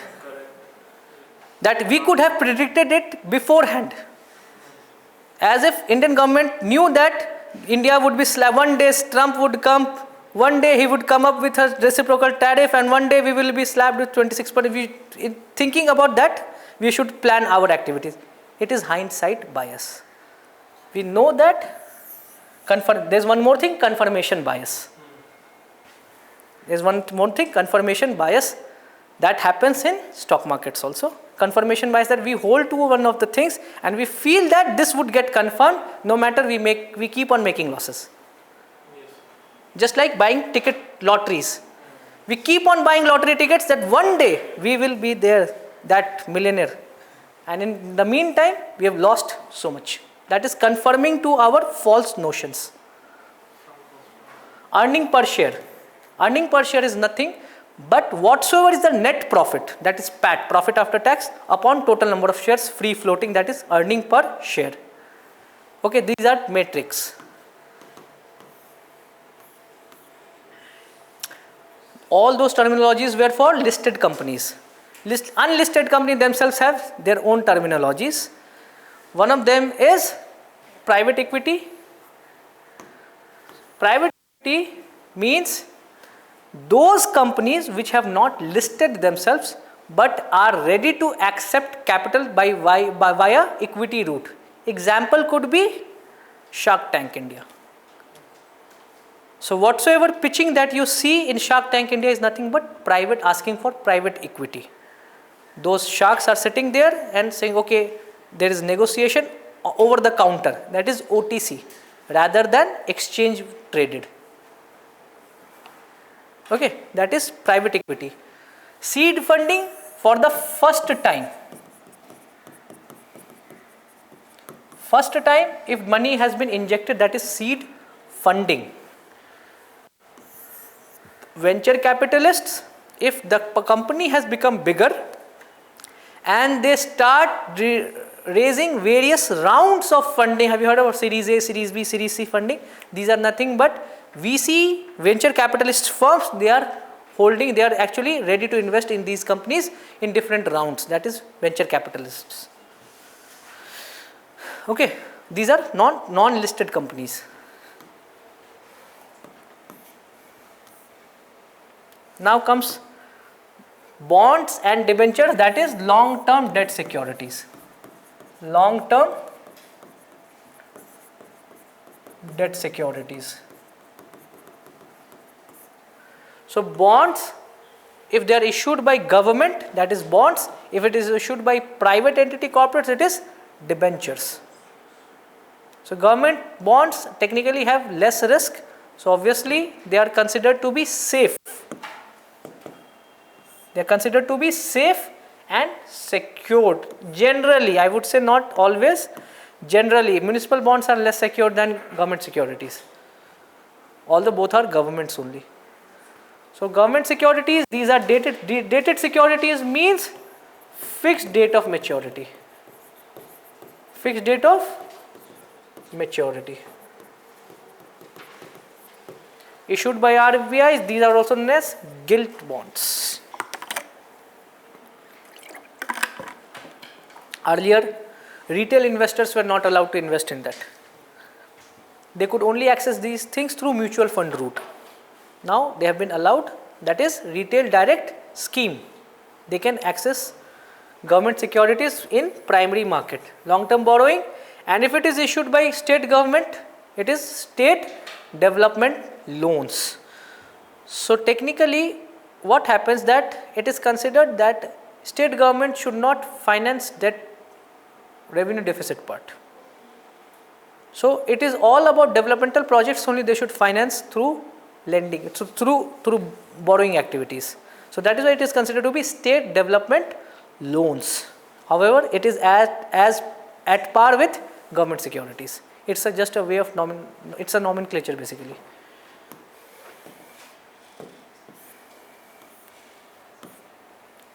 The various types is zero coupon bond. Zero coupon bonds are nothing but discounted securities. Inflation indexed bonds means that principal is adjusted. Principal adjusted, and obviously returns adjusted. One of the pathetic thing of sovereign gold bond was also that it was exempt from capital gain tax. So government was ready to create a disaster for itself. In any security, if you have capital appreciation, it is taxed with capital gains tax. However, if you hold sovereign gold bond till maturity of 7 or 8 years, whatsoever was that, it is exempt from capital gains. So all 15% is post-tax return. So those who invested in that, they were happier. Masala bond, if the bonds are issued in rupee in external market. So who takes the risk? Foreign, there is. There are two. One is investor, other is borrower. So not one is issuer and other is borrower. One is issuer, other is borrower. In case of masala bond, the issuer issues the bond in foreign market but in Indian currency. So who is taking the risk of foreign exchange fluctuation? Is it the issuer or the borrower? Issuer or borrower तो एक ही नहीं Issuer.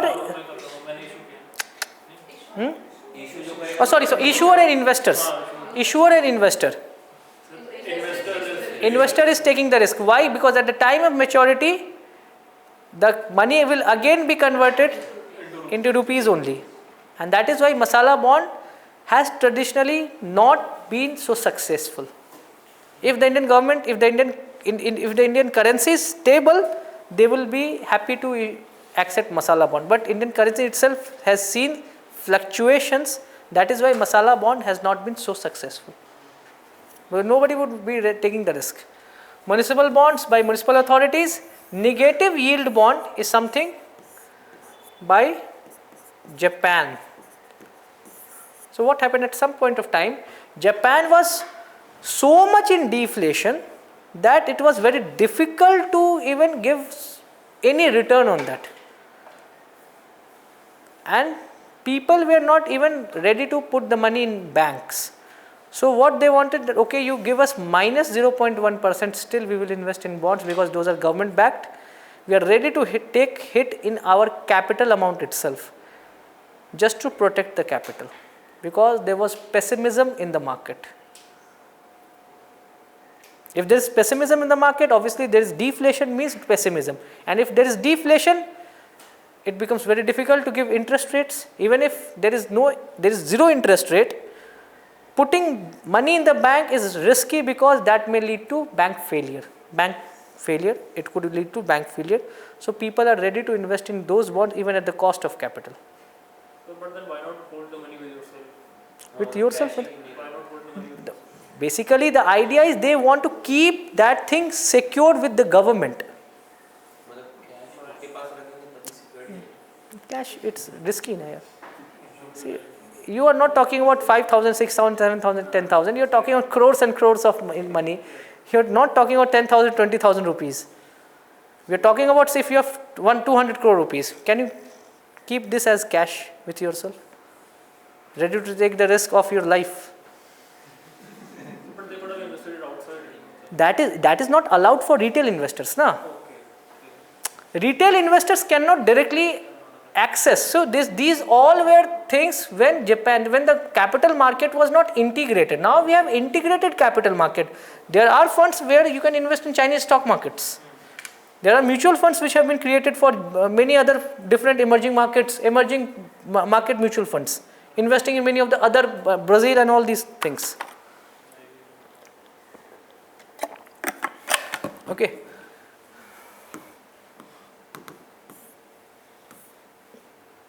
Mutual fund, basically it's a pool of money. If you want to invest in shares, one thing is direct trading. If you are not having the knowledge, you will take mutual fund route. The idea is you are putting money, you are giving money to a particular fund manager, an asset management company, and they charge you some certain commission. That commission is known as expense ratio. That commission is known as expense ratio. And that mutual fund invests, it creates a portfolio of investment, and through that it creates an index. And that index value is what is known as net asset value, NAV. And whenever you invest in that particular mutual fund, you buy a particular stock, particular units of mutual fund, you buy at net asset value. Whatsoever is the movement in NAV, that becomes your appreciation or depreciation of your capital. Okay, that is mutual fund, professionally managed, asset diversification, and low ticket size investments. You cannot buy shares with 500 rupees, but you can buy mutual funds with 500 rupees. Then we have exchange traded funds. What is ETF?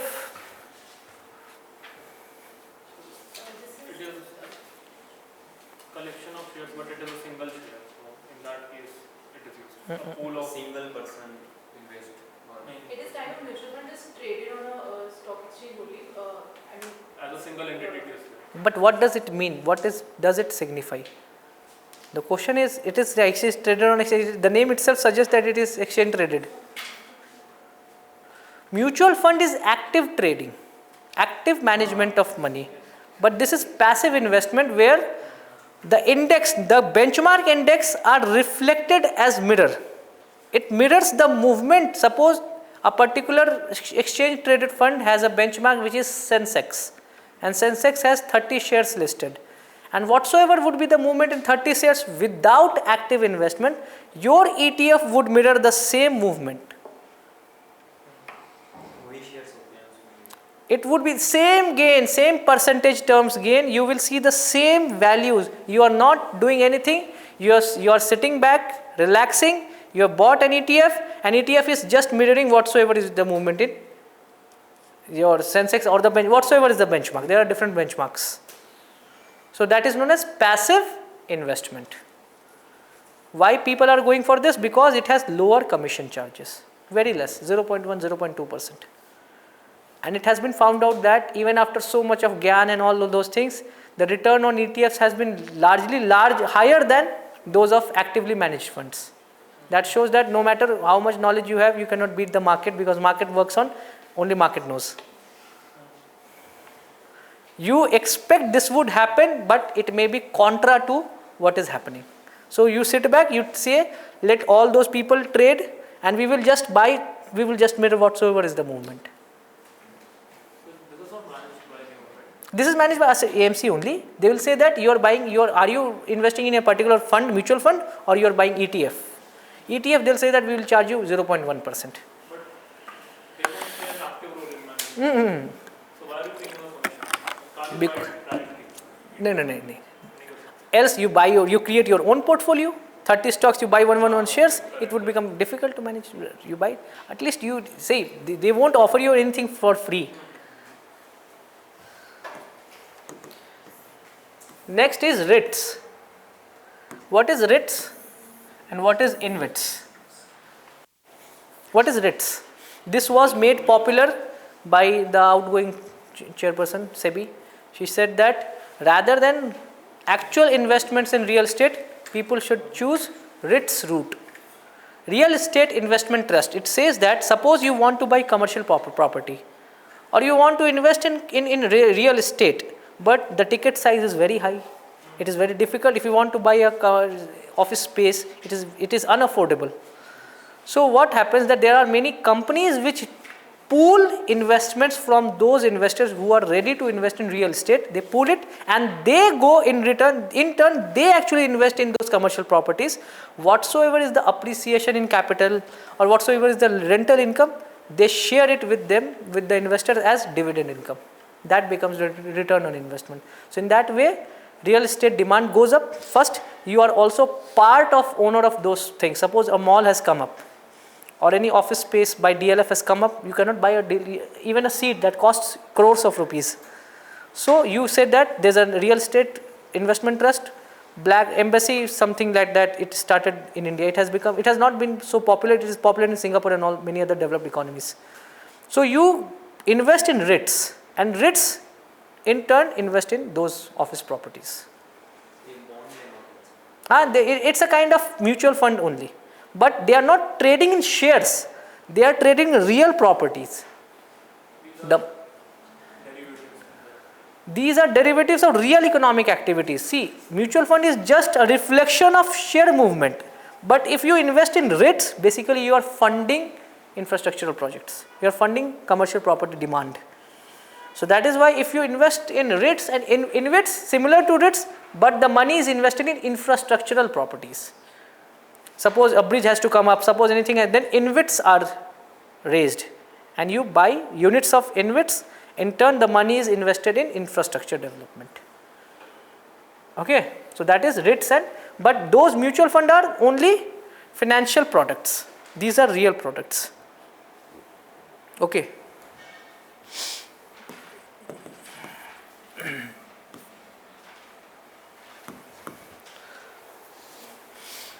Question first.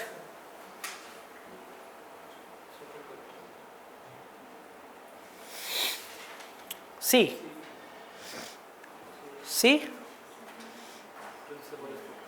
Principal is also protected. That is why it has capital gains on that. If the principal gets adjusted, and that is how the absolute inflation index bond is. Suppose 100 rupees is the principal amount first, face value, and inflation is 5%, next year it would be 105. If again inflation is 10%, 105 plus 10% of 105, the principal is getting adjusted. And in turn, obviously, what would happen? The absolute coupon payments would also get adjusted. Okay, so C would be the answer. Second.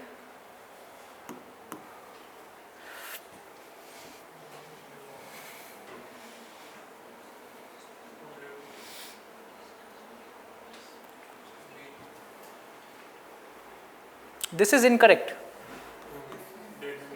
There are gold, commodities, there are multi-asset allocation fund. This is correct. This is also correct. Okay.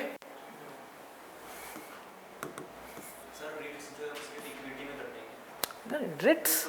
I told you invest in real estate, no equity. Only unit hota hai. It is not a reflection of share price.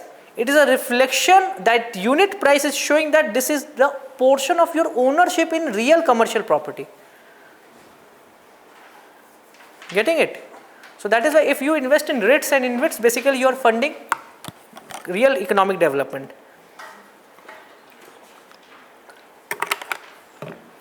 This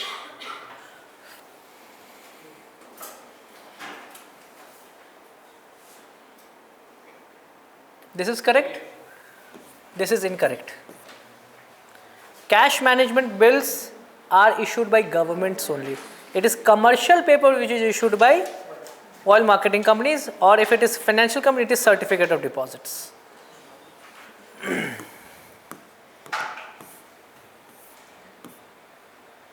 Inflation.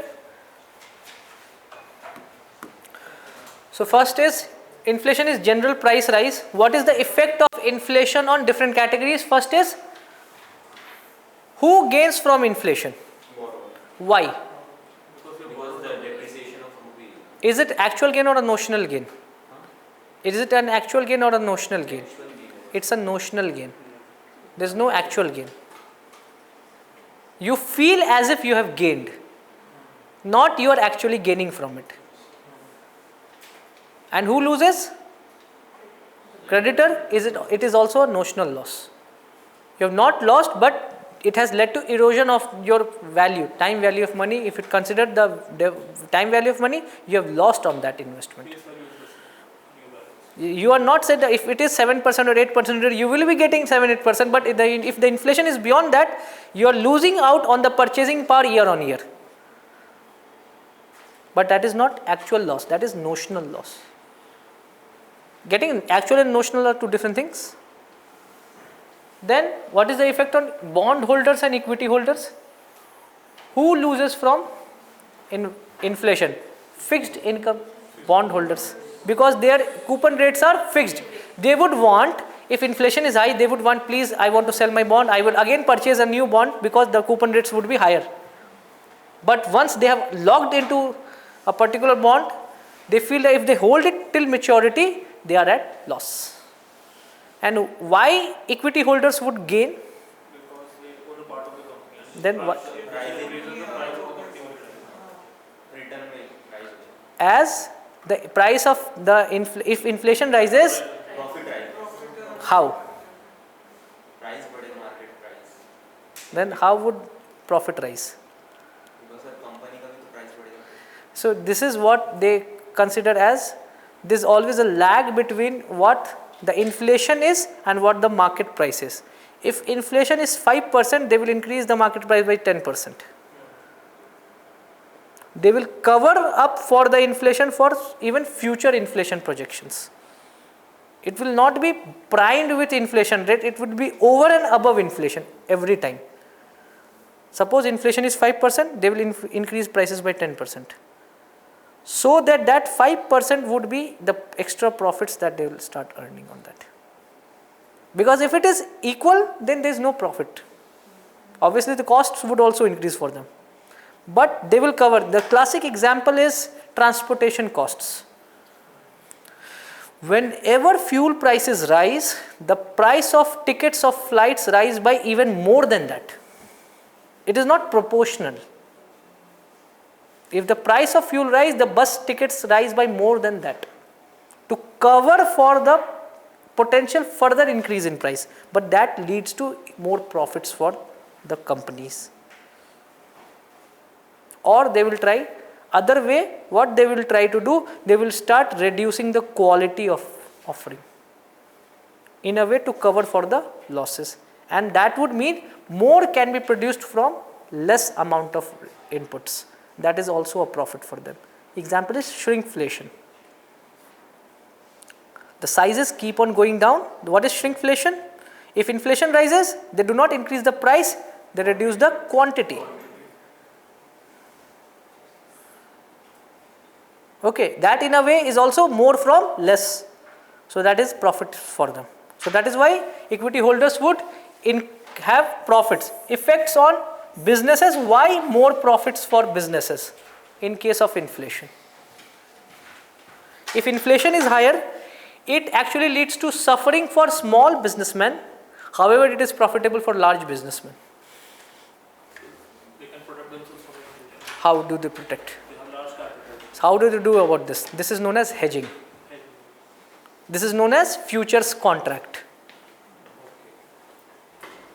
So large businessmen always have their earnings, capital to engage as a way to hedge any future potential increase in price, but the market price always follow the trend in inflation, so their profitability increase.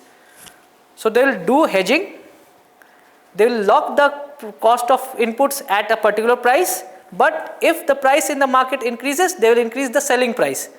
SP minus CP is your profit, the profitability increases. But that is not available for small businessmen, because if there is inflation, they are looking to fund the working capital, and that is why they go out of the business. So whenever there is high inflation, it is all the small working class, small farmers, small business class that are suffering. So inflation is a kind of inflation tax for them, for small income groups, be it wage earners, be it anyone else. Okay, the classic example is, since 2020,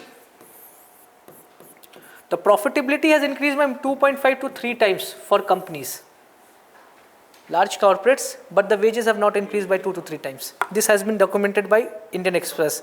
They came out with wage increase for different sectors and what has been the increase in profitability. And that is what is known as shift in capital, a shift in contribution from labor towards capital or profits. Technically, the labor cost should have also gone by 2 to 3 times. Then it would have been proportionate increase, but we have not seen that. So Phillips curve says that there is an inverse relationship between inflation and unemployment. Because inflation gives a signal that there is a higher demand, there is the demand and supply mismatch, more labor would be employed in short term from the existing capacities. From the existing capacities. The only example, the classic example is, one classic example is EdTech. When there was higher demand, there was least unemployment, there was overhiring. In EdTech, you talk about software industry, now they are reeling under pressure. You go and see how has been the experiences of software companies and service-oriented companies. They are now going for mass layoffs. So it is only the variable inputs that can be changed in short term. Okay, in long term, everything gets adjusted. In long term, it is known as regression to mean. Regression to mean. It means in long term, the trend line would be as it is, the continuation of trend line. In this year's economic survey, if you have gone through the economic survey, there was one graph which showed that loss of output and the actual trend line. If India had not experienced COVID, what would have been the actual trend line, and have we actually gone back to the trend line, or are we below that trend line? So that has shown that we have again gone back to the normal. Only whatsoever we lost was only temporary. Whatsoever was the loss in that 2020 was only temporary. We have covered for those losses. Okay.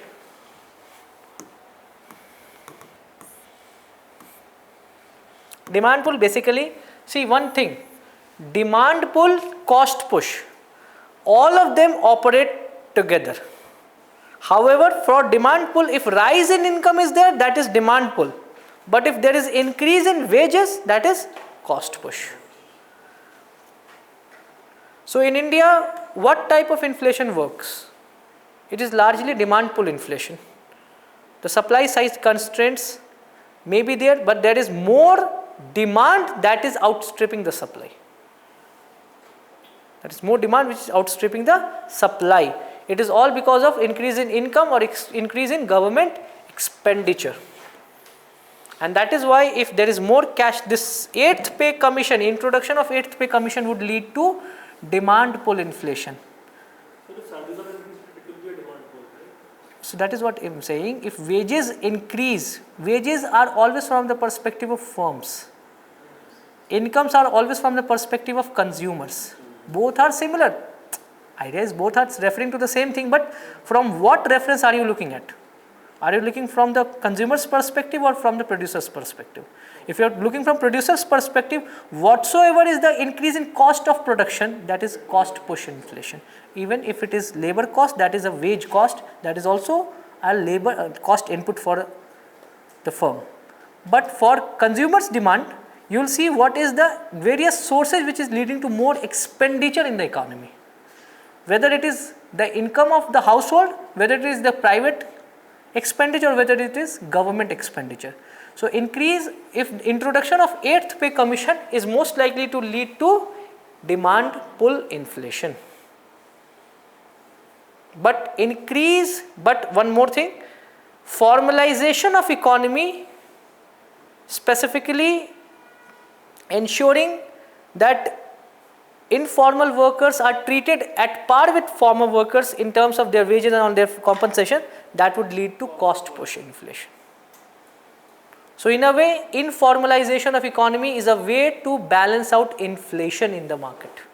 And that is why it is more important for India, which is cost conscious, that informal economy should not be quickly converted into formal economy from the cost consciousness point of view. There's a classic example is if you buy a chole bhature from a roadside stall or if you buy a chole bhature from Haldiram's. If it is more formal, the prices of the same quality of products could be way higher. So you can only afford chole bhature from Haldiram's if you have good income. But for masses, it has to be cost competitiveness, cost consciousness. That is why informal economy has its own role in India's consumption expenditure. Everything comes with a cost. If you formalize things, it will be costly. Cost push inflation, supply side constraints. So I just take just one example. If there is chip shortage, global chip shortage led to supply side. So that was an example of cost push inflation. We saw that the prices of laptops went higher during COVID times. The moment supply chain was resumed, it was streamlined, the cost again normalized. Okay, so this is cost push inflation. Increase in interest rate, is it cost push? Yes, because the cost of capital increases. You will say, sir, increase in interest rate means increase in deposit rates, and then increase in deposit rate means more income means demand pull inflation. Here we are talking from the perspective of capital as factor input. See, economy does not operate after theory. There is no practical. Economy is once you have practical and then you deduce theory out of it. It's not that okay, we have read, then we'll go into the market and we'll buy things. We buy things, we do all the transactions as usual, and then we come out with a theory. If the theory is supporting our usual activity, we say that the theory is in sync with what is happening. If there is changes, we modify the theory. We do not do about things like the way it has been explained. Okay, so in any economy, cost push and demand pull goes simultaneously.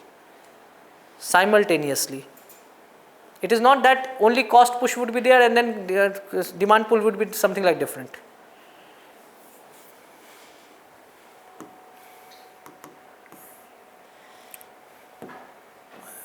Higher crude oil prices, higher cost of production.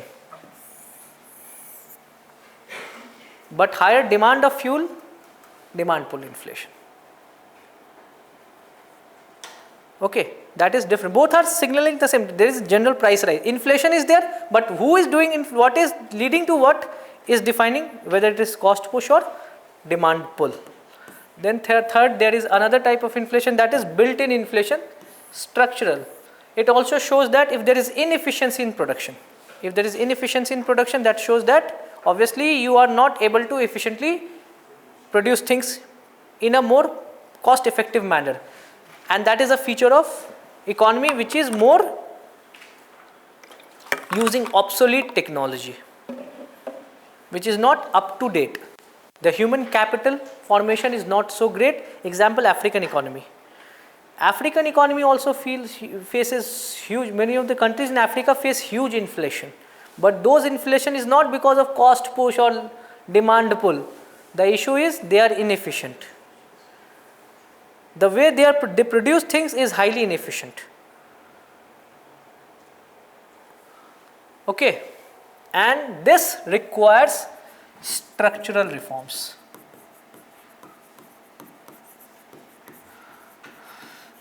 This requires structural reforms. One of the sector that is long due for structural reform, which will happen eventually, is aviation sector. There has been huge inflation in ticket prices in aviation sector. It's all because there has not been any structural reforms in aviation sector. Only we have done is that privatization has been pushed, but we have not done on the part of what should be the ideal ticket prices. So that is how there could be certain structural reforms. Until and unless we do not have the capacities, the number of airports do not increase, and the number of aeroplanes that India has. How many commercial aeroplanes does India have currently? India has ordered the largest number of airplanes in the world. So I'll just give you an example. Number of airports in India is roughly 155 currently operational airports, and the number of aeroplanes in India is currently 800. The number of airports in China is roughly 250, and the number of aeroplanes in China is roughly 4500.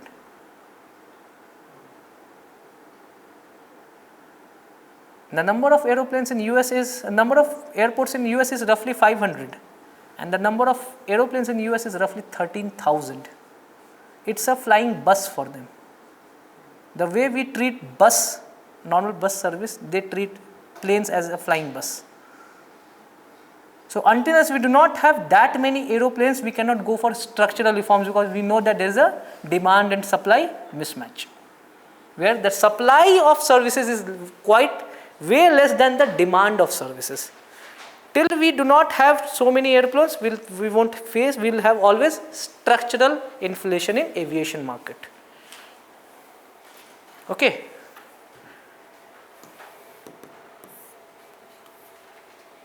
Methods, WPI. There's one Ramesh Chand committee which has been brought in. Ramesh Chand panel, I would say, not committee. It has been formed to look into revision of base year of WPI from 2011-12 to 22-23, and also create a roadmap for switch to PPI. So we use WPI as a way to gauge producers end of price movement. So Ramesh Chand panel has been created. So currently, technically, in this year only, we will have 2-3 more panels. One panel would be revision of base year for GDP. Another would be revision of base year for CPI and its basket. So these 2 panels are also pending. Then we will have IIPs, and all these, the base years would get changed to 22-23. Still it's not changed like this. 1 year terms of reference is there. 1 year it has been given. They have said that it will be changed to 22-23. They will have to come out with the basket. The commodities would be changed, some would be added, some would be deleted, depending upon the current level of consumption. Then there would be, the base year would be changed. So wholesale price index does not include services at all. However, CPI includes services, and PPI includes those services which are essential as part of production. For example, warehousing, storage cost, holding. If you talk about the cost of FCI, how do they know about the MSP of crops? It is not just the cost of production. It is also the storage and all these costs, handling cost and all these. These all are way of actually handling those crops. In the same manner, it is not just the bulk prices, the raw material prices which is important. It is also how you are handling it. What is the shipping container cost, shipping line cost. All these things are inbuilt into it. You need to account for that. Okay. CPI from consumers end. It has very many variations. One is CPI combined. Another is CPI IW, industrial worker, agricultural laborer and rural workers. CPI combined is brought out by NSO. Other forms of CPIs are brought out by Ministry of Labour Bureau. So CPI combined is targeted as inflation targeting by the Monetary Policy Committee. CPI IW, CPI industrial worker, is used by many of those public sector enterprises to calculate for the wages and to calculate for the dearness allowances. Okay. So it is also high frequency. High frequency indicator means monthly data.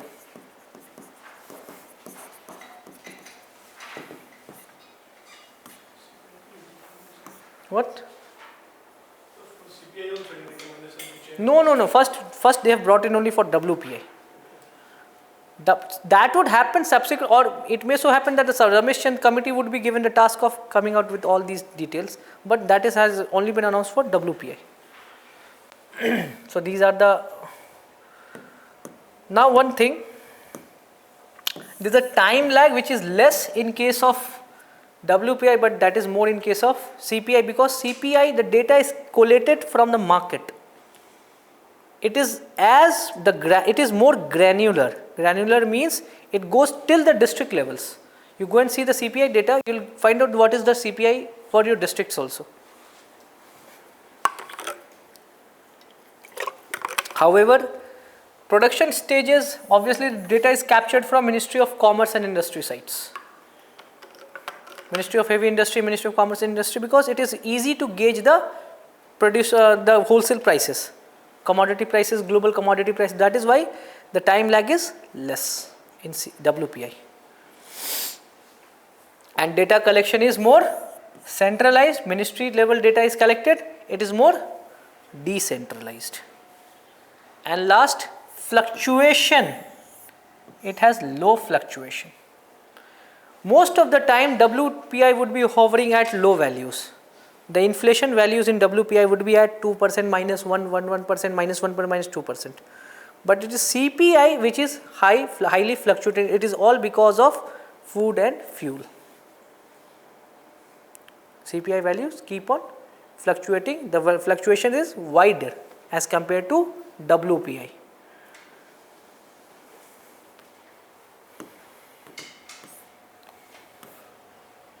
Now these are the terms. Deflation means negative inflation. Disinflation means decrease in rate of inflation. So post-COVID, central banks increased their interest rate. The aim was disinflation. The aim was disinflation. Reduction in year-on-year rate of inflation. So they have curtailed recent year, today only 25 basis points. They have reduced repo rates further. Now it is 6%. And they said that we have achieved that 4%. We expect that in the remaining year or in this current year it would remain at 4%. That is what RBI targets.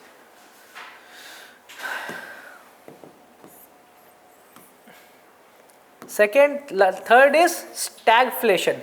If that is stagflation means high inflation, low growth and high levels of unemployment. Opposite of stagflation is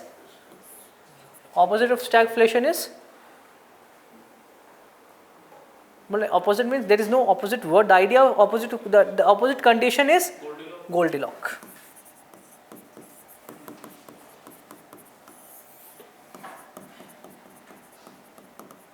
Opposite condition is Goldilocks. A complete opposite. Moderately high growth, moderately low inflation and high levels of employment, low levels of unemployment. So India was expected till Trump came to the party that we have entered Goldilocks till 27, but obviously the world is not.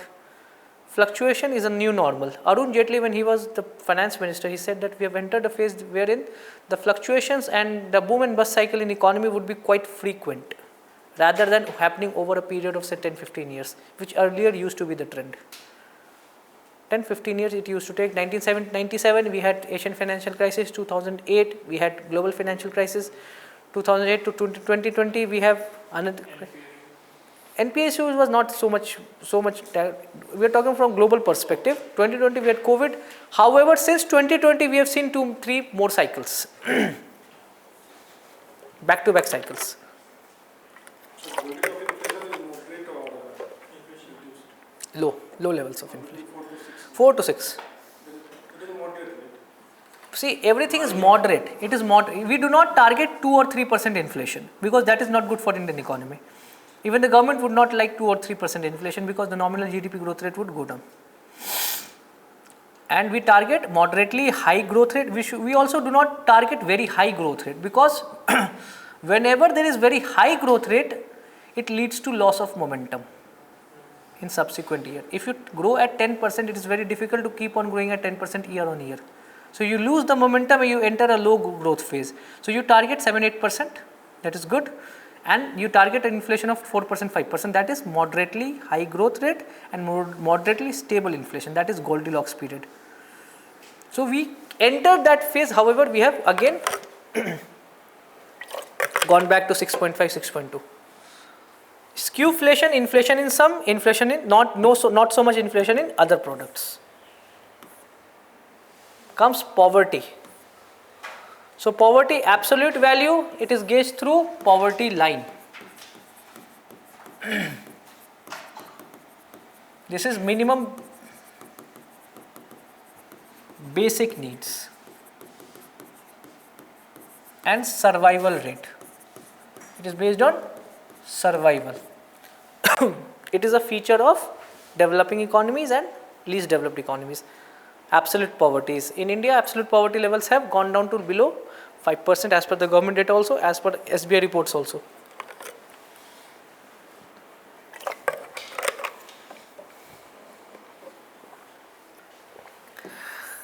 Relative poverty, it is gauged through median income. 50%. Income at the 50th percent. So median income gives a better indicator, it's a better indicator, it shows that how much is your income below that 50% of the population. If the population is set in an ascending or descending order, then what is the middle value? And that defines what is the median income, and that defines the standard of living. That is more gauged by highly developed economies because they have good data management techniques. In India, it is very difficult to know about the relative poverty because we still do not have more formalized economy. So per capita income, average income, however, it is a mean income obviously, but it is influenced by extremes, influenced by extreme values. However, median income excludes extreme values. It means median income is a better indicator than per capita income. So why don't we go about median income then? So it is very tough to calculate. Exactly, we do not have formalized system, data source. So extremes means the lower end and upper ends are moderated. They are not included while calculating the median income.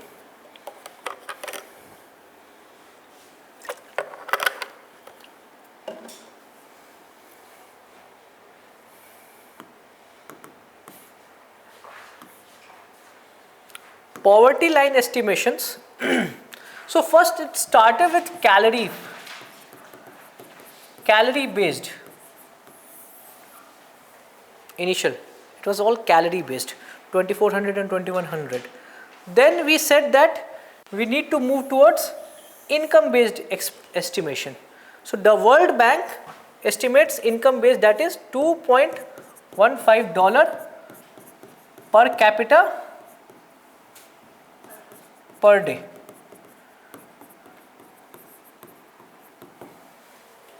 That defines absolute value of poverty, that is poverty levels, but that is based on purchasing power. Those countries, 2.15. Earlier it was 1.25, they've increased it to 2.15. Then it was consumption expenditure based estimation. It said that rather than income, you should look at consumption expenditure. How much of the money is being spent for buying things for personal consumption. And within that consumption expenditure, it has food as well as non-food.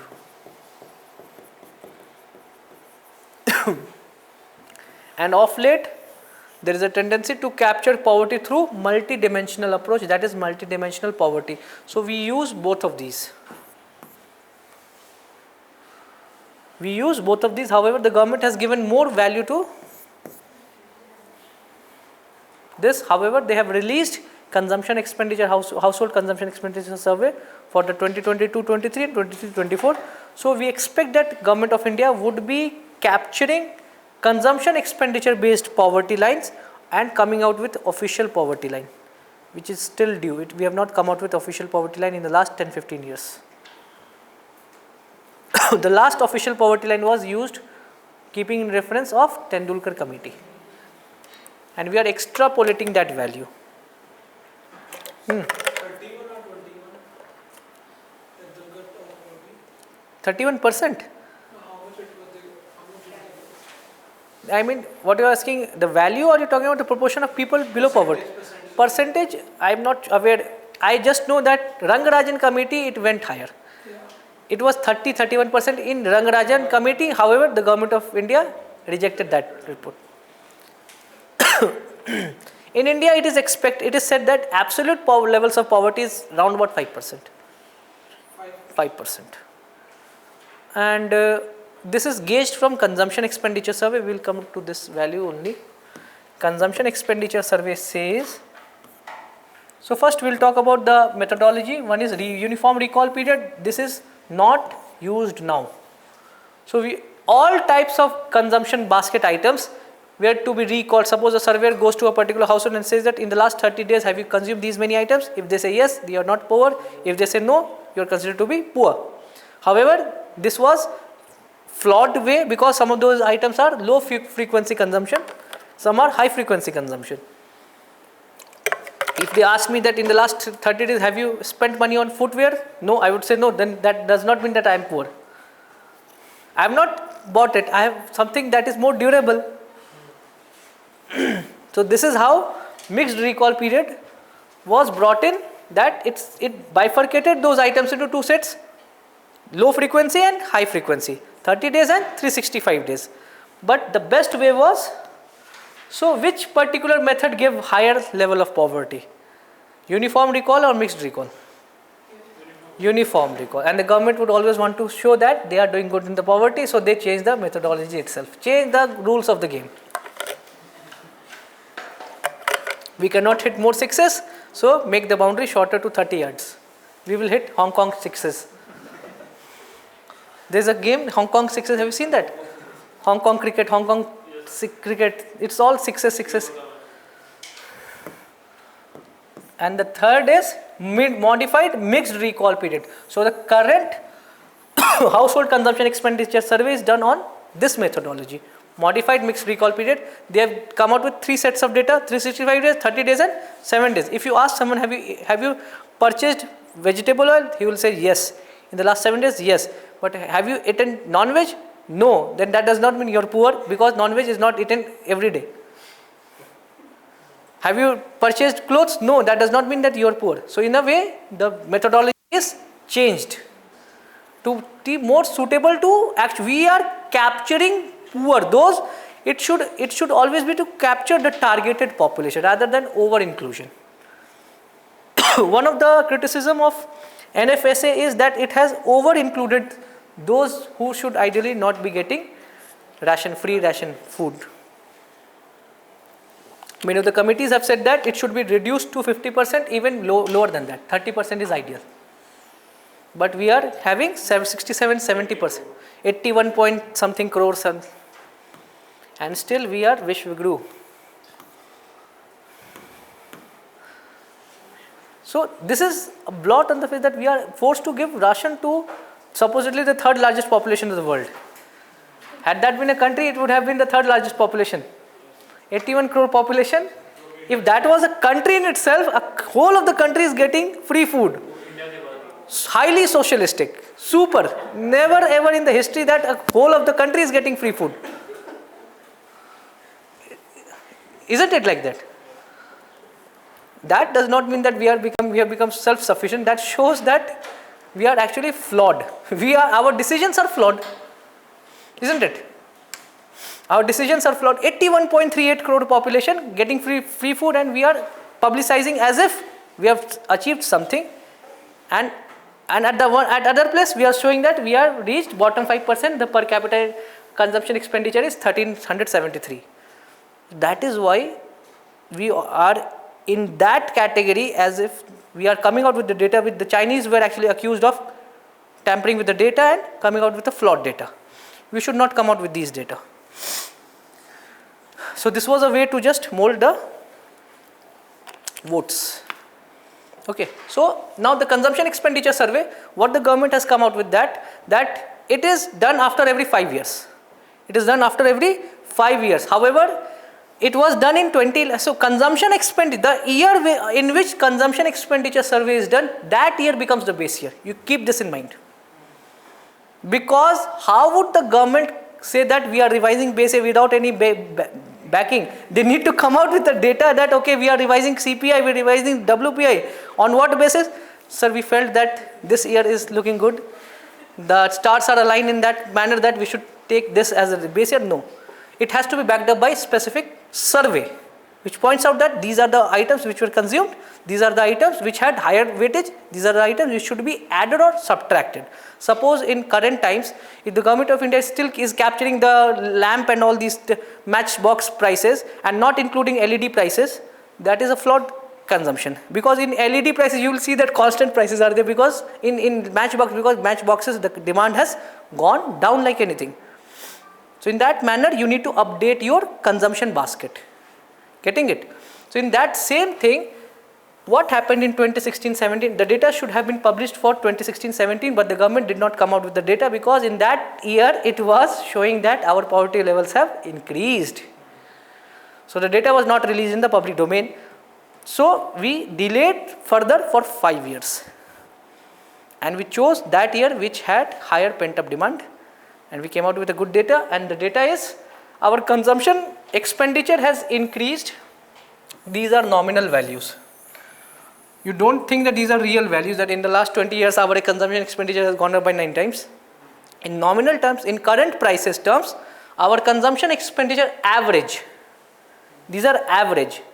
So what the government has done, that government has brought out set, so they have for every 5%, 10%, top 5%, top 10%, till the last 100%, they have come out with data which shows that these are the levels of expenditure which is being done for consumption needs. And from there, it has been found out that the bottom 5%, the values are 1373 and 2000 rupees, and that would supposedly become the base poverty line. So poverty lines would become that values. So currently it is 800 rupees and 1000 rupees what we consider. As per the Tendulkar committee, it would be revised to around about that values. So the person, if a person who is spending money for consumption need in urban areas below 2000 rupees monthly is considered to be poor. And top 5% it is 10 times. So that shows top 5%, the consumption levels are more than 10 times of the bottom 5%. These are consumption expenditure, these are not incomes. So incomes are not gauged. Why? Because we feel that we are targeting those who are poor. We are not thinking about those who are rich. Either we are poor or we are non-poor. We are not poor or rich. We are looking at those who cannot afford basic things. Okay?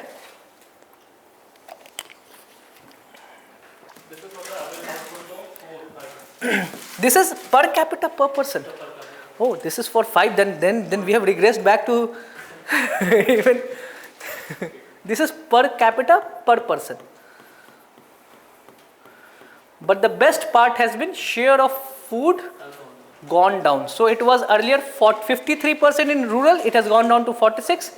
And if you go and see, what you'll see that in CPI basket, the weightage of food mirrors this thing. So eventually if the basket is brought out, what would that do? It would be an average of these two. The average of 42 plus 52 was around about 46%. That was the average of CPI food, the proportion of expenditure in food. So what would happen eventually? If a new CPI series is brought out, the average would be in line with these two values. So technically it would fall by 3, 4 or 5%. Getting it? 5. So that was what I felt Rangarajan committee was the most authentic way of calculating poverty, household based poverty. He said that rather than calculate individual poverty as Tendulkar, calculate household based poverty, and he said that 4,000 rupees and 5,000 rupees. 4,000 in rural areas should be considered as household poor and 5,000 rupees as household urban poor, because if in any family, if one person is poor, it is considered to be that the family is poor. Have you heard about any family that one person is poor but the others are rich, or others are non-poor but the one person is poor? What is the purpose of calculating individual? Getting it? Individual is not. It is not. We are not individualistic society. There cannot be any household where a person is poor, others are not poor. It has to be household based poverty. One thing. Second, if a person is living in a household, many expenses are shared. Many expenses are shared, and that is why household based poverty is a better concept, and that is employed in advanced economies. Whenever we say that relative poverty, it is household based poverty.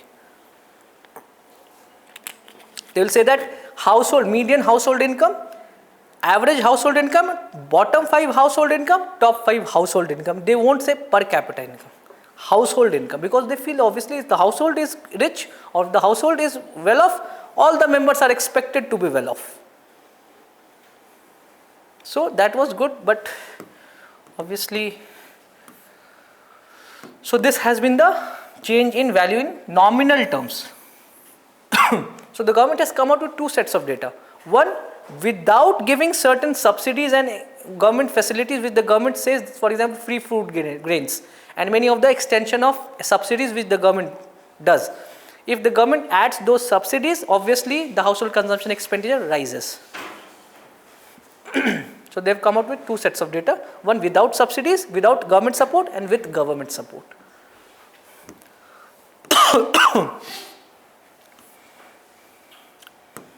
This is multidimensional poverty. So multidimensional poverty, the government came out, so Niti Aayog, it came out with a new calculation methodology of, you can say, ascribing poor in a way that we should actually look into the derivatives of income rather than income. We should not look into income, rather what is the effect of income. So it said that we should come out with 3 main dimensions: health, education, and standards of living.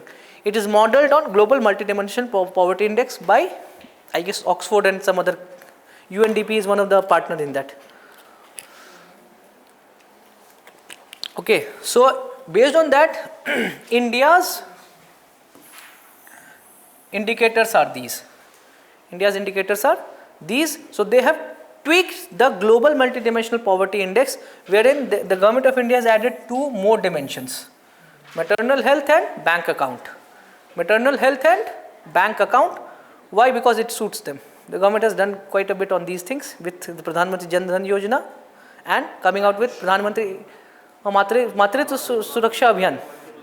So all these things so we have done good on these things. So we are obviously the multidimensional poverty, we have been able to reach up better levels.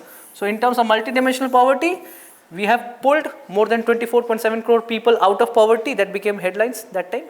So that is what it shows. This is a good indicator. I would say this is a good indicator, but the idea is we should not cherry pick those things where the government has specific schemes to bolster their status of living. For example, cooking fuel, we have brought in Pahal, Ujjwala. So technically, what is poverty? Poverty, a person is not able to fund his own needs. It does not mean the government is giving them supports. What if the government removes the support and they again fall back to poverty? The idea is the person is non-poor if he or she is able to earn money to satisfy his needs, rather than the government giving certain injections from their own end. Under standards of living, the government has brought out many of the schemes which supports most of these dimensions or indicators. However, the government expects that if we build those infrastructure, if we build those needs infrastructure or amenities, eventually they will have income where the income would be saved for certain other expenditure rather than going into these things. So if the government comes out with a support like Pradhan Mantri Awas Yojana, the subsidized money could be used for infrastructure creation first, and whatsoever is saved can be used for other purposes like health, education and all these things. And this is brought out by Niti Aayog. And the last data we have done good. So it has two things. It has MPI score. And MPI score is dependent on two things. One is head count ratio, and second is intensity of poverty, H into I.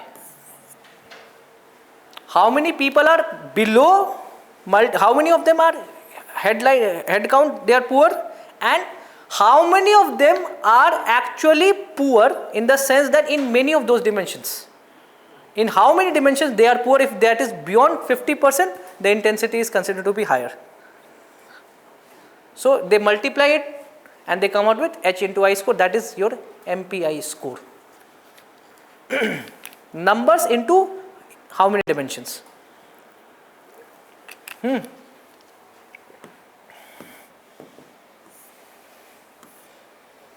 Unemployment.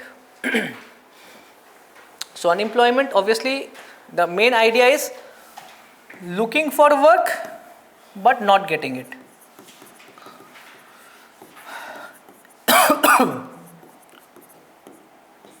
But unable to find. So there are 3-4 terms in that. We'll talk about this. First we'll talk about the types of unemployment. First is, what is structural unemployment? So changing structure of economy makes existing skills redundant. So the existing skills are obsolete. You have jobs which are available, but your existing skill sets do not allow you to get those jobs. Okay, that is structural. So if I ask you one thing, AI, introduction of AI, is it structural unemployment?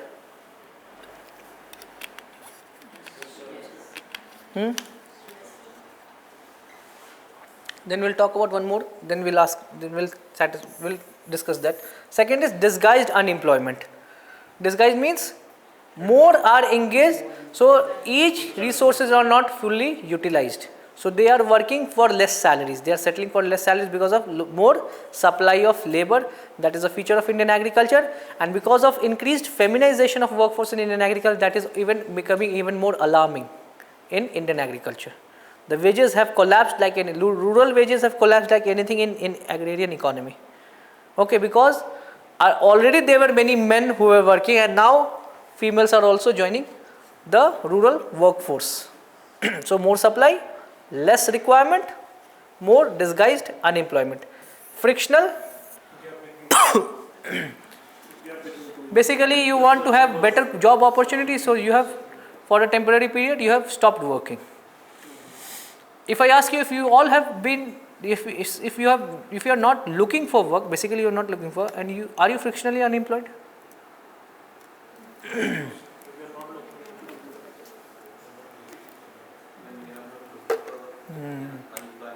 Exactly, you are out of labor force. You all are out of labor force. Okay. Unemployment comes into picture. One thing is you are looking for work. So how is it defined that you are looking for work?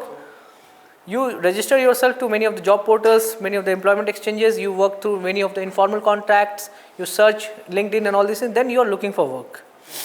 But you are sitting back and relaxing, you are enlightened, you are not looking for work, or you are preparing and you are deliberately out of labor force, you are not looking for work. How does the government know if you are actively looking for? See, these all are surveys.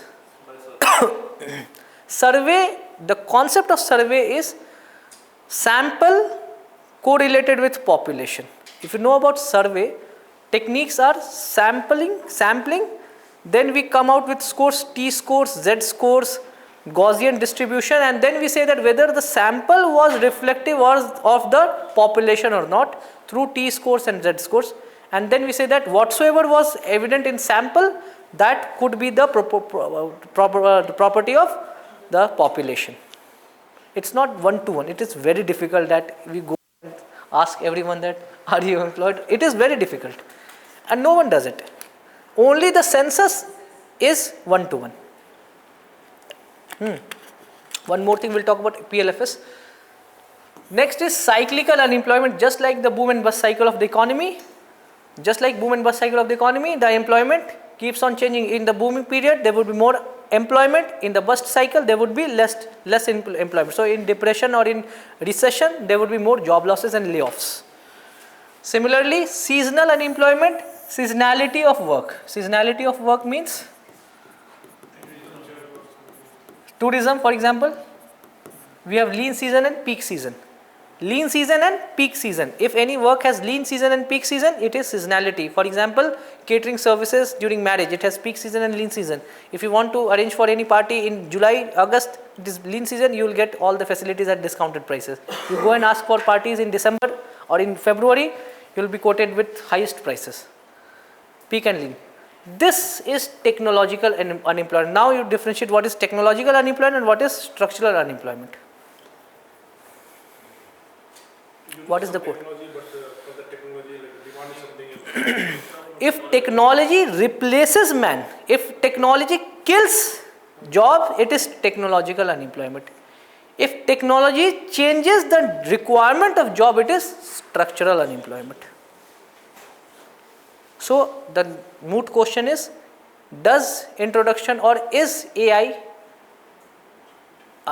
you can say, will AI lead to technological unemployment or structural unemployment? Both. But it has been found out that AI would lead to more technological unemployment. And that is why there is a term that is known as job polarization. This is a term which is important. Job polarization.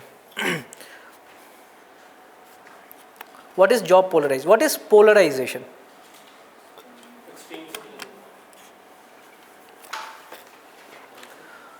Polarization means going into extremes. Job polarization would give a condition: introduction of new technology erases mid-level jobs, mid-skilled jobs. So jobs, if this is high skill, mid-skill and low skill. Job would be available there, available, not available, available. So mid-skilled jobs are taken, are being replaced by AI. For example, Ghibli art. How many of you used that Ghibli? So all those AI, VFX, all done, all gone because of these AIs. But the jobs of creators of AI would not be replaced. Elon Musk is all safe. He would keep on earning, he would keep on adding hundreds of, he is not adding billions, he is adding hundreds of billions. His wealth got eroded by 100 billion in the recent rout of stock markets. From 400 to 300 billion. So this was the loss. From 400, his net worth went to 300 billion. So 100 billion loss net worth for Elon Musk. But he will never be replaced. Likewise, those working as low skilled works like farmers, like truck drivers, like many of those low end jobs where the payments are less, it will never be replaced. So it is very difficult to replace manual labor, those office staffs, than to replace a high end teacher. High end teacher would be replaced. It is very easy to replace them. But you go and ask a person who is cleaning stuff, he has all the right, you cannot argue with him. AI cannot replace him. If you ask ChatGPT to clean the house, sorry, you are required to have broom, they'll give you all the SOPs, can you clean? Sorry, we are not robots. So the jobs are available, and this is documented that there is a global shortage of truck drivers in the whole world. Because in India also, the Ministry of Road Transport, Nitin Gadkari, has said that we will be coming out with skilling of truck drivers because we need more technically sound, the person who knows how to drive on expressways. Because the demand of low-end skills are increasing. But the mid-skilled jobs are being replaced. And it is that bulk job, mid-skill job, that would be replaced by AI. And that is why this is job polarization. So what would be the effect? Wealth inequality, very high income,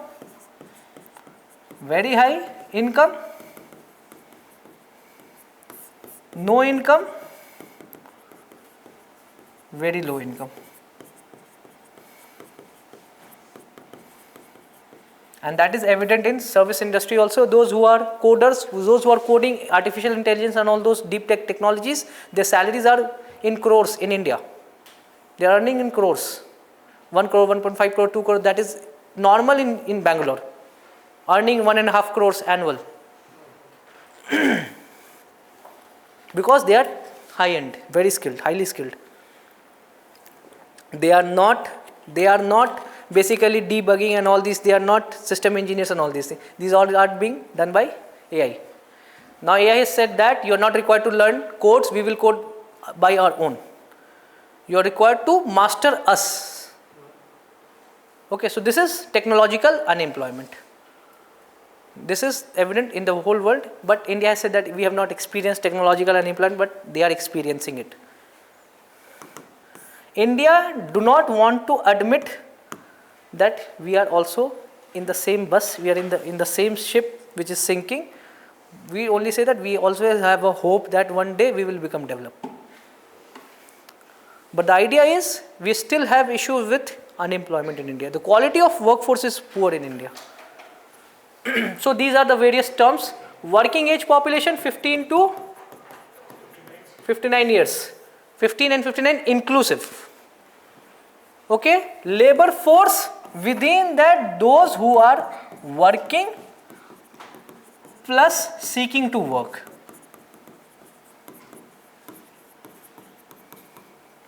Workforce, those who are actually working. Unemployed people, those who are seeking to work but are not working. And not part of labor force, those who are within working age population but not are part of labor force. That is also huge in India. So total working age population is roughly 1.1 billion, 110 crores. In India, only 55 crores are actually working or seeking to work. Rest 55 crores have moved out of labor force. But the condition is why they have moved out of labor force is all because one is they are in preparation mode, one thing. Another is they have become hopeless. They feel that even after searching for so much of job, so many years they have devoted time for getting job, they are not getting jobs. So they have deliberately moved out, and that is a case of open unemployment. That is a case of open unemployment where jobs are scarce. Jobs, the quality, you forget about quality, jobs are scarce. So the definitions, they are given by, these are independent. Intent definitions. So what happens that workforce and labor force, these are used interchangeably. However, workforce are those who are actively engaged. Also the working age population, what is 15 to 64 working bank, but India 15 to 59. So India में data A MOSPI. It is MOSPI. But one thing we'll talk about in the next part is these indicators. First is labor force participation rate. So it is calculated over working age population. The labor force upon working age population into 100, obviously that is all percentage term into 100. Workforce participation rate, workforce upon working age population. Worker population ratio is workforce upon total population. 1 minus worker population ratio is dependability ratio. Okay, so 1 minus, if you take the decimal values, 1 minus or 100 minus this becomes your dependability ratio. So demographic dividend means lower should be the dependability ratio. Your working age population should be more. And India has entered that phase in 2018-29, that will be available till 2055. So this is the best period for India to do two things. First, to get developed, and second, to plan for the pensions for those who will eventually get old.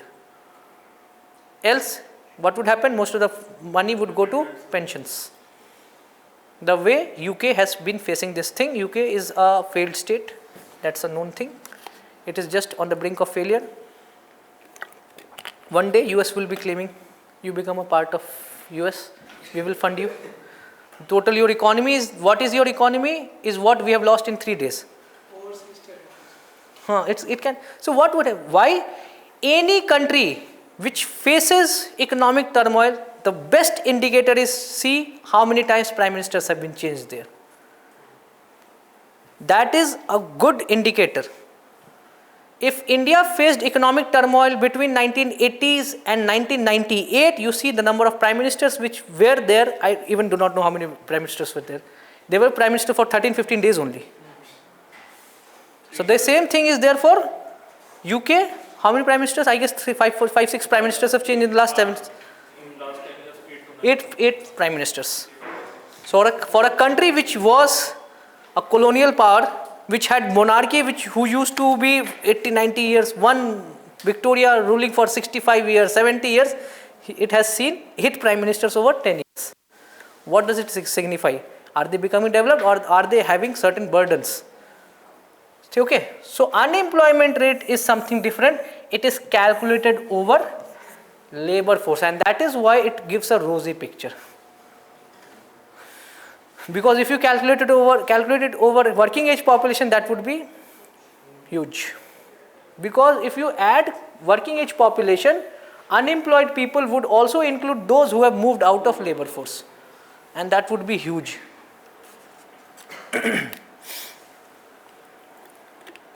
Okay, so the best way of increasing employment in India is actually reducing the number of working hours and ensuring number of shifts should be increased. This is the only way number of the work can be, rather than going for 70 hours and 90 hours. That was the trend at that time, 2 months back, 70 hours work. Why does India need 70 hours if India has surplus of labor? The comparison was after World War II, Germany, after World War II, Japan worked for numerous hours because their men were killed. There were fewer men. In India, there are men who are sitting idle. They are asking for work. You give them any tangible work. So this is the basic flaw that should not have come from a person who is quite enlightened. You should not have compared apple and oranges. The same thing is applicable for Ukraine. Ukraine men have gone. तो वो thinking surrounding पे depend करता है ना, वो जहाँ पे bringing हुआ है उनका वो भी डिपेंड करता है. I totally, but from the perspective of India, are we facing shortage of workforce? We are facing shortage of work, not workforce. If the government of India gives internship only, I would say 50% of UPSC candidates would apply for that, for only internship programs. They will leave UPSC preparation, they will go for internship programs. Only internship programs, not permanent jobs. So this is the situation. The government should give incentives to create more jobs rather than exploiting those. India should have the best work culture. 30 hours work, 3 shifts, 24/7 work, every time shifts get changed. This is how jobs would, low salary but low work. But India, the problem is we are being slogged but we are not being paid. Chinese, there was need because at that time globalization was at its peak. It was all manual. But we are having machines to do all these things. So this is the data this data has come from State of Working India report by Azim Premji University. We do not have specific data for employment from governments, and obviously government would not come out with those data where it will feel as if we have not done good. So it is all about many of those research organizations, specifically one is Azim Premji University. They have carefully collated whatsoever has been the progress in the work, unemployment related aspects. So these are the values. So the labor force participation rate is increasing. It is still 51 or 52%.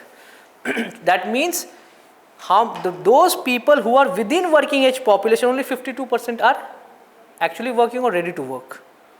And that shows that out of labor force, roughly 50 crore people in the working age. The first premise is this is working age population. We are not talking about dependent population. Out of the working age population, these many people are out of work. So that could turn demographic dividend into demographic disaster. Because if these people, it's within the productive years, they themselves are liability from the concepts of assets and liability for the economy. They are not earning, they are consuming. I'm not talking from the perspective of social angle, I'm talking about they should be producing in the economy, they should be generating income, but they themselves are earning, knowing the fact that after 60 years they themselves would become consuming part of the economy, and this is a dent to the economy.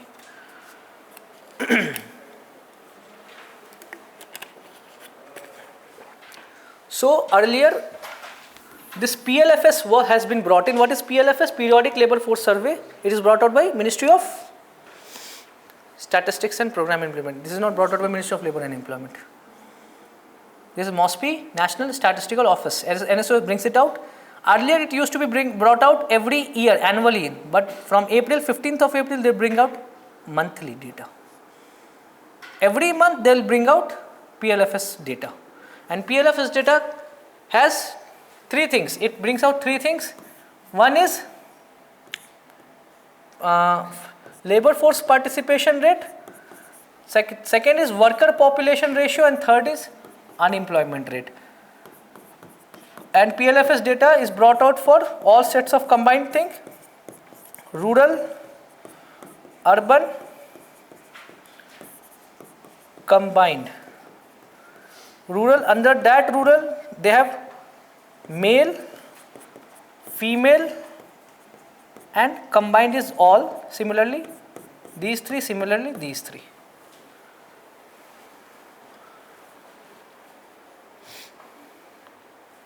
And they bring out these data in two heads. The two heads are, one is principal status and subsidiary status, that is known as usual status, and two heads, and other is current weekly status. The reference period, if the reference period is 1 year and 1 month, 1 year, that is principal status, and within that 1 month, 1 year, they also look into subsidiary work, that is subsidiary status. So this figure gives you lower rate of unemployment. Current weekly status, the period of reference is 30 days. This gives you higher rate of unemployment. But the government says that whatsoever is the data under usual, they bring out both the sets of data. Whatsoever is the data under usual status is their official stance on unemployment. Current weekly status is for week. 37 days. So current weekly status is 7 days.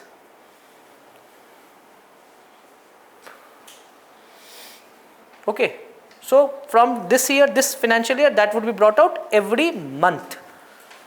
So this would become a high frequency indicator. So these are the data. Okay. So these are the data that are there. It is brought out every month. So you just go and see the PIB, they come out with the data. One of the best positive thing that has happened is increase in female labor force participation rate, that has increased from 21% or 22% to 47%. However, most of the employment has been generated in rural agriculture, low quality work. First statement is tricky, a bit tricky.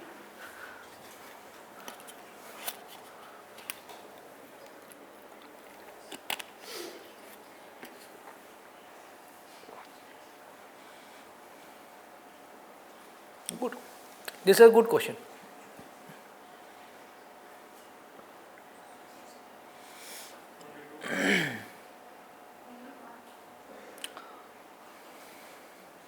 This is incorrect. Casual unemployment may fall because people would move from urban area towards farm. So it will fall. Introduction of chat GPT can increase structural unemployment in the service. This is supposedly considered to be true. Okay. Third is marginal productivity of labor is 0. Okay. Informal sector. Informal only work if they do not find work in farms. They move to city. Casual unemployment means those workers who are working casually, and if they are not working casually, it means they have moved back to farms. In the time of sowing season, obviously there would be more work in the farms. They will not be ready to work as casual workers. They will move to farms.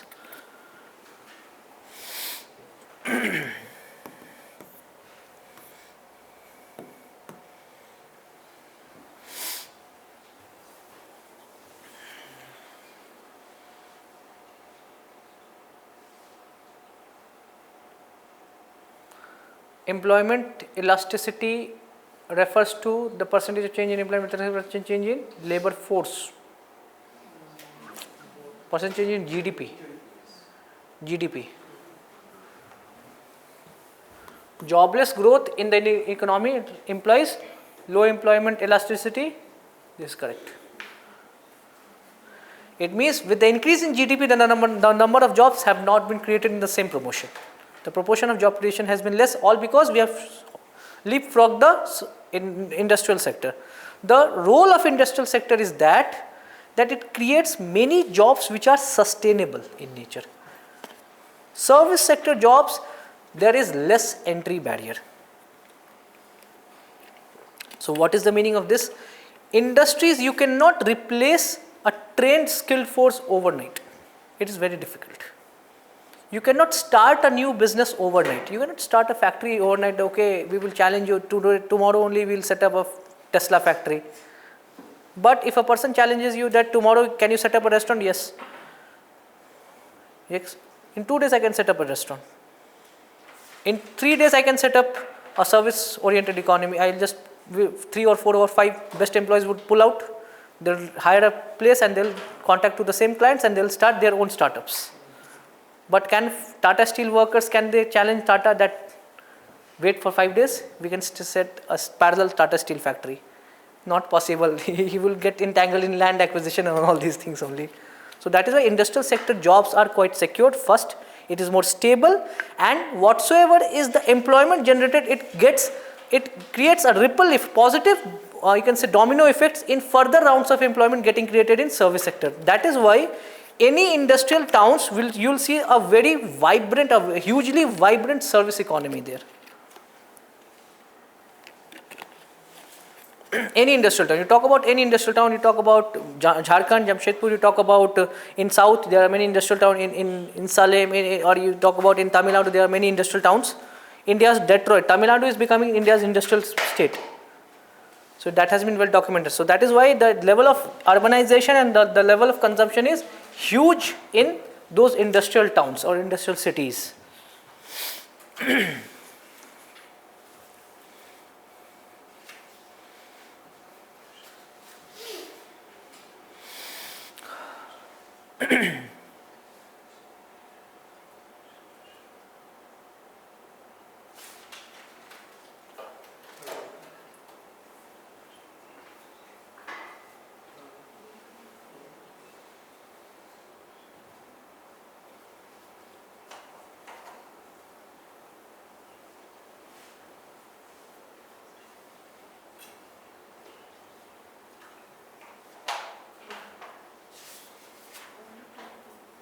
Which is correct?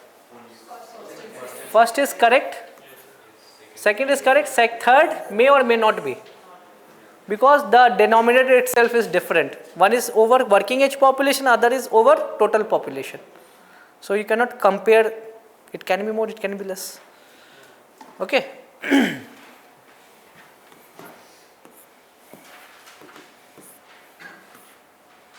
Taxation.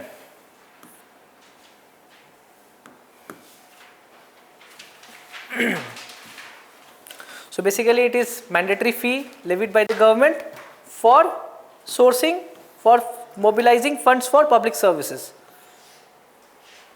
Ad valorem based on value. Specific tax based on specific dimensions, volumes or weight. So excise duty is based on weight. it is not based on value. So excise duty on steel will not be different. Suppose if there is excise duty on steel, it will not be different for a high quality steel or a low quality steel. It will be dependent on the quantity of steel produced by a factory. But if it is high, ad valorem, the price of the steel would define the taxes on the steel. So excise duties are always specific taxes.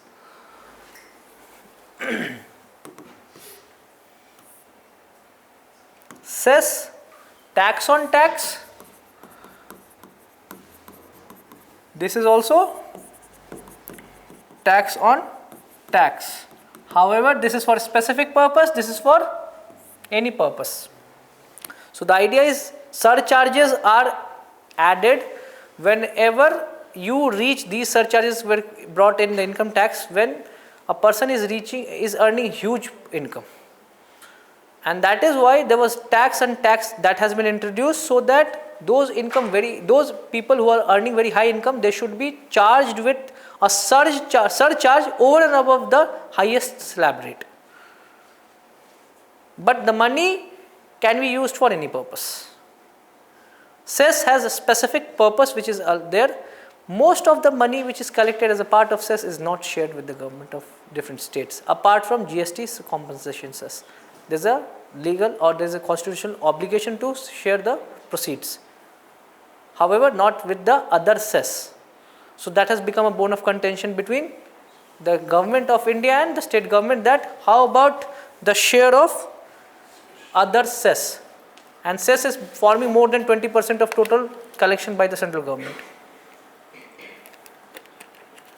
You just said to bring this water.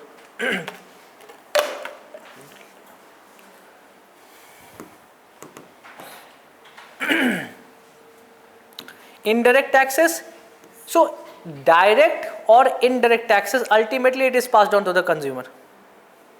This is there. But who is paying is dependent on, if it is a direct tax, the incidence of tax and the burden falls on the same person. If it is a direct tax. Indirect tax, it can be shifted. Suppose GST, ultimately the consumer pays GST, but who files GST? It is the seller. Not consumer does not file GST. It is the seller who is legally obligated to pay the GST amount to the government. Collection of GST is done from the seller, not from the consumer.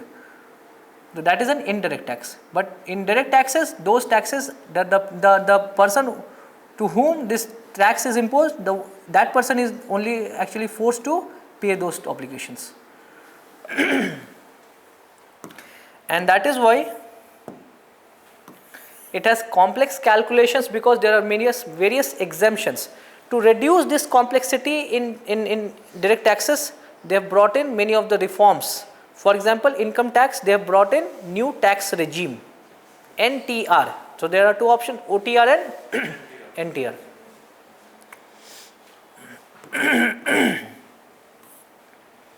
So personal income tax, it is applicable to Hindu, undivided family, individuals, as well as proprietorship firm. So proprietorship firm, basically those firms where the individual is the sole owner of the firm. There are various slab rates of income tax. Currently in budget 25-26, it has been tweaked. Slab rates has been changed.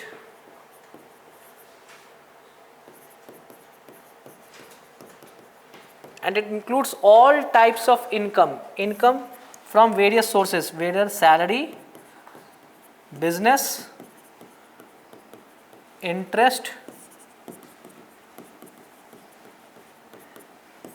profits, rents. All types of incomes are calculated. Taken together, that becomes the part of your income, not only salary.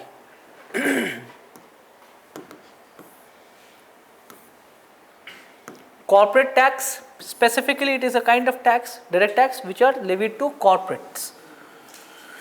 Okay. Basically PBT to PAT, the thing is corporate tax. Profit before tax to profit after tax, The tax we are talking about is corporate tax. Okay.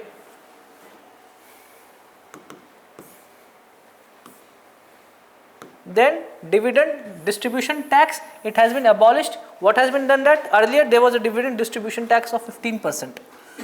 Then it got increased to 30%. Now we have subsumed it as a part of income. So whatsoever is the dividend pay, it is added to the income, and as per the slab rates, the taxes are calculated. Then we have security transaction tax. Whenever you do transactions in any of the trading in the stock market, you are charged with STT as one of the component. That is also direct tax. You are required to pay for that. The one who is transacting is required to pay for that. Okay.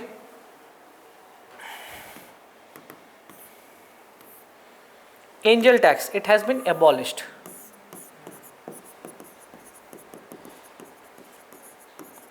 For all types of investors. So the idea was earlier as a way to prevent brown tripping of money. So whenever any deal was done in private equity, if there was any investments done by investors in unlisted firms over and above the fair market value of the share. Suppose the fair market value of the share is 400 rupees per share, and the investor invested say at 700 rupees per share, in a way to at inflated price of the shares. So the government said that this 300 rupees is over and above of the fair market value of the each share, and that should be treated as income from other sources for the startups, and they used to levy 30% tax as angel tax. However, many of the startups, they complained that whatsoever is from the startups point of view, that was the argument of the government. The startups said that whatever they are ready to pay over and above the fair market value is not dependent on our profits. It is dependent on our potential increase in scalability. That is also true. You are not investing at the current levels. You are also investing for the potential gain. If in future, suppose that company becomes huge, we will gain from that. So we are ready to invest at higher price. So the government said that rather than discouraging startup and investments in startups, they have abolished it for all classes of investors. So now there is no angel investor on the way. Angel investors are, see, the clarity has not come.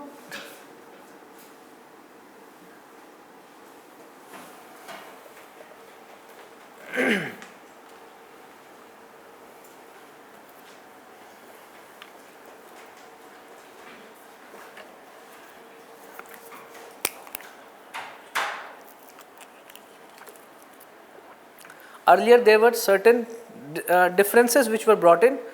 Investments coming from non-residents, they used to be getting into under angel tax, and investments coming from domestic investors, they were out of angel tax.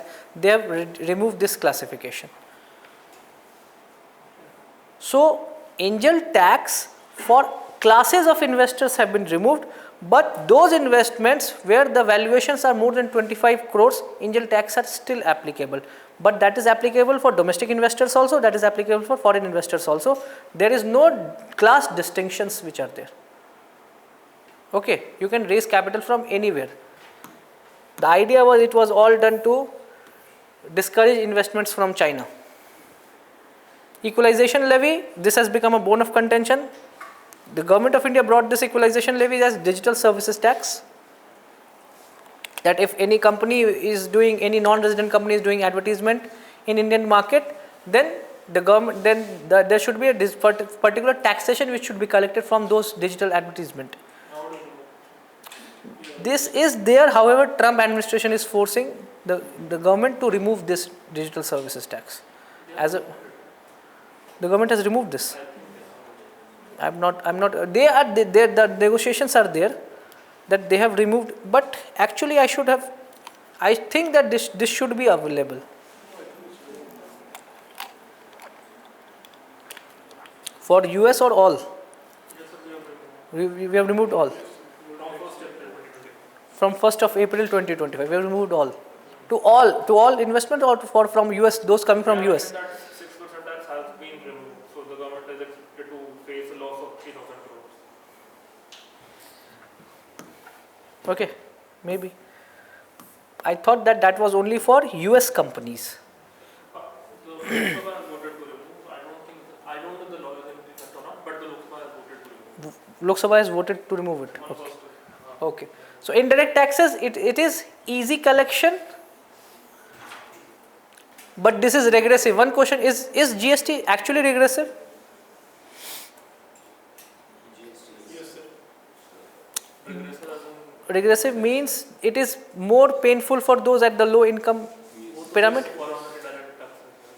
But the way GST architecture has been done, it is far more progressive than income tax.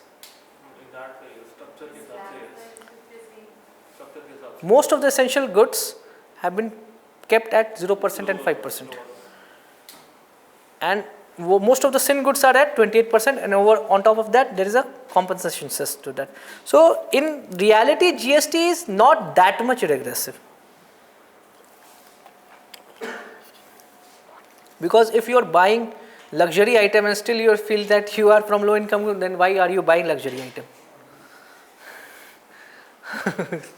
The idea is if you are ready to buy, if you are able to buy luxury items, you are also able to pay for the taxes which are due on those items. So it has, GST is a value added tax, that is ad valorem. However, it is based on supply of goods and services. So the idea is the state which supplies that goods or services is the one which actually is the real particular entity or the state which can enjoy that particular tax. Okay, it has three components: IGST, SGST and CGST. Either CGST or SGST would be imposed or IGST would be imposed. The ratio would be in the same manner. If the sale and production and sale is within state, then that is CGST plus SGST. If there is interstate sale, IGST, but the ratio remains the same. 5% if it is 2.5 or IGST. It cannot be imposed twice. Then we have input tax credit. What is the meaning of input tax credit? Cashback kind of things. Tax on sales is your output GST, and whatsoever you paid as tax on your input is your input GST. So technically you will get GST credit whatsoever you paid as input, but that would be paid only after return is filed, and that leads to working capital getting locked for those small businesses where input tax credit is huge. Okay. Then there is another term that is known as inverted duty structure. What is the meaning of that?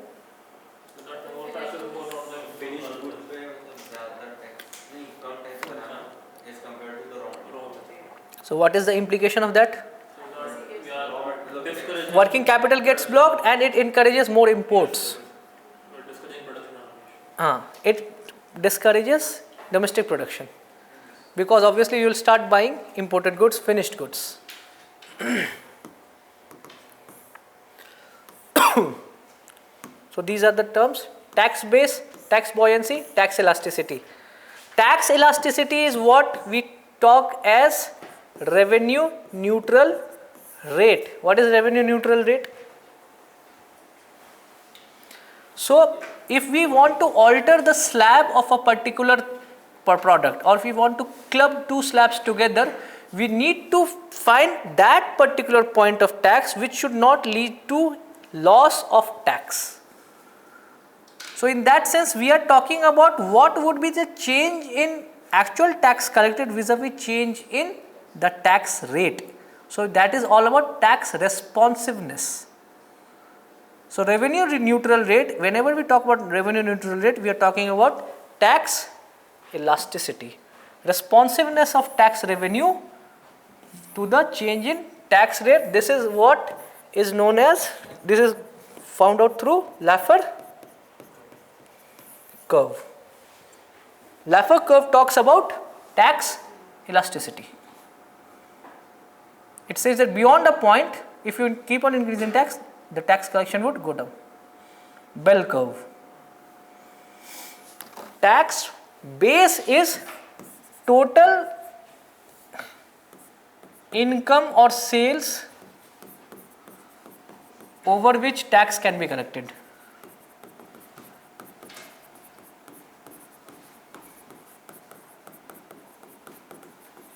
over which taxes can be collected. And tax buoyancy is how much is the increase in tax collection vis-a-vis increase in the GDP growth rate nominal. So if GDP is growing at 10% nominal and tax collection is growing at 13%, there is a tax buoyancy of 1.3. And ideally for a welfare oriented economy there should be more tax buoyancy rather than a buoyancy of less than 1. Okay, so we'll have a break at 4:30.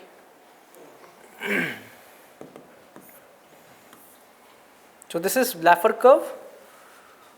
Okay.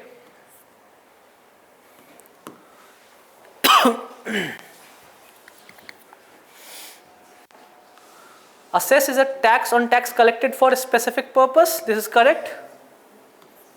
A surcharge is applied on total income without any specific cause. No, this is incorrect. It is not total income on total tax which is collected. Okay.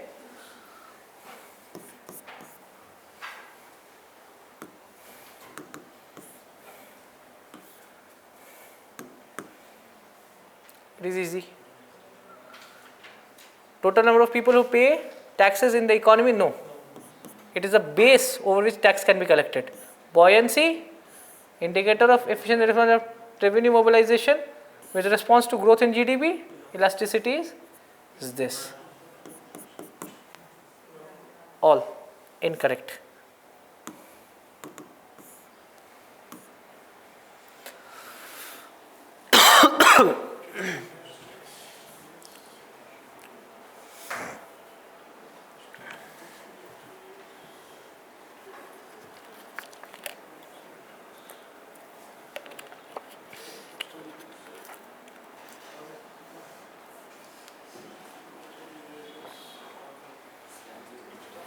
This is there, this is there, this is there, this is there. This is not there. How about this? This is also not there. Stamp duty is also indirect tax. Indirect. We are talking about direct and indirect. We are not talking whether it is central tax or state tax. No, equalization levy, digital services tax. The one who is using the services. Stamp duty is also. So 1, 2, 3, 4. 4 only. B would be the correct answer.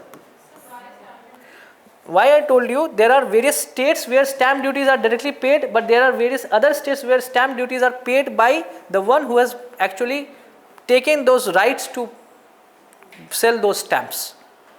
There are different laws for that. Different states have different laws. If you have purchased stamp and in return that particular person who has sold you the stamp and he has paid the stamp charges, then it becomes an indirect tax. So largely most of the states follow this route. You buy the stamp paper.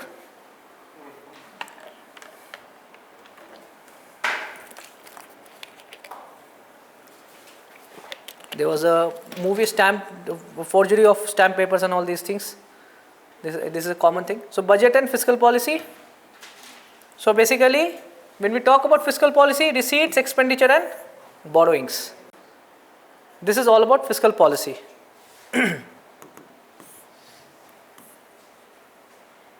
Budget, annual financial statement, article 112. So it has various components: revenue budget and capital budget. Revenue budget and capital budget. Within that, revenue receipts, which are recurring income, and these are recurring expenditure. Capital receipts, either that could be debt, it could be non-debt. Debt could be, what could be debt? Loans. Non-debt, it could be disinvestments. Capex,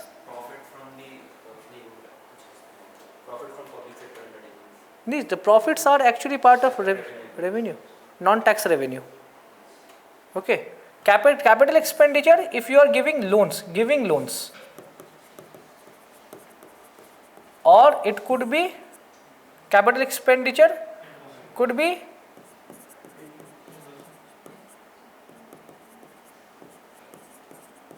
repay your existing loans, that is also capital expenditure, or it could be, the third term is capital outlay. Outlay means all those developmental infrastructure projects that you pay. That is known as capital outlay. So these two, loans and all these things, are just financial in nature. This is the real capex. So the Government of India comes out with two sets of data under the capex, capital expenditure. One is repayments of loans and all these things, and capital outlay. So under capex only, the Government of India is only repaying the loans. That is not considered to be actual capital expenditure. It has to be real physical infrastructure development in the economy. Okay. So revenue receipts are no, in assets and liabilities there is no. So revenue receipt, or you will say revenue receipt is the total, it gives the actual fiscal health of the government. Because if a government raises money through capital receipt, it in a way shows that there is inefficiency in the government budgeting. Technically, it has to be your income which should fund your expenditure.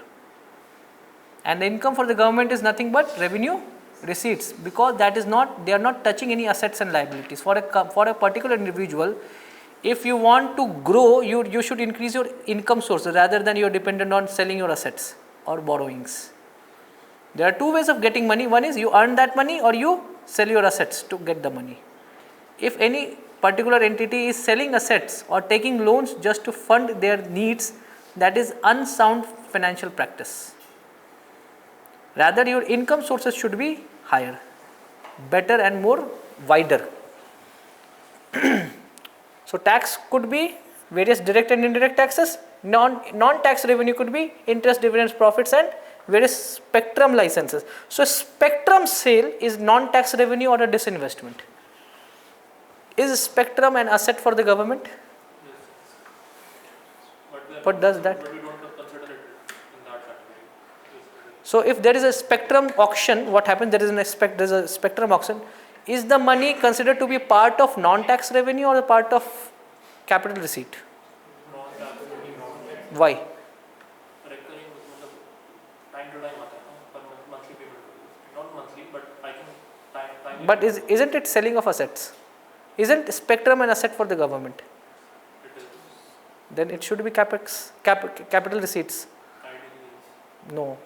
The idea, we are not selling spectrum, we are actually giving them licenses to use the spectrum. Spectrum users charge they are paying. If they do not pay it, the government takes back that spectrum, allocates it to different other telecom. Like Vodafone. Vodafone has huge debts with the spectrum fees and all this spending. So ideally that would be sold off to Jio and or BSNL. Okay, that is why spectrum sale, even if that is auctioning, that we are only giving the permits, license and permit to use it.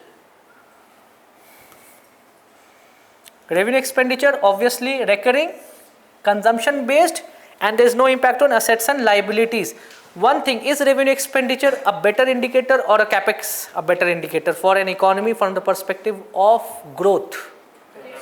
No. If revenue expenditure for a consumption driven economy, it has to be revenue expenditure. Because if there is higher revenue expenditure, that means there is more consumption demand in the economy. I am not telling these things from my own perspective. This is all our economic surveys document. They have come out with all their careful examination that we have a common notion that revenue expenditure is bad. Then why are we coming with 8th pay commission? First thing, why are we coming out with subsidies? Because these are the only things. Why are we coming with exemptions in income tax?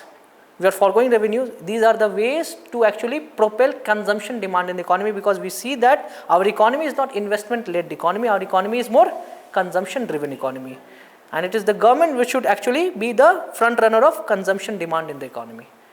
but at the same time, we say that the government is trying to pull back from spending money, trying to encouraged. But in a narrow sense, it is good. Na? It is, Broader sense, in a broader sense, it should ideally be the private sector should be nudged to be the torchbearer of investments. And that is why the government, after many things, the private investments are not picking up.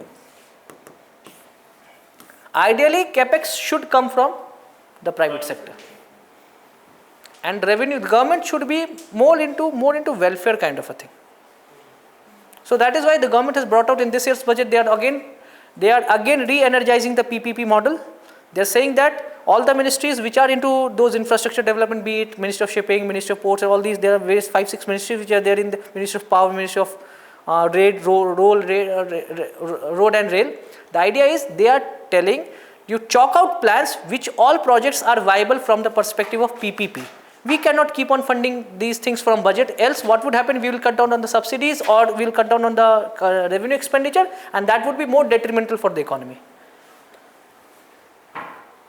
Then we have capital receipts, it could be debt, it could be non-debt. Disinvestments, selling shares but retaining ownerships.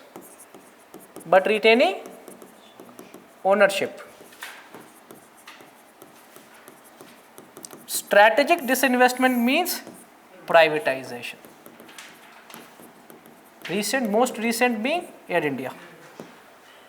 There are many plans, however, because of the government, all in the coalition mode, so they could not go for mass level of privatization because of the many socialist party aligned with the coalition partners. Fiscal deficit, total borrowing of the government. It is the total borrowing of the government. So what happens if fiscal deficit is high? It is an indicator that the debt levels would become higher. Fiscal deficit is a flow variable, but debt levels are stock variable. Fiscal deficit is a flow variable, but debt levels are stock variables. Higher fiscal deficit today would lead to taxation for the future generation. Today's debt is tomorrow's tax. Example, UK. If you keep on raising more debts today, you will end up pushing that liability to pay that debt for the future generation, and they will be burdened with only taxes. Okay, so that is why it is very important that we should make sure that our debt levels are brought down, and that is what is known as fiscal consolidation. Making sure that the debt to GDP ratio is brought down to a manageable limit.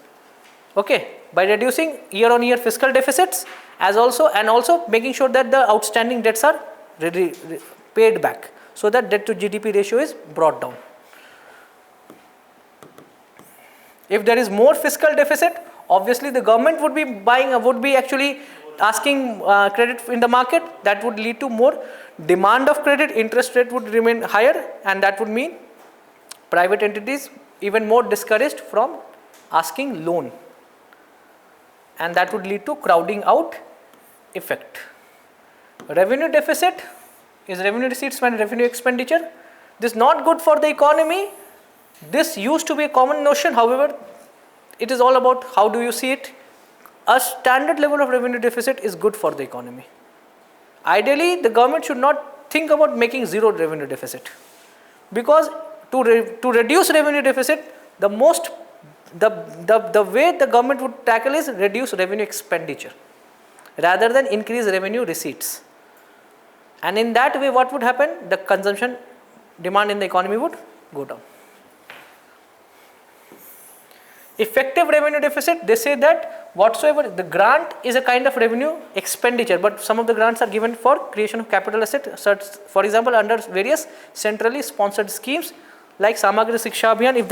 If the money is used for building assets like schools and buildings, that has to be accounted as a part of capital expenditure, and that has to be discounted from revenue deficit.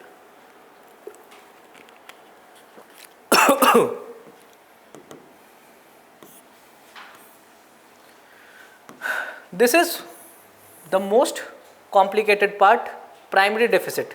So what does the government come out with the data that whatsoever is the fiscal deficit what we have raised, and you subtract the interest payment, that is the fresh, an indicator of fresh borrowing. However, this is the most flawed indicator, because it is very difficult to find out whether the money has been raised for fresh borrowing or to pay the interests. It is very difficult to know. It is not segmented. Okay. And one more thing, fiscal deficit is generally roughly equal to capex, and that is why the government says that whatsoever is the fiscal deficit that we raise is used for productive purposes. We are using the money for capital expenditure purpose. So we are in a way have eliminated revenue deficit and something like that. The money which is being raised for fiscal deficit is going into productive purposes rather than consumptive purpose. We'll see the data.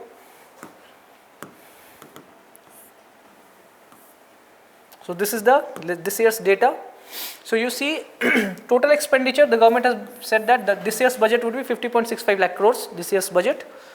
So out of which capital expenditure would be roughly 11 lakh crores. But the fiscal deficit, you see that it is 15 lakh crores. So the government said that we have effective capital expenditure, which includes most of the revenue deficit, revenue expenditure that has gone to creation of capital assets, and some of those expenditure which are done by many of the public sector enterprises. They've clubbed them together, and it is found out to be more than 15.6 lakh crores. So the government says that it is roughly equal to the fiscal deficit.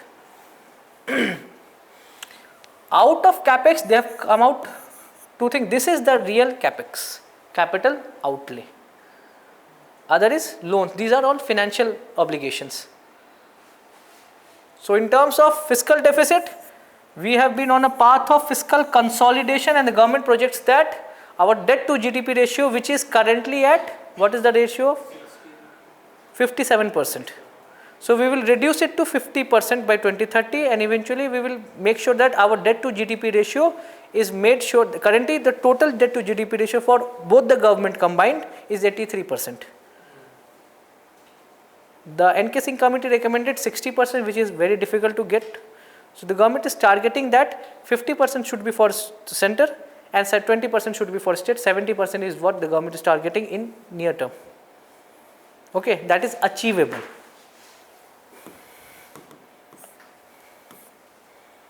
So this is the fiscal consolidation path. This was the COVID year, and they have been reducing the debt to GDP ratio.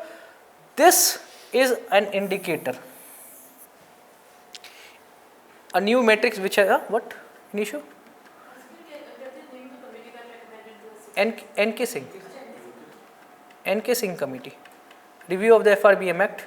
But however, it is very difficult to get that 60. India should not target 60% because India is in developmental phase. It should run into deficits. Interest payment as a percentage of revenue receipt. In nutshell, it is all about your EMI versus your income. Like EMI versus your income is an indicator of how insolvent or how solvent you are. For the government, how much of the interest, how much of the revenue receipts is being spent for interest outgo, because interest payment does not even add to the consumption expenditure.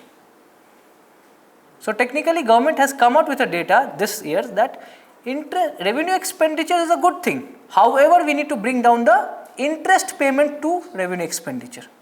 Because even apart from this, other thing has direct bearing on the GDP, but this does not have any bearing on the GDP. It is just a liability which has to be cleared every year. So that is why the government expects that if our income increase, our revenue expenditure would increase. However, if we commit to the path of fiscal consolidation, our interest payments would go down. For developed economy, these values are in the range of 15-16%.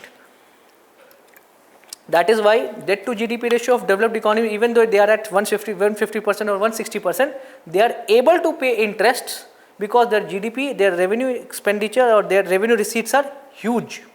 The government is collecting huge taxes. Why India is not collecting huge taxes? Because first, the tax base is low. Second, the avenues to spend the tax is very less. That would only increase corruption. Okay.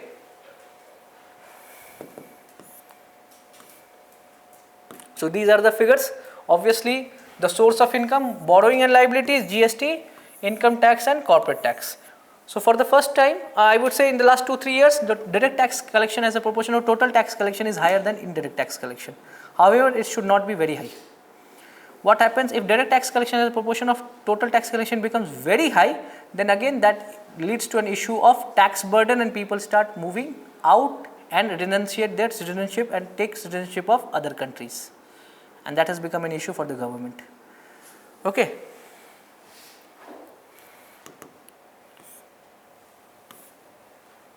Thus, application of fund, obviously source of fund is that. One of the biggest is interest payments.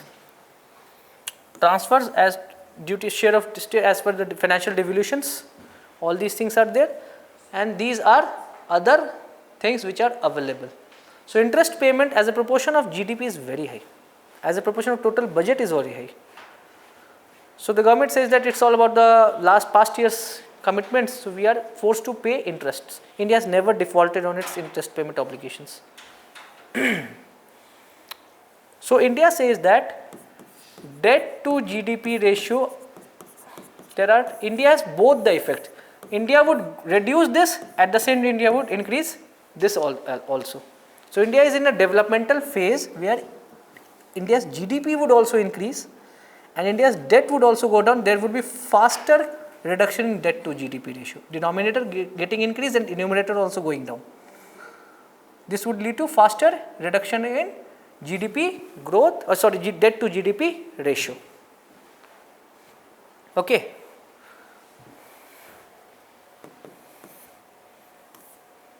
So these are the figures. So capital receipts, if you see, this is the total capital receipts which the government expects. However, capital expenditure, if you see, it is roughly equal to what is the fiscal deficit, 15.68 lakh crore. So the government says that our fiscal deficit is being used for developmental purposes. That is the 15.68 is the fiscal deficit. So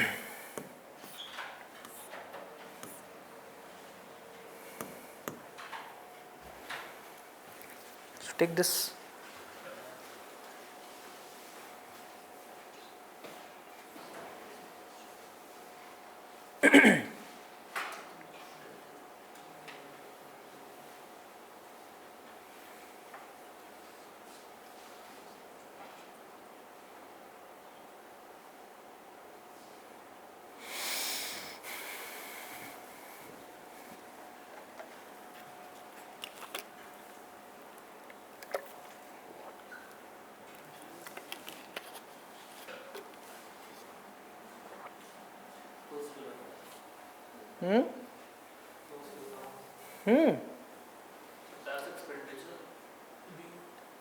This is correct.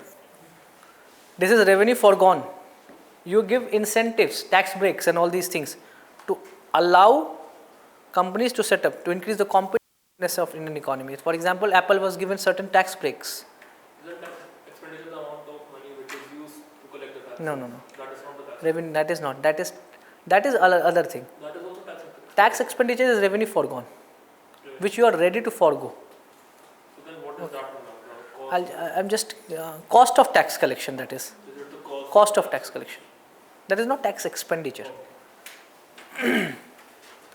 This off budget has no impact on the fiscal deficit. Obviously, that is why it is fiscal deficit off budget.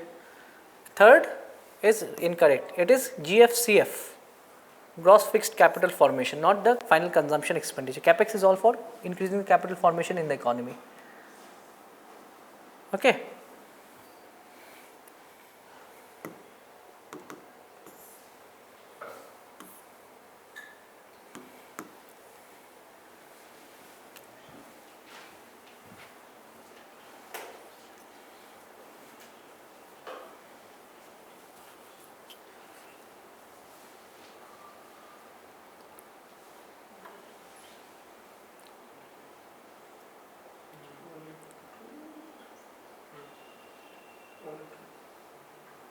Obviously, this is not correct. This is correct. This is correct.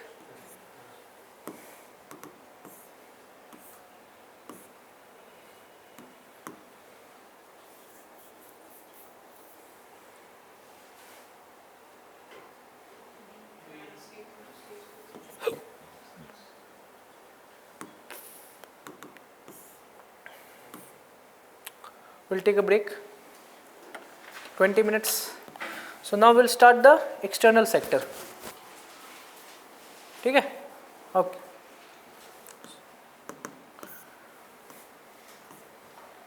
So basically we'll talk about BOP.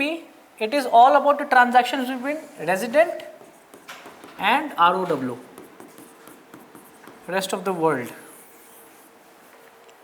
All the transactions are captured. All transactions, because the transactions happen in foreign currency is involved. So the transactions could be in goods. This is also known as merchandise, services, as well as capital. However, invisibles, if you talk about invisibles, there are three things as a part of invisibles. One is service, income, and transfer. Those all are parts of invisible only because these are intangibles. So services, basically all the services. Income is nothing but net factor income. If the incomes are being there, and transfers as part of remittances, or it could be external grants. Remittances, or it could be external grants. Do not get confused that we are talking about GDP. GDP is a different thing. This is a different thing. Okay, GDP is a different thing. This is a different thing. Here we are talking about all those transactions. So NFIA, the payments are being done in foreign currency. We are transacting with many of those people who could be other. So that is why these are factor income from abroad and something like that. And transfers are remittances. And the other is FDIs and FIIs. So these are the two accounts: current accounts, capital accounts. So current accounts, basically all these goods, services, transfers and income receipts. Capital accounts are basically assets and liability accounts. Assets and liability account. But here do not get confused with budget. Budget is something different. All the borrowing, debt. This is investments, FDIs and FIIs. And this is foreign exchange reserves. So IMF classifies foreign exchange reserves as financial account, as other part. However, in India it is a part of capital account itself. Okay.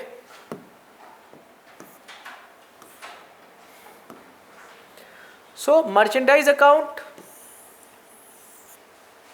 current account has one goods as well as invisible services, transfers and factor income involved, either abroad, paid or received in currency. So that is why we have balance of all these things.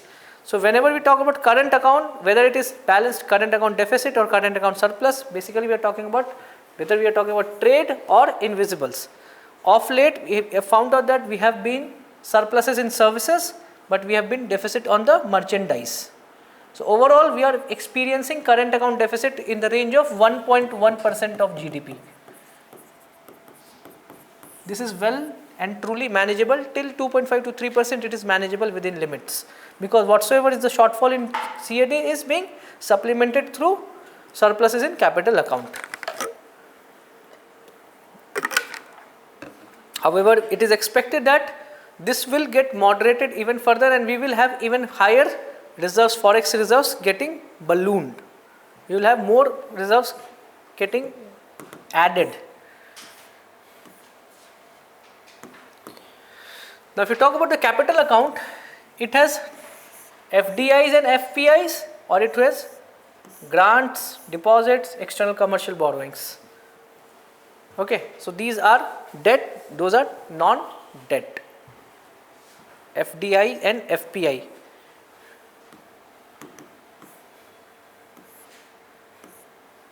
There's one term, this is net international investment position. So how, if we go for FDI, basically we are selling our assets. We are selling our assets. So it is assets owned by foreign, ourselves in foreign land, and those assets which are there in India which is owned by foreign entities. If we subtract that, this is net international investment position, and this is positive or negative for India? Is it positive or negative? Do we own more assets abroad, or does India? It is negative. It is highly negative. It is minus 350 billion USD. So investors own more Indian assets rather than we owning most of the assets outside. This is inward FDI or outward investments, the gap of that.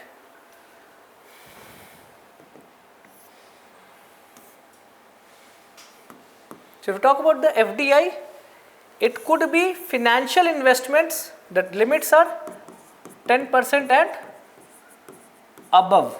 If any company sees a 10% direct ownership of a foreign company by a foreign investor, that is considered to be part of FDI.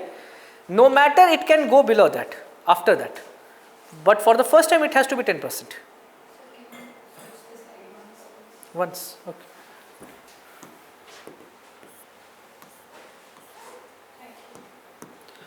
NIIP. So technically we are debtor of capital to outside. We own capital to outside world more than what we own in outside world. Okay. FDI inflow Is higher. is higher. Higher. If FDI, if money is coming in, they will ask for assets in return. So negative you also do. That is net international investment position, that shows that we are getting FDIs and FPIs. However, in return we are actually being told, we are being forced to sell assets to them. Rather than we actually going for outward FDI and we owning. If we go for outside investment, because that means we are owning asset. If we are pulling investment, because that means we are selling assets to them. Getting? So FDI, it could be financial investment, 10% or more. It has to be first time it is 10%. If it goes below that, that is also considered to be part of FDI itself. It can go below that. Direct operations, it could be three ways. It could be subsidiary, it could be mergers and acquisitions, and third, it could be joint venture. This is how they go for direct operation. Direct operations means they are directly involved in the operational activities. They could operate through subsidiaries like Google India, Amazon India. They could be mergers and acquisitions, for example, Flipkart getting acquired by Walmart. That is, and third is creating a joint venture. Joint venture means two companies, Maruti Suzuki India Limited, for example. That is, this is how FDIs are pulled in through direct operations. Or they could be FDI equity. Equity means they are going through financial route. Okay. In India, most of the FDI is through FDI equity, not FDI direct operations.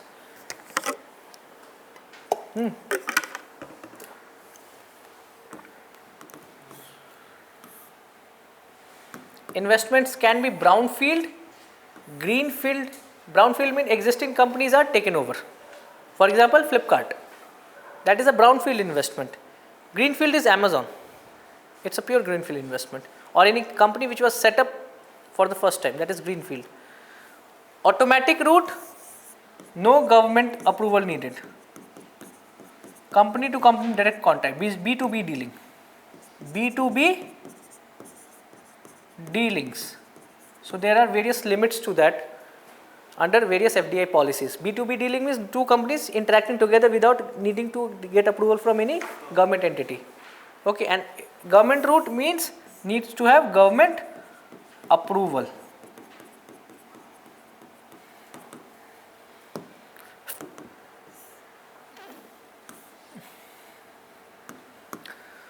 Portfolio investments, it could be securities and financial investment. And portfolio investment could be both equity as well as debt. It could be equity as well as debt. And there is huge inflows of FPI in debt because of India's promising position as India's government securities have been listed in emerging market bond index of JP Morgan. and many other companies are also thinking about doing the same thing. So that would pull many of those investments into Indian debt market. Okay, that is hot money, they can be taken back any time. ADRs, GDRs, IDRs. ADRs, if you want, there are two ways of raising money. First, you can go for direct listing. Direct listing in foreign stock exchanges, but that has certain limitations because there are certain compliances which you are required to follow. Or else you can go through ADR route. Suppose you want to attract foreign investors, let's say US investors, you contact a company, an Indian company contacts a US bank, and US bank purchases the shares of Indian company, and then US bank, they list those shares as ADRs into the stock exchanges of the US stock exchange, and then whatsoever money is being pulled under this is a reflective of ADR, that is American Depository Receipt. If the same thing is for other than US stock exchange, that is GDR. Opposite of that is IDR. AD and GDR are same thing. If any US company wants to raise capital from an Indian investor without direct listing, they can go through IDR route. Contact an Indian bank would purchase shares of that US company, and in return that would be listed in Indian stock market. I guess Standard Chartered was the only company which has come out with IDR, Standard Chartered. And other way is direct listing. And the third route is P notes, participatory notes. So there are three ways of actually pulling investments, foreign investment. Either it could be ADR, GDRs, depository receipts, it could be through direct listing, or third, it could be through participatory notes. Okay. What are the P notes? Participatory notes, basically foreign investors which are registered with SEBI, they invest in bulk in Indian companies, and in turn they actually issues those notes for US retail investors. SEBI regulates. That is, the idea is they are not registered. The FPIs are registered with SEBI, but the way to bypass SEBI registration and a way to pull US investments in Indian market is through P notes. Suppose you have invested, you are a SEBI registered FPI, you invested in and you issued a particular kind of security which is considered to be participatory notes, and a retail US investor is ready to buy your participatory note. In that means that US investor is not required to register with you. Rather, whatsoever would happen, that only that registered FPI would be liable to be answerable to SEBI, not that particular US investor. It's a way to bypass. So it has been found out that P notes have substantial investments in India. It is considered to be a way of round tripping of money in Indian stock market.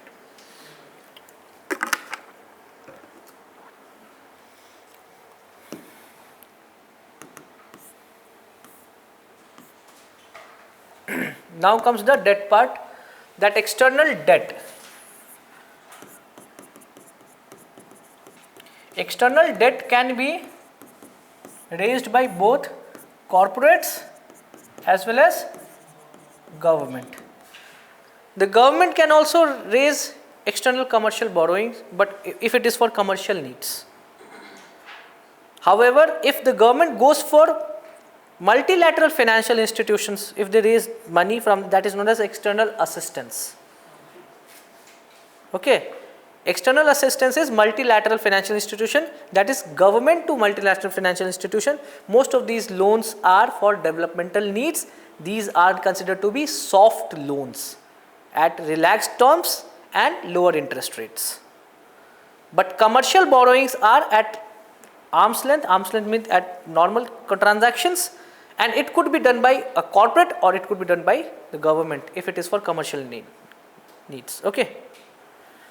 And the third is external grant. It is one way, there is no debt which is created, it is unilateral transfer. So external grant is a part of current account, not capital account.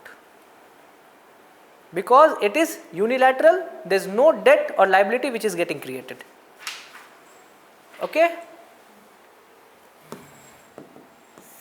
Similarly, trade credits, for example, this is trade credits which are extended by Exim Bank.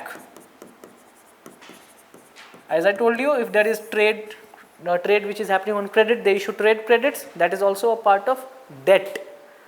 Similarly, there are two types of new NR deposit, non-resident deposit, NRO and NRE accounts. Non-resident ordinary account and non-resident external account. These are also nothing but debts which the domestic bank owes to non-residents. If that is in Indian currency, that is ordinary, or if that is in the foreign currency, that is external account. What is another? Non-resident? Ordinary account.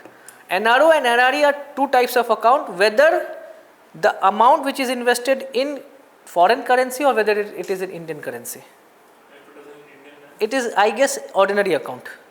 External, you are required to check this thing. External currency, the currency, there is a currency risk which is involved. NRE account does not have any currency risk. NRO account has currency risks involved. That is why it is issued in Indian currency. You are required to check this thing. It is a bit complicated. Okay, you are required to check this thing. NRO and NRE account. External commercial borrowings. This is through foreign currency denominated bonds,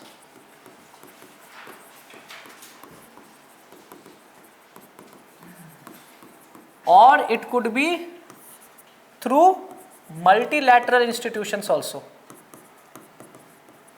For example, there is one institution, that is International Finance Corporation, which is a part of World Bank Group. It extends external commercial borrowings to private sector. At the same time, there are other financial institutions also which extend loans to external commercial borrowings. But the need is purely commercial nature, not other thing. Assistance, government to, it's a kind of government to multilateral institution.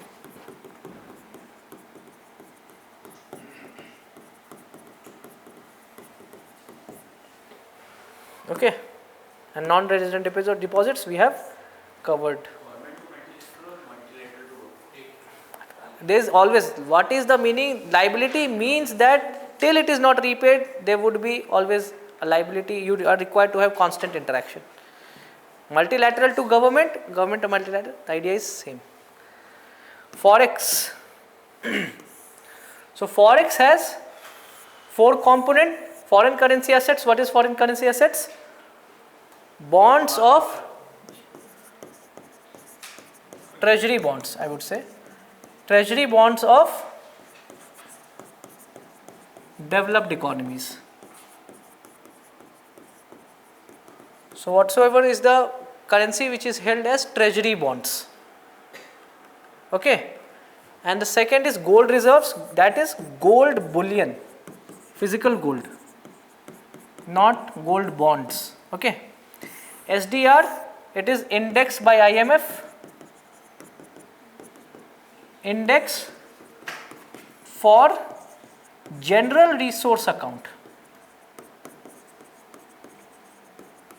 Suppose IMF extends money in case of BOP crisis, but how does IMF source those money? IMF creates a pool of money, and that pool of money is indexed through basket of currency, that is known as special drawing rights. Every country has a quota to it.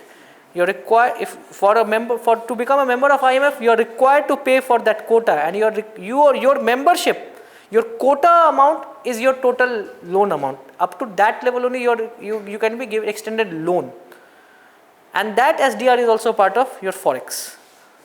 Apart from that, a portion of this within SDR is reserve transposition. This is also denominated in SDR. However, that money can be accessed by any country anytime without any conditionalities which can be put by the IMF, without any conditionalities. So SDRs and RTPs are less. 25% of SDR quota is generally RTPs. So India's IMF quota is roughly 2.7%. of 450 billion USD is the total IMF quota of general resource account. Out of that, 650 billion USD, sorry. Out of 650 billion USD, 2.7 is for India. And out of that, 25% over on top of that is RTPs. So they can access RTP without any conditionalities. They can access SDR, however, there could be certain conditions. Over that, there are credit lines which are extended by IMF, but that comes with stringent austerity measures which are expected from the country if they ask money under credit lines which are extended by IMF. If IMF gives money, there always comes with a condition. It's like the loans taken by Sri Lanka from IMF. That is a credit line, facility, extended fund facility. Credit line. That credit line. So credit line, whenever there is a credit line or extended fund facilities, these always come with certain conditions. You are required to fulfill conditions till, for example, Pakistan has asked money under with other facility. They can only be extended if you satisfy their conditions.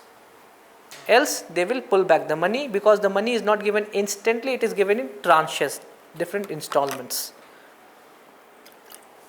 First they will agree that okay, we will give you 7 or 8 billion bailout package, but they will give you 7 or 8 billion package in 3 or 4 years.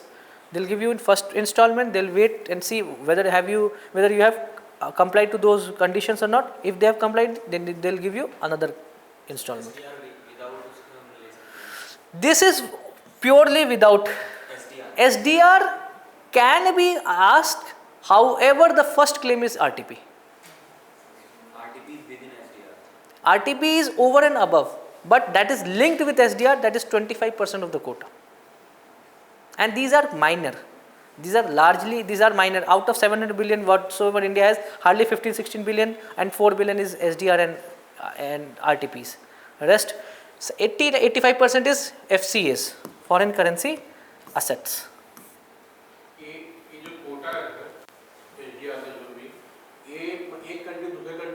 No. This is all about the general body meetings. That is how it is. That is why reforms in IMF is long due. That India wants a higher share in SDRs. India is the 8th largest recipient in terms of quota, despite being the 4th or 5th largest economy. So India is saying that have reforms in IMF. We want higher share. We are ready to fund. First, you are required to fund that SDR, and then only you get the quota. No, that is distributed within IMF. The system itself is that quota is distributed dependent upon the country. It has been given to the country. Your quota is this, your quota is this, your quota is this. No. Based on the international strength, economic strength, and to become member of World Bank, you need to become a member of IMF.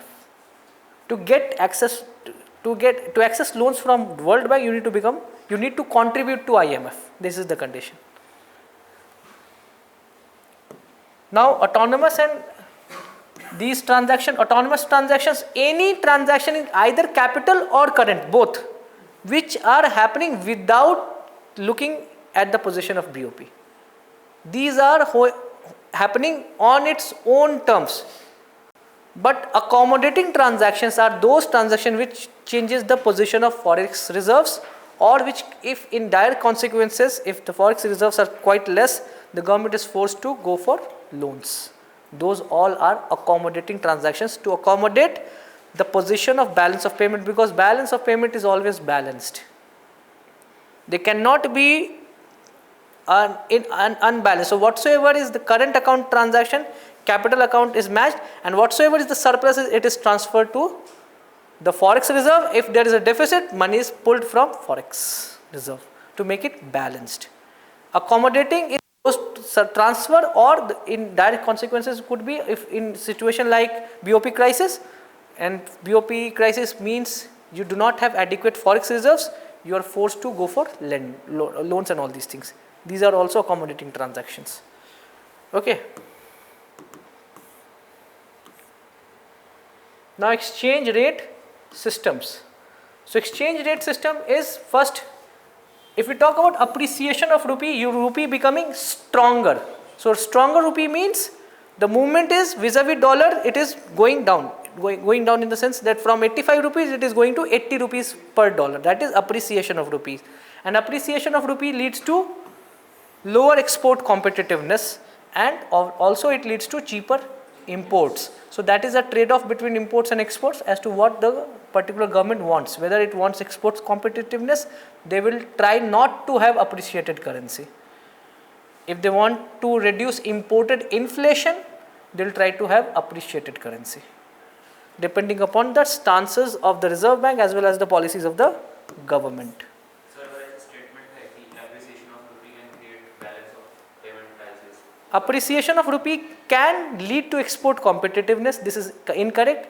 Appreciation of rupee can Balance of payment price. crisis. Balance of trade. मतलब trade balance. Can balance trade. No. नहीं, balance of trade crisis. यानी कि export अगर हम कम करेंगे, import ज़्यादा करेंगे, तो balance of trade जो है. But you are talking. The idea behind is this. It is a well-known fact that if there is stronger rupee, it is likely to hit exports. But whether it will lead to balance of trade or not, that is a different, altogether different. मतलब confirm नहीं है. No, it is not. It can, but cannot. But you should make it as wrong, because there is no direct correlation. ये कह सकते हैं ना कि और currency undergoes appreciation, then the trade exports they can become lower.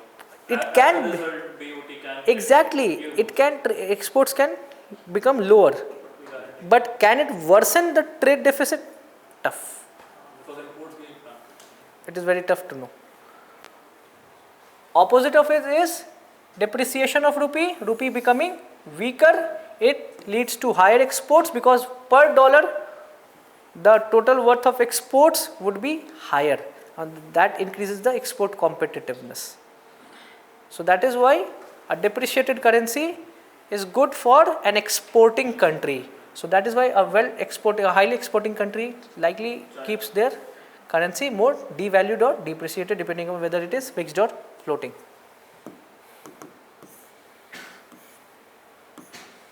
Now comes fourth thing. One is nominal exchange rate, real exchange rate, nominal effective and real effective exchange rate. NER and RER are nothing but nominal exchange rate or spot exchange rates. Spot exchange rate is the rate which is current, that is 86 rupees $1, that is nominal exchange rate.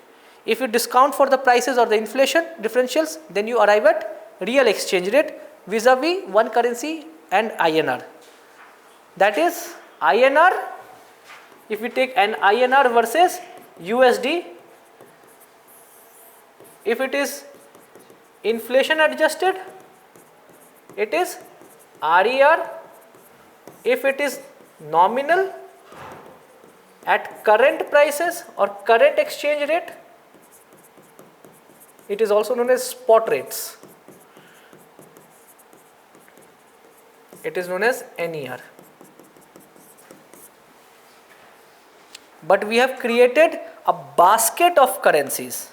Sir, regarding the statement, what is foreign price level in this case? Price level, inflation differentials. Inflation. Inflation differentials. We account for the inflation. Yes.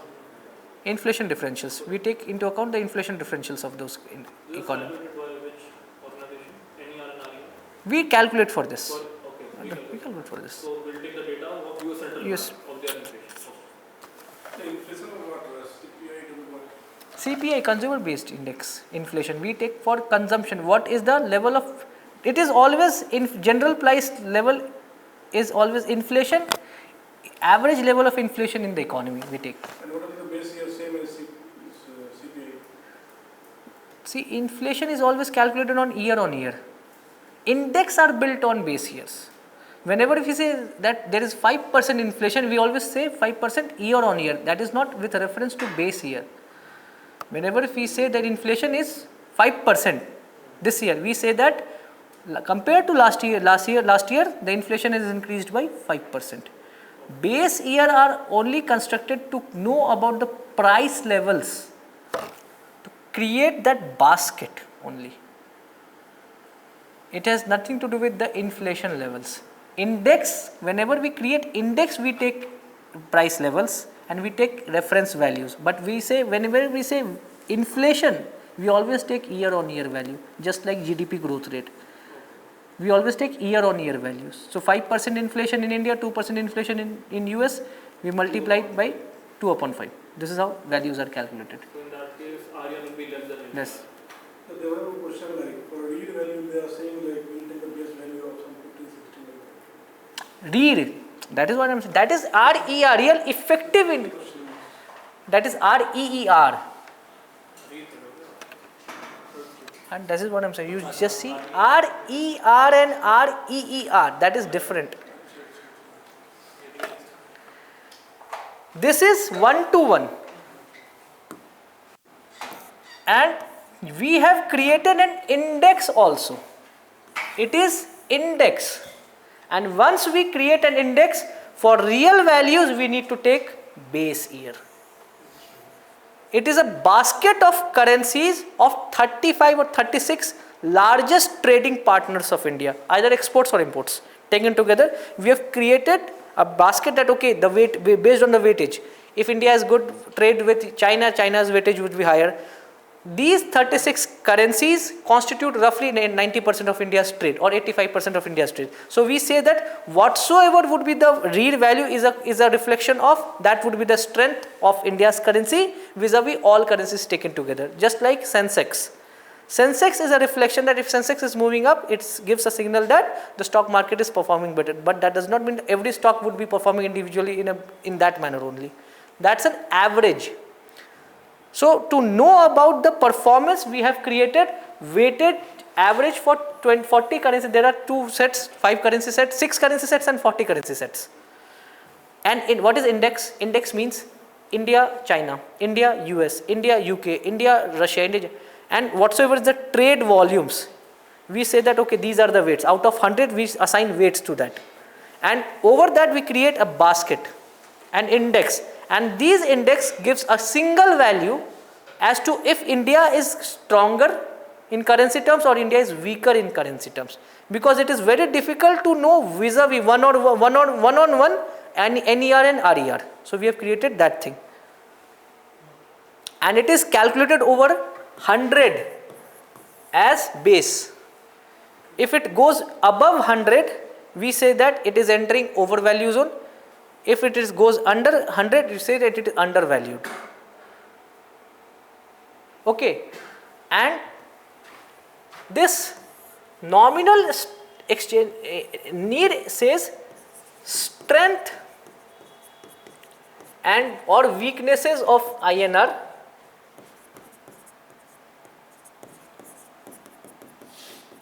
vis-a-vis basket of currencies. But Reed says export competitiveness.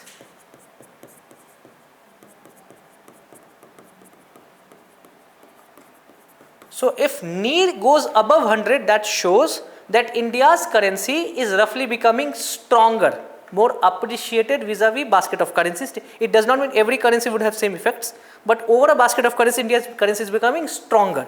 If need is going above 100, but if read is going above 100, India is losing out on the export competitiveness because India's currency is becoming overvalued. Overvalue or undervalue. This is the idea. Either it is overvalued. So if it is overvalued, that means India's currency is actually way more appreciated. That is actually hurting its exports. Rather, it should depreciate and become fairly valued so that its export competitiveness can be increased. That is through read. Need only gives rough picture about India's currency is stronger, India's currency is weaker. But how about the competitiveness? A stronger currency, but a stronger appreciated currency, but poorly ranking in terms of export competitiveness is likely to lead to more trade deficits. So this is gauged through read and need. So we are saying like we are improving the trade Competitiveness. If we want to improve trade competitiveness, technically we want currencies to depreciate.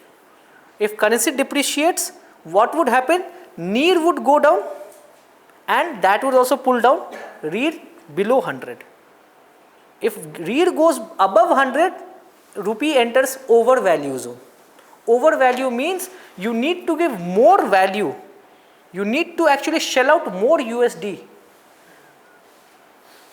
For importers, you need to shell out more USD to buy same quantity of goods and services from India. So that means your export competitiveness is getting hit, because the same importer would now think that with the same US dollar, which country is offering me maximum goods and services. So what does base year signify in REIR's case? What does base year signify in REIR's case? How the currency index have been created. Okay.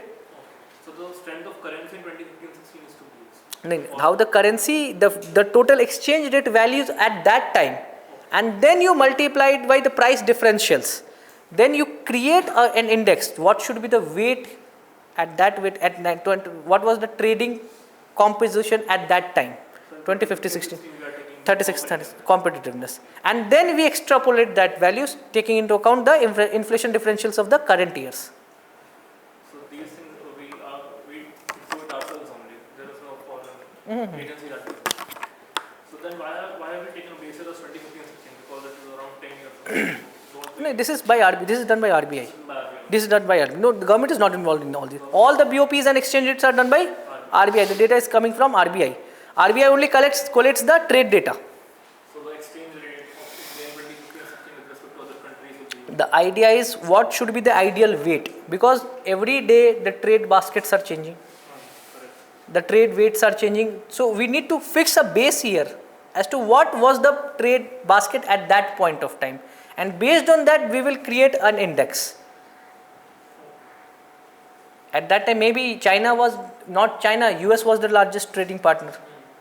So how would you calculate for the base? How would you account for the weights in those currencies? 40, that is dependent upon the base year. Okay, that is why base year is taken to account for this. Then you take the nominal effective exchange rate and then you individually take price differentials. You sum it up and you arrive at REIR. Don't go how it is a very complex calculation. It is a very complex calculation because the summation is up to 40 currencies and every currency has differentials, price differential, and that is summed up to arrive at a specific value. Just like for just like for multidimensional poverty index, the MPI score, how do they arrive at MPI score? It's a complex calculation.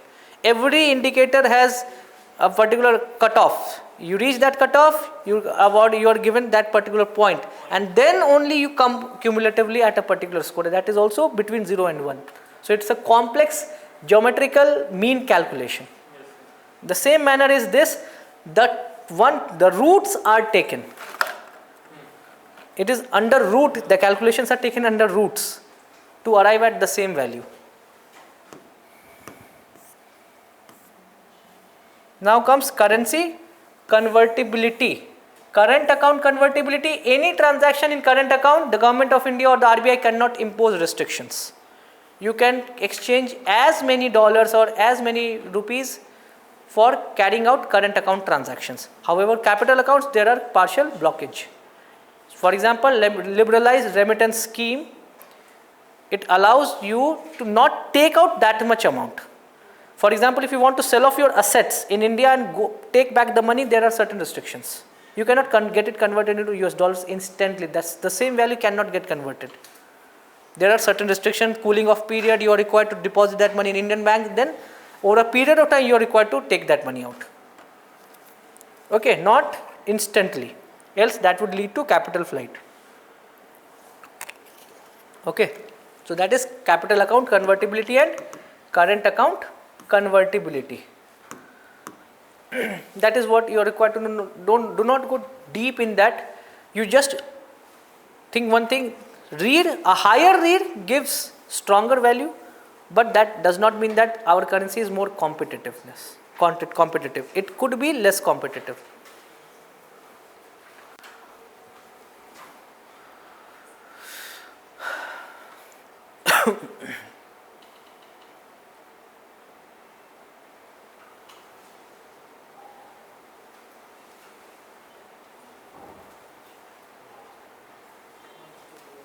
All three.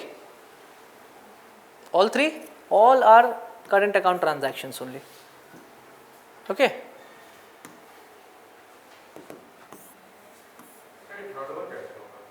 It is dividend. Dividend is always an income. Dividend is always a share of profits only. Dividend is a share of profit.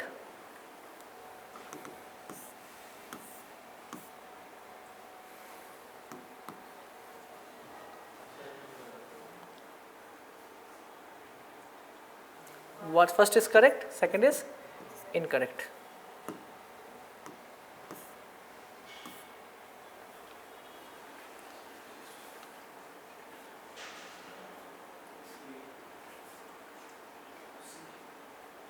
C.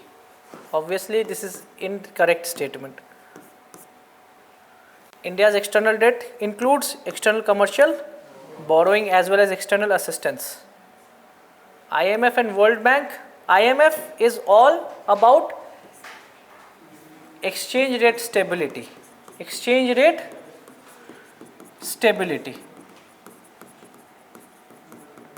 So these two institutions are known as Bretton Woods institutions. The idea was to stabilize currency the moment we moved from gold standards towards pegged exchange rate system, that is considered to be fixed exchange rate system. So it needed a particular an organization which should look into ensuring exchange rate stability, and IMF was created.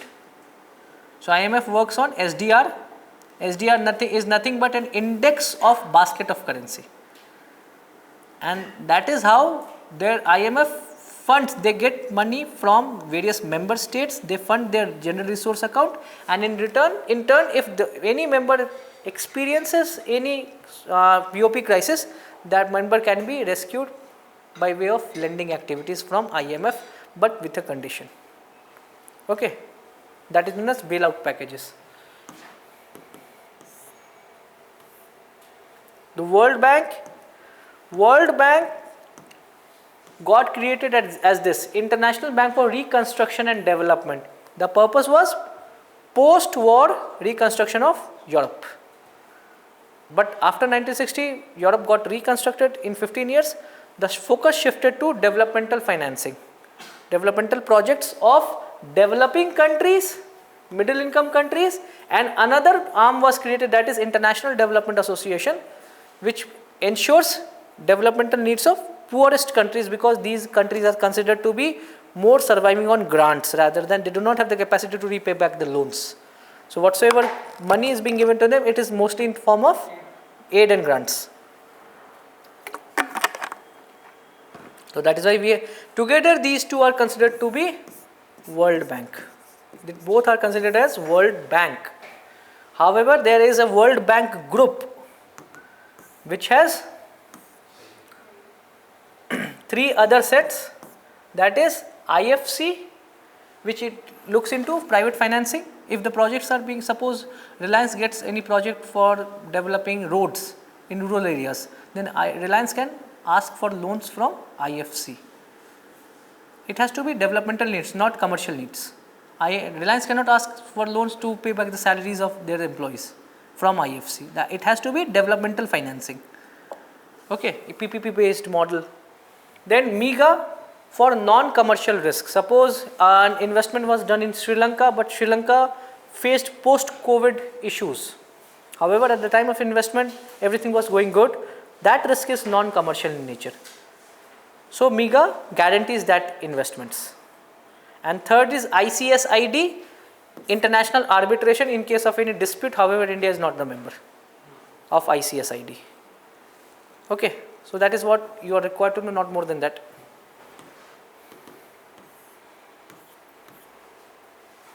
Now comes the last part, that is agriculture. So obviously agriculture, food grains, horticulture, agriculture. Then we have allied activities. Allied activities have 3 things, that is livestock, forestry and fishing. That is allied activities. So agriculture has food grains and horticulture. Under food grains, you have different types of things. You have cereal crops, wherein there you have fine, coarse, then you have pulses, then you have oil seeds, etc. So all these things are there. Okay. So India's total food grain production is roughly 330 million ton. Out of that, 110 million ton is wheat and 135 million ton is rice. So we are self-sufficient in rice and wheat. However, we are importer in oil seeds as well as pulses. Horticulture, roughly 355 million ton. We are one of the largest producers of horticultural crops. Horticulture means fruits, vegetables, spices and flowers. All four taken together. So we are one of the largest producers. We rank among top 3, top 4 in most of the products in horticulture. Okay. Allied activities, livestock farming. It could be animal rearing, dairying specifically. We are the largest producers and largest consumers of dairy activities. And animal rearing, we are one of the largest exporters of meat from India, and fishing, we are one of the largest exporters of shrimps in the world. And as well as we account for more than 9 to 10% of total fisheries and aquaculture exports in the globe. So this is the level of India's dominance in agriculture and allied activities. Okay, agroforestry, basically the idea is furniture and all these things, plywoods and all these things, that comes under agroforestry, used for consumption needs. Many of those forests are being grown in that manner. Lumbering and agroforestry are two different things. Lumbering activities is directly in forest, commercial, but from forest, technically in temperate and frigid regions, that is lumbering. But in India, tropical, it is generally agroforestry. Okay. Then if we talk about the categorization of farmers, small and marginal, those up to 2 hectare means 5 acres.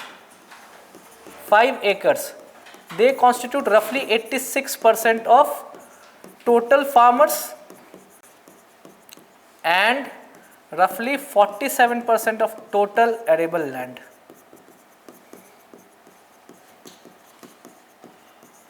So land is skewed in distribution. In terms of numbers, there are more small and marginal farmers. It's all because of the division of families, because of hierarchical, you can say patriarchal nature of our society, and then the land gets distributed in that portion, and that leads to the distribution of land to uneconomic level. There have been many land which are as low as 200 or 100 square feet. This much, and that is uneconomical usage of land.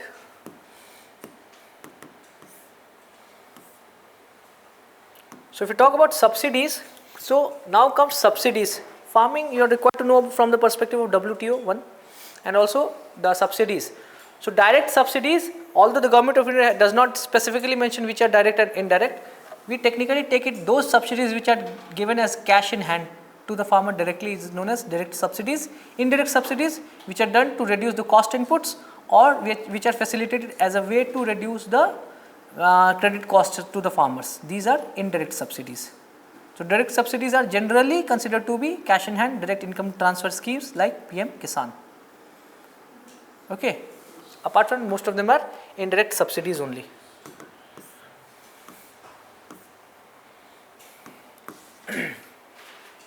So MSP, there are two MSPs in India. One is minimum support price, other is minimum selling price. So MSP is announced for 22 crops plus sugar cane as FRP. However, there is one more MSP, that is minimum selling price, that is announced for sugar. But MSP is announced, minimum support price is the minimum guaranteed price or the floor price below which the government agency won't agro produce from farmers. However, they can pay more than MSP depending upon the market conditions. If the market prices are quoting higher than MSP, and they need to procure from farmers, they will procure more than MSP. Then there is FRP. What is FRP? So sugarcane is bought by sugarcane mill owners. So mill owners are required to pay a fair and remunerative price to sugarcane farmers. That price is known as FRP. There is another price that is known as state advised price, SAP, which are announced by mainly sugarcane producing states. That is SAP. So SAP is announced by state government. For sugarcane we are talking, sugarcane state government. FRP is announced by central government based on recommendation of CICP. However, if SAP is higher than FRP, the mill owners are required to pay SAP then. That is only taken up by those states which are generally known for sugarcane farming. For example, Uttar Pradesh, Maharashtra and all these. 3-4 states are there. That becomes a political tool obviously. At the time of elections, they'll announce SAP, which would be generally higher than FRP, in a way to bid that we are more concerned towards welfare of farmers. Then we have minimum selling price. Minimum selling price. What is this price? The minimum price at which the sugar mills will be selling so that they can make their income. Exactly. For the sugar. The idea is to pay FRP. This is the minimum price at which they would be selling in the market. So the idea is the government has been increasing FRP, but they have kept this MSP selling price of sugar constant. So technically they are making losses. Okay, again MSP is again selling price is also announced by CACP. So that is why it is said that CACP announces 23 crops plus sugar, 22 crops plus 1 sugar cane FRP plus 1 MSP for sugar. That is minimum selling price. Okay, so this is the procurement price. It could be more than that. The final procurement price can be more than that. Then we come to MSP. There are 3 ways of calculating MSP. One is actual paid out cost. Then second is family labor, and third is comprehensive cost. So the government of India technically takes this as the cost of calculation for MSP. 50% over and above A2 plus FL. But they are wanting to have C2 as one of the ways. However, it is very difficult to give them.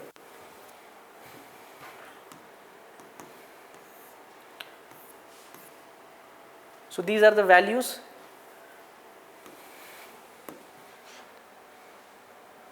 That if C2 is taken, these would become the MSP if C2 plus 50%. These are C2 and this is A2 plus FL plus 50%. No, they want 50% over and above C2. This is very difficult. Now comes PDS, procurement.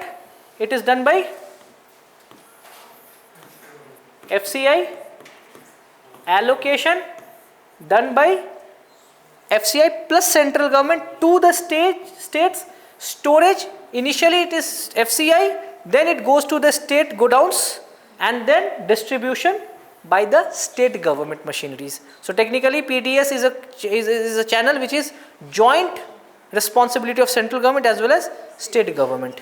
We have state food corporations also and food corporation of India also. So for the first time the grain moves to FCI godowns and then that is allocated to states, then it is stored at state godowns and then it is distributed to the fair price shops. Okay. Now comes WTO.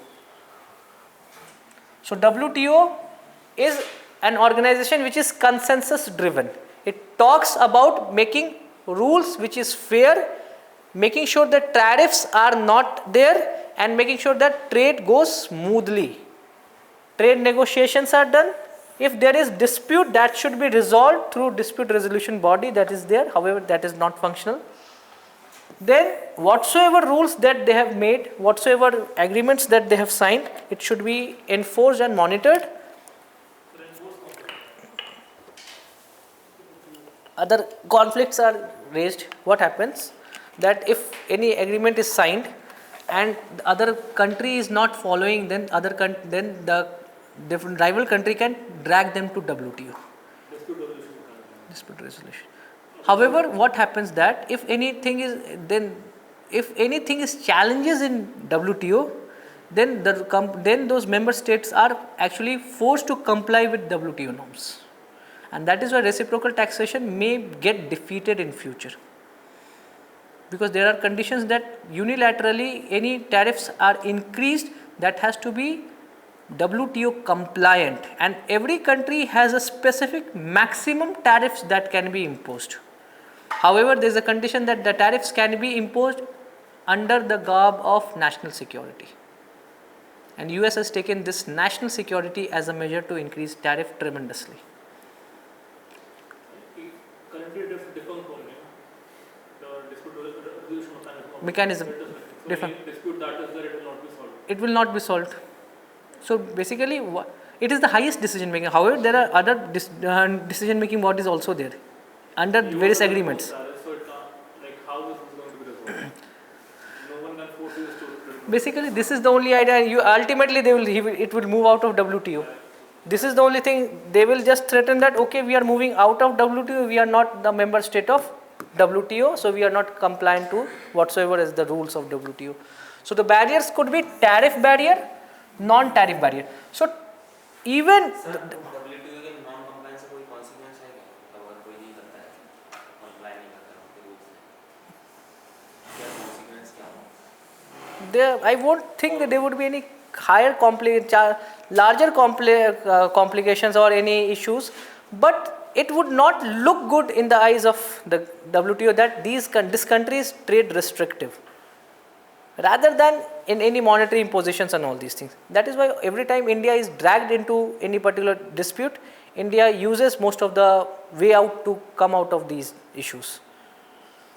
But if there is genuine issues, like for example, there was one local content requirement in solar cell. There was one global tender which was raised by India. Under that, Indian government specifically mentioned that 70% should be local content requirement. Then US government dragged India to WTO and India lost the case. And India was eventually forced to omit that particular clause. Obviously, they do not want to fight with US.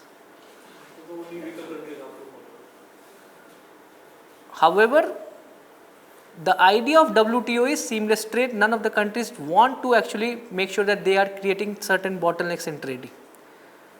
This is one of the issue. Under tariff barrier, it is quantitative restrictions, specific tariffs which are imposed, export tariffs, import tariffs, or in tariffs which are under transit. Under non-tariffs, it could be export subsidies, like given quotas which are fixed for a particular country. For example, there was one specific generalized system of preferences which has been abolished by US, and then there could be these stringent product testing. For example, there have been accusations on US FDA that they impose far superior stringent conditions on Indian pharmaceutical production, which is happening in India vis-a-vis the same production being done by the same company that is being done in US factories. This is the way to actually impose restriction, that if this drug is being made by Dr. Reddy's in Indian factory, it has to be more, you can say the practices should be more stringent, labeling and certification should be more stringent. Vis-a-vis the same company is doing this thing in US, it is far more lenient. Then embargoes, delays like custom clearances are delayed deliberately and all these things. However, given these two barriers, WTO says that this is preferred. First, WTO says that there should not be any barrier. But even if there is a barrier, there should be a tariff barrier rather than non-tariff barrier, because non-tariff barriers are generally invisible. It is very difficult to prove those barriers. Okay. So two of those important non-tariff barriers. So we'll talk about some of the conditions like WTO subsidy related issue. So there are two types of subsidies which are introduced. One is consumer subsidies. For example, under agreement of agriculture, subsidies have to be removed. However, that subsidies are producer subsidies. If Indian government is giving free ration, free grains to any consumer, that is well within the ambit of the government to take the decision. WTO has nothing to do with that. You can give cash, you can give whatsoever you want to give. The WTO will not come and say you why are you giving cash, why are you giving free food. The issue is when producer subsidies are given. Subsidies given to incentivize more production or to reduce the cost of production. Then WTO has red flag. And WTO says that this has to be reduced. Within this, there are two types of subsidies. Within producer subsidies also, there are two subsidies, two types of further componential breakdown has been done. Whether it is production linked subsidies or non-production linked subsidies. The idea is if subsidies are given to producer which directly incentivizes more production, that is production linked subsidies. However, if subsidies are given like direct income support, irrespective of incentivizing production, that is non-production linked subsidies, that is well and truly compliant to WTO. So that is why if MSP is given, that incentivizes more production. That is production linked subsidies. If free electricity, less fertilizer bills and all these things, this is production linked subsidies. But PM Kisan 6,000 rupees annually in 3 installments, that is non-production. Even if the farmer is not growing crops, they will get direct income support. That is not incentivizing more production. That is a way to ensure that the cost or the income support is there. That is not linked to production.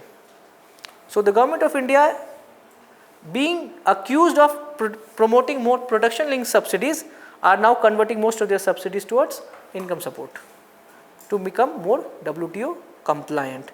MSP is income. MSP is production linked.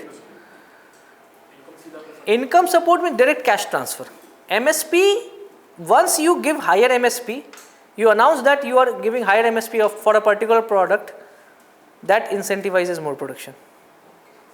If any incentive is given, if any subsidy is given to incentivize more production, that is production linked subsidies.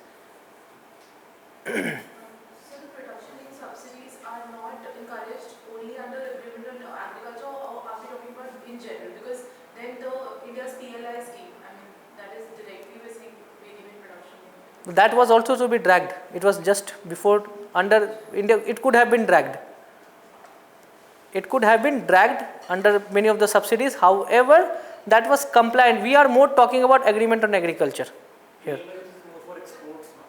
We are creating goods on our country and we are exporting it. So it was only for limited sectors, not for all. No, the idea was it is incentivizing domestic production.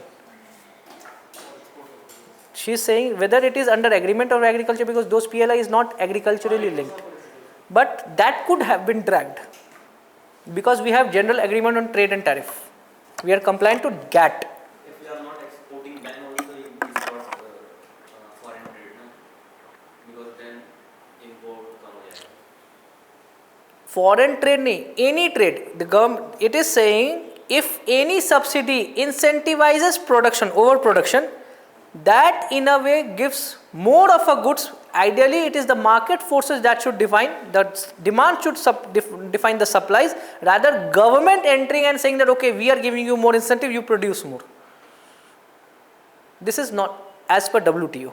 But India says that we will keep on having these things because we have more mouths to feed, and that is why there was a peace clause which was signed, which was temporary in nature, that India can exceed the subsidy limits, which is 10% for India, for a developing country.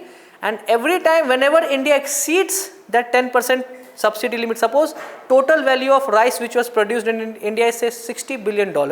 The maximum aggregate measure of support, AMS, that Indian government can extend to incentivize rice production is 6 billion, 10% of that.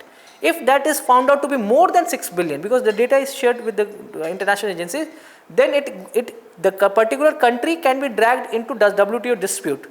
However, in case of agreement on agriculture, there was a peace clause which defines that none of the country can be dragged if the support is for supporting public stock holding norms. So India has time and again invoked peace clause every time, and India says that we are not happy with temporary solution, we want this peace clause as a part of agreement on agriculture, not as one of the rounds, the Bali rounds and all these things. That has to be inserted in agreement on agriculture. So it has been left indefinitely, so in a way Indian government can exceed that 10% limit under agreement on agriculture. Okay. So this is de minimis, 10% for developing country and 5% for developed country. But Indian government says that the price that you take is, the reference year is 1986-87 prices. By that time the prices of commodities had stabilized in developed countries.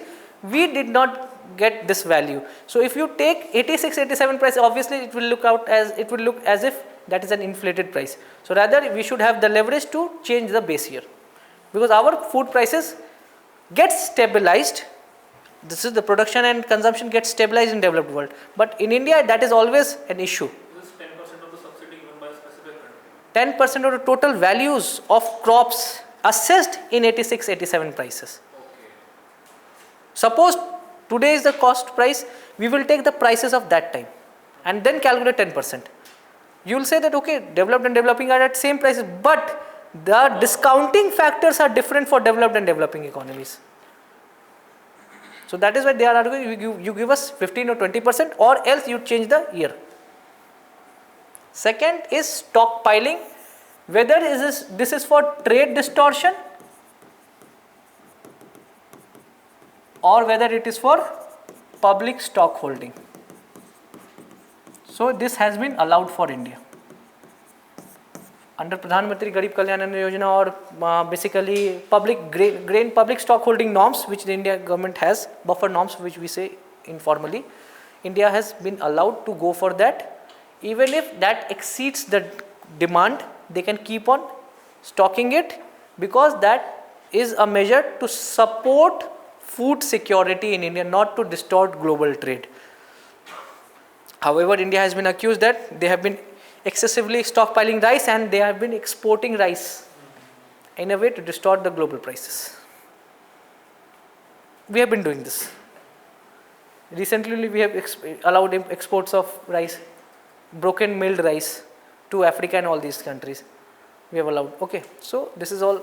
Obviously India is not that India is so much innocent. India has their own way of tricks of playing things. It's all because our agriculture is so much developed and so much dominant that we can become a force, and we get support from global south also. Then types of subsidies: green box, all subsidies allowed. Blue box, subsidies allowed if they are linked to production quantity, quota based, acreage based. For example, if Government of India says we will allow MSP for only 25% of the land which you sow, rest all would be procured at market prices, then that comes under blue box. Acreage based subsidy, it is being extended. That is blue box. That is trade distorting, but that is allowed. Amber box, it is trade distorting and it has to be reduced to de minimis levels. And red box, strict no. For example, export subsidies, that is red box. Strict no. Government, WTO says that there should be no export subsidies. So one question is stockpiling. So like we are saying that like in the grain storage plan also we are saying that private sector should come up and they should set up the storage facilities. But considering this and also the Essential Commodities Act, we are not allowed to store product. So would we need a WTO sanction if private actually does step up and? But we are having peace clause, na? Stockpiling. Stockpiling, the premise of stockpiling, we have said that we are stockpiling only for food security. So whosoever is having that under agriculture infrastructure fund, they are under decentralized grain storage plan. There are numerous plans that have been in. Even if the private sector comes up, they would not be dragged into WTO and all these things, because we have got a peace clause, temporary, we cannot be dragged. Thailand dragged India in 2024, But still we won because we invoked the peace clause. We accepted that we are actually giving extending subsidies up to 13 or 14% in rice, but we invoked peace clause. So this was done and dusted. The further complexities did not arise. So these are the questions. So you are required to know from that angle only WTO. You are not required to know deeper into it. There are different agreements, TRIPS, TRIMS, AOA. So India is saying that if you are having stringent TRIPS, then also talk about GATS and allow services. Why only movements of innovation, investments and agreement and allow people? Why is there restriction by US?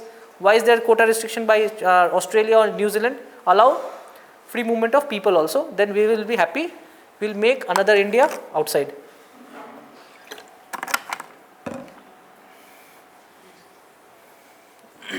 So FRP is given by, approved by CCA.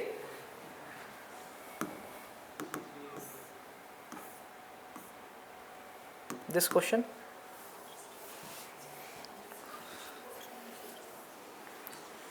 So there are three important schemes, and this is most confusion. This is most highly confusion. This features in every test. PM ASHA. These are the components of PM ASHA. Annadata Aay Sanrakshan Abhiyan. PM ASHA. That is an umbrella scheme.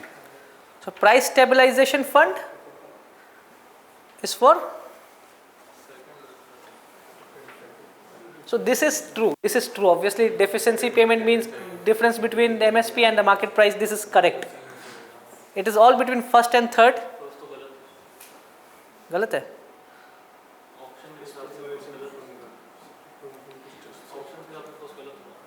Price stabilization fund is for consumer. Market intervention fund scheme is for farmer. So one only. Why? Oh sorry, option. There is option. So C is the correct answer. C is the correct answer because price stabilization fund, the idea of price stabilization fund, it started with onion price rise. However, we are fool.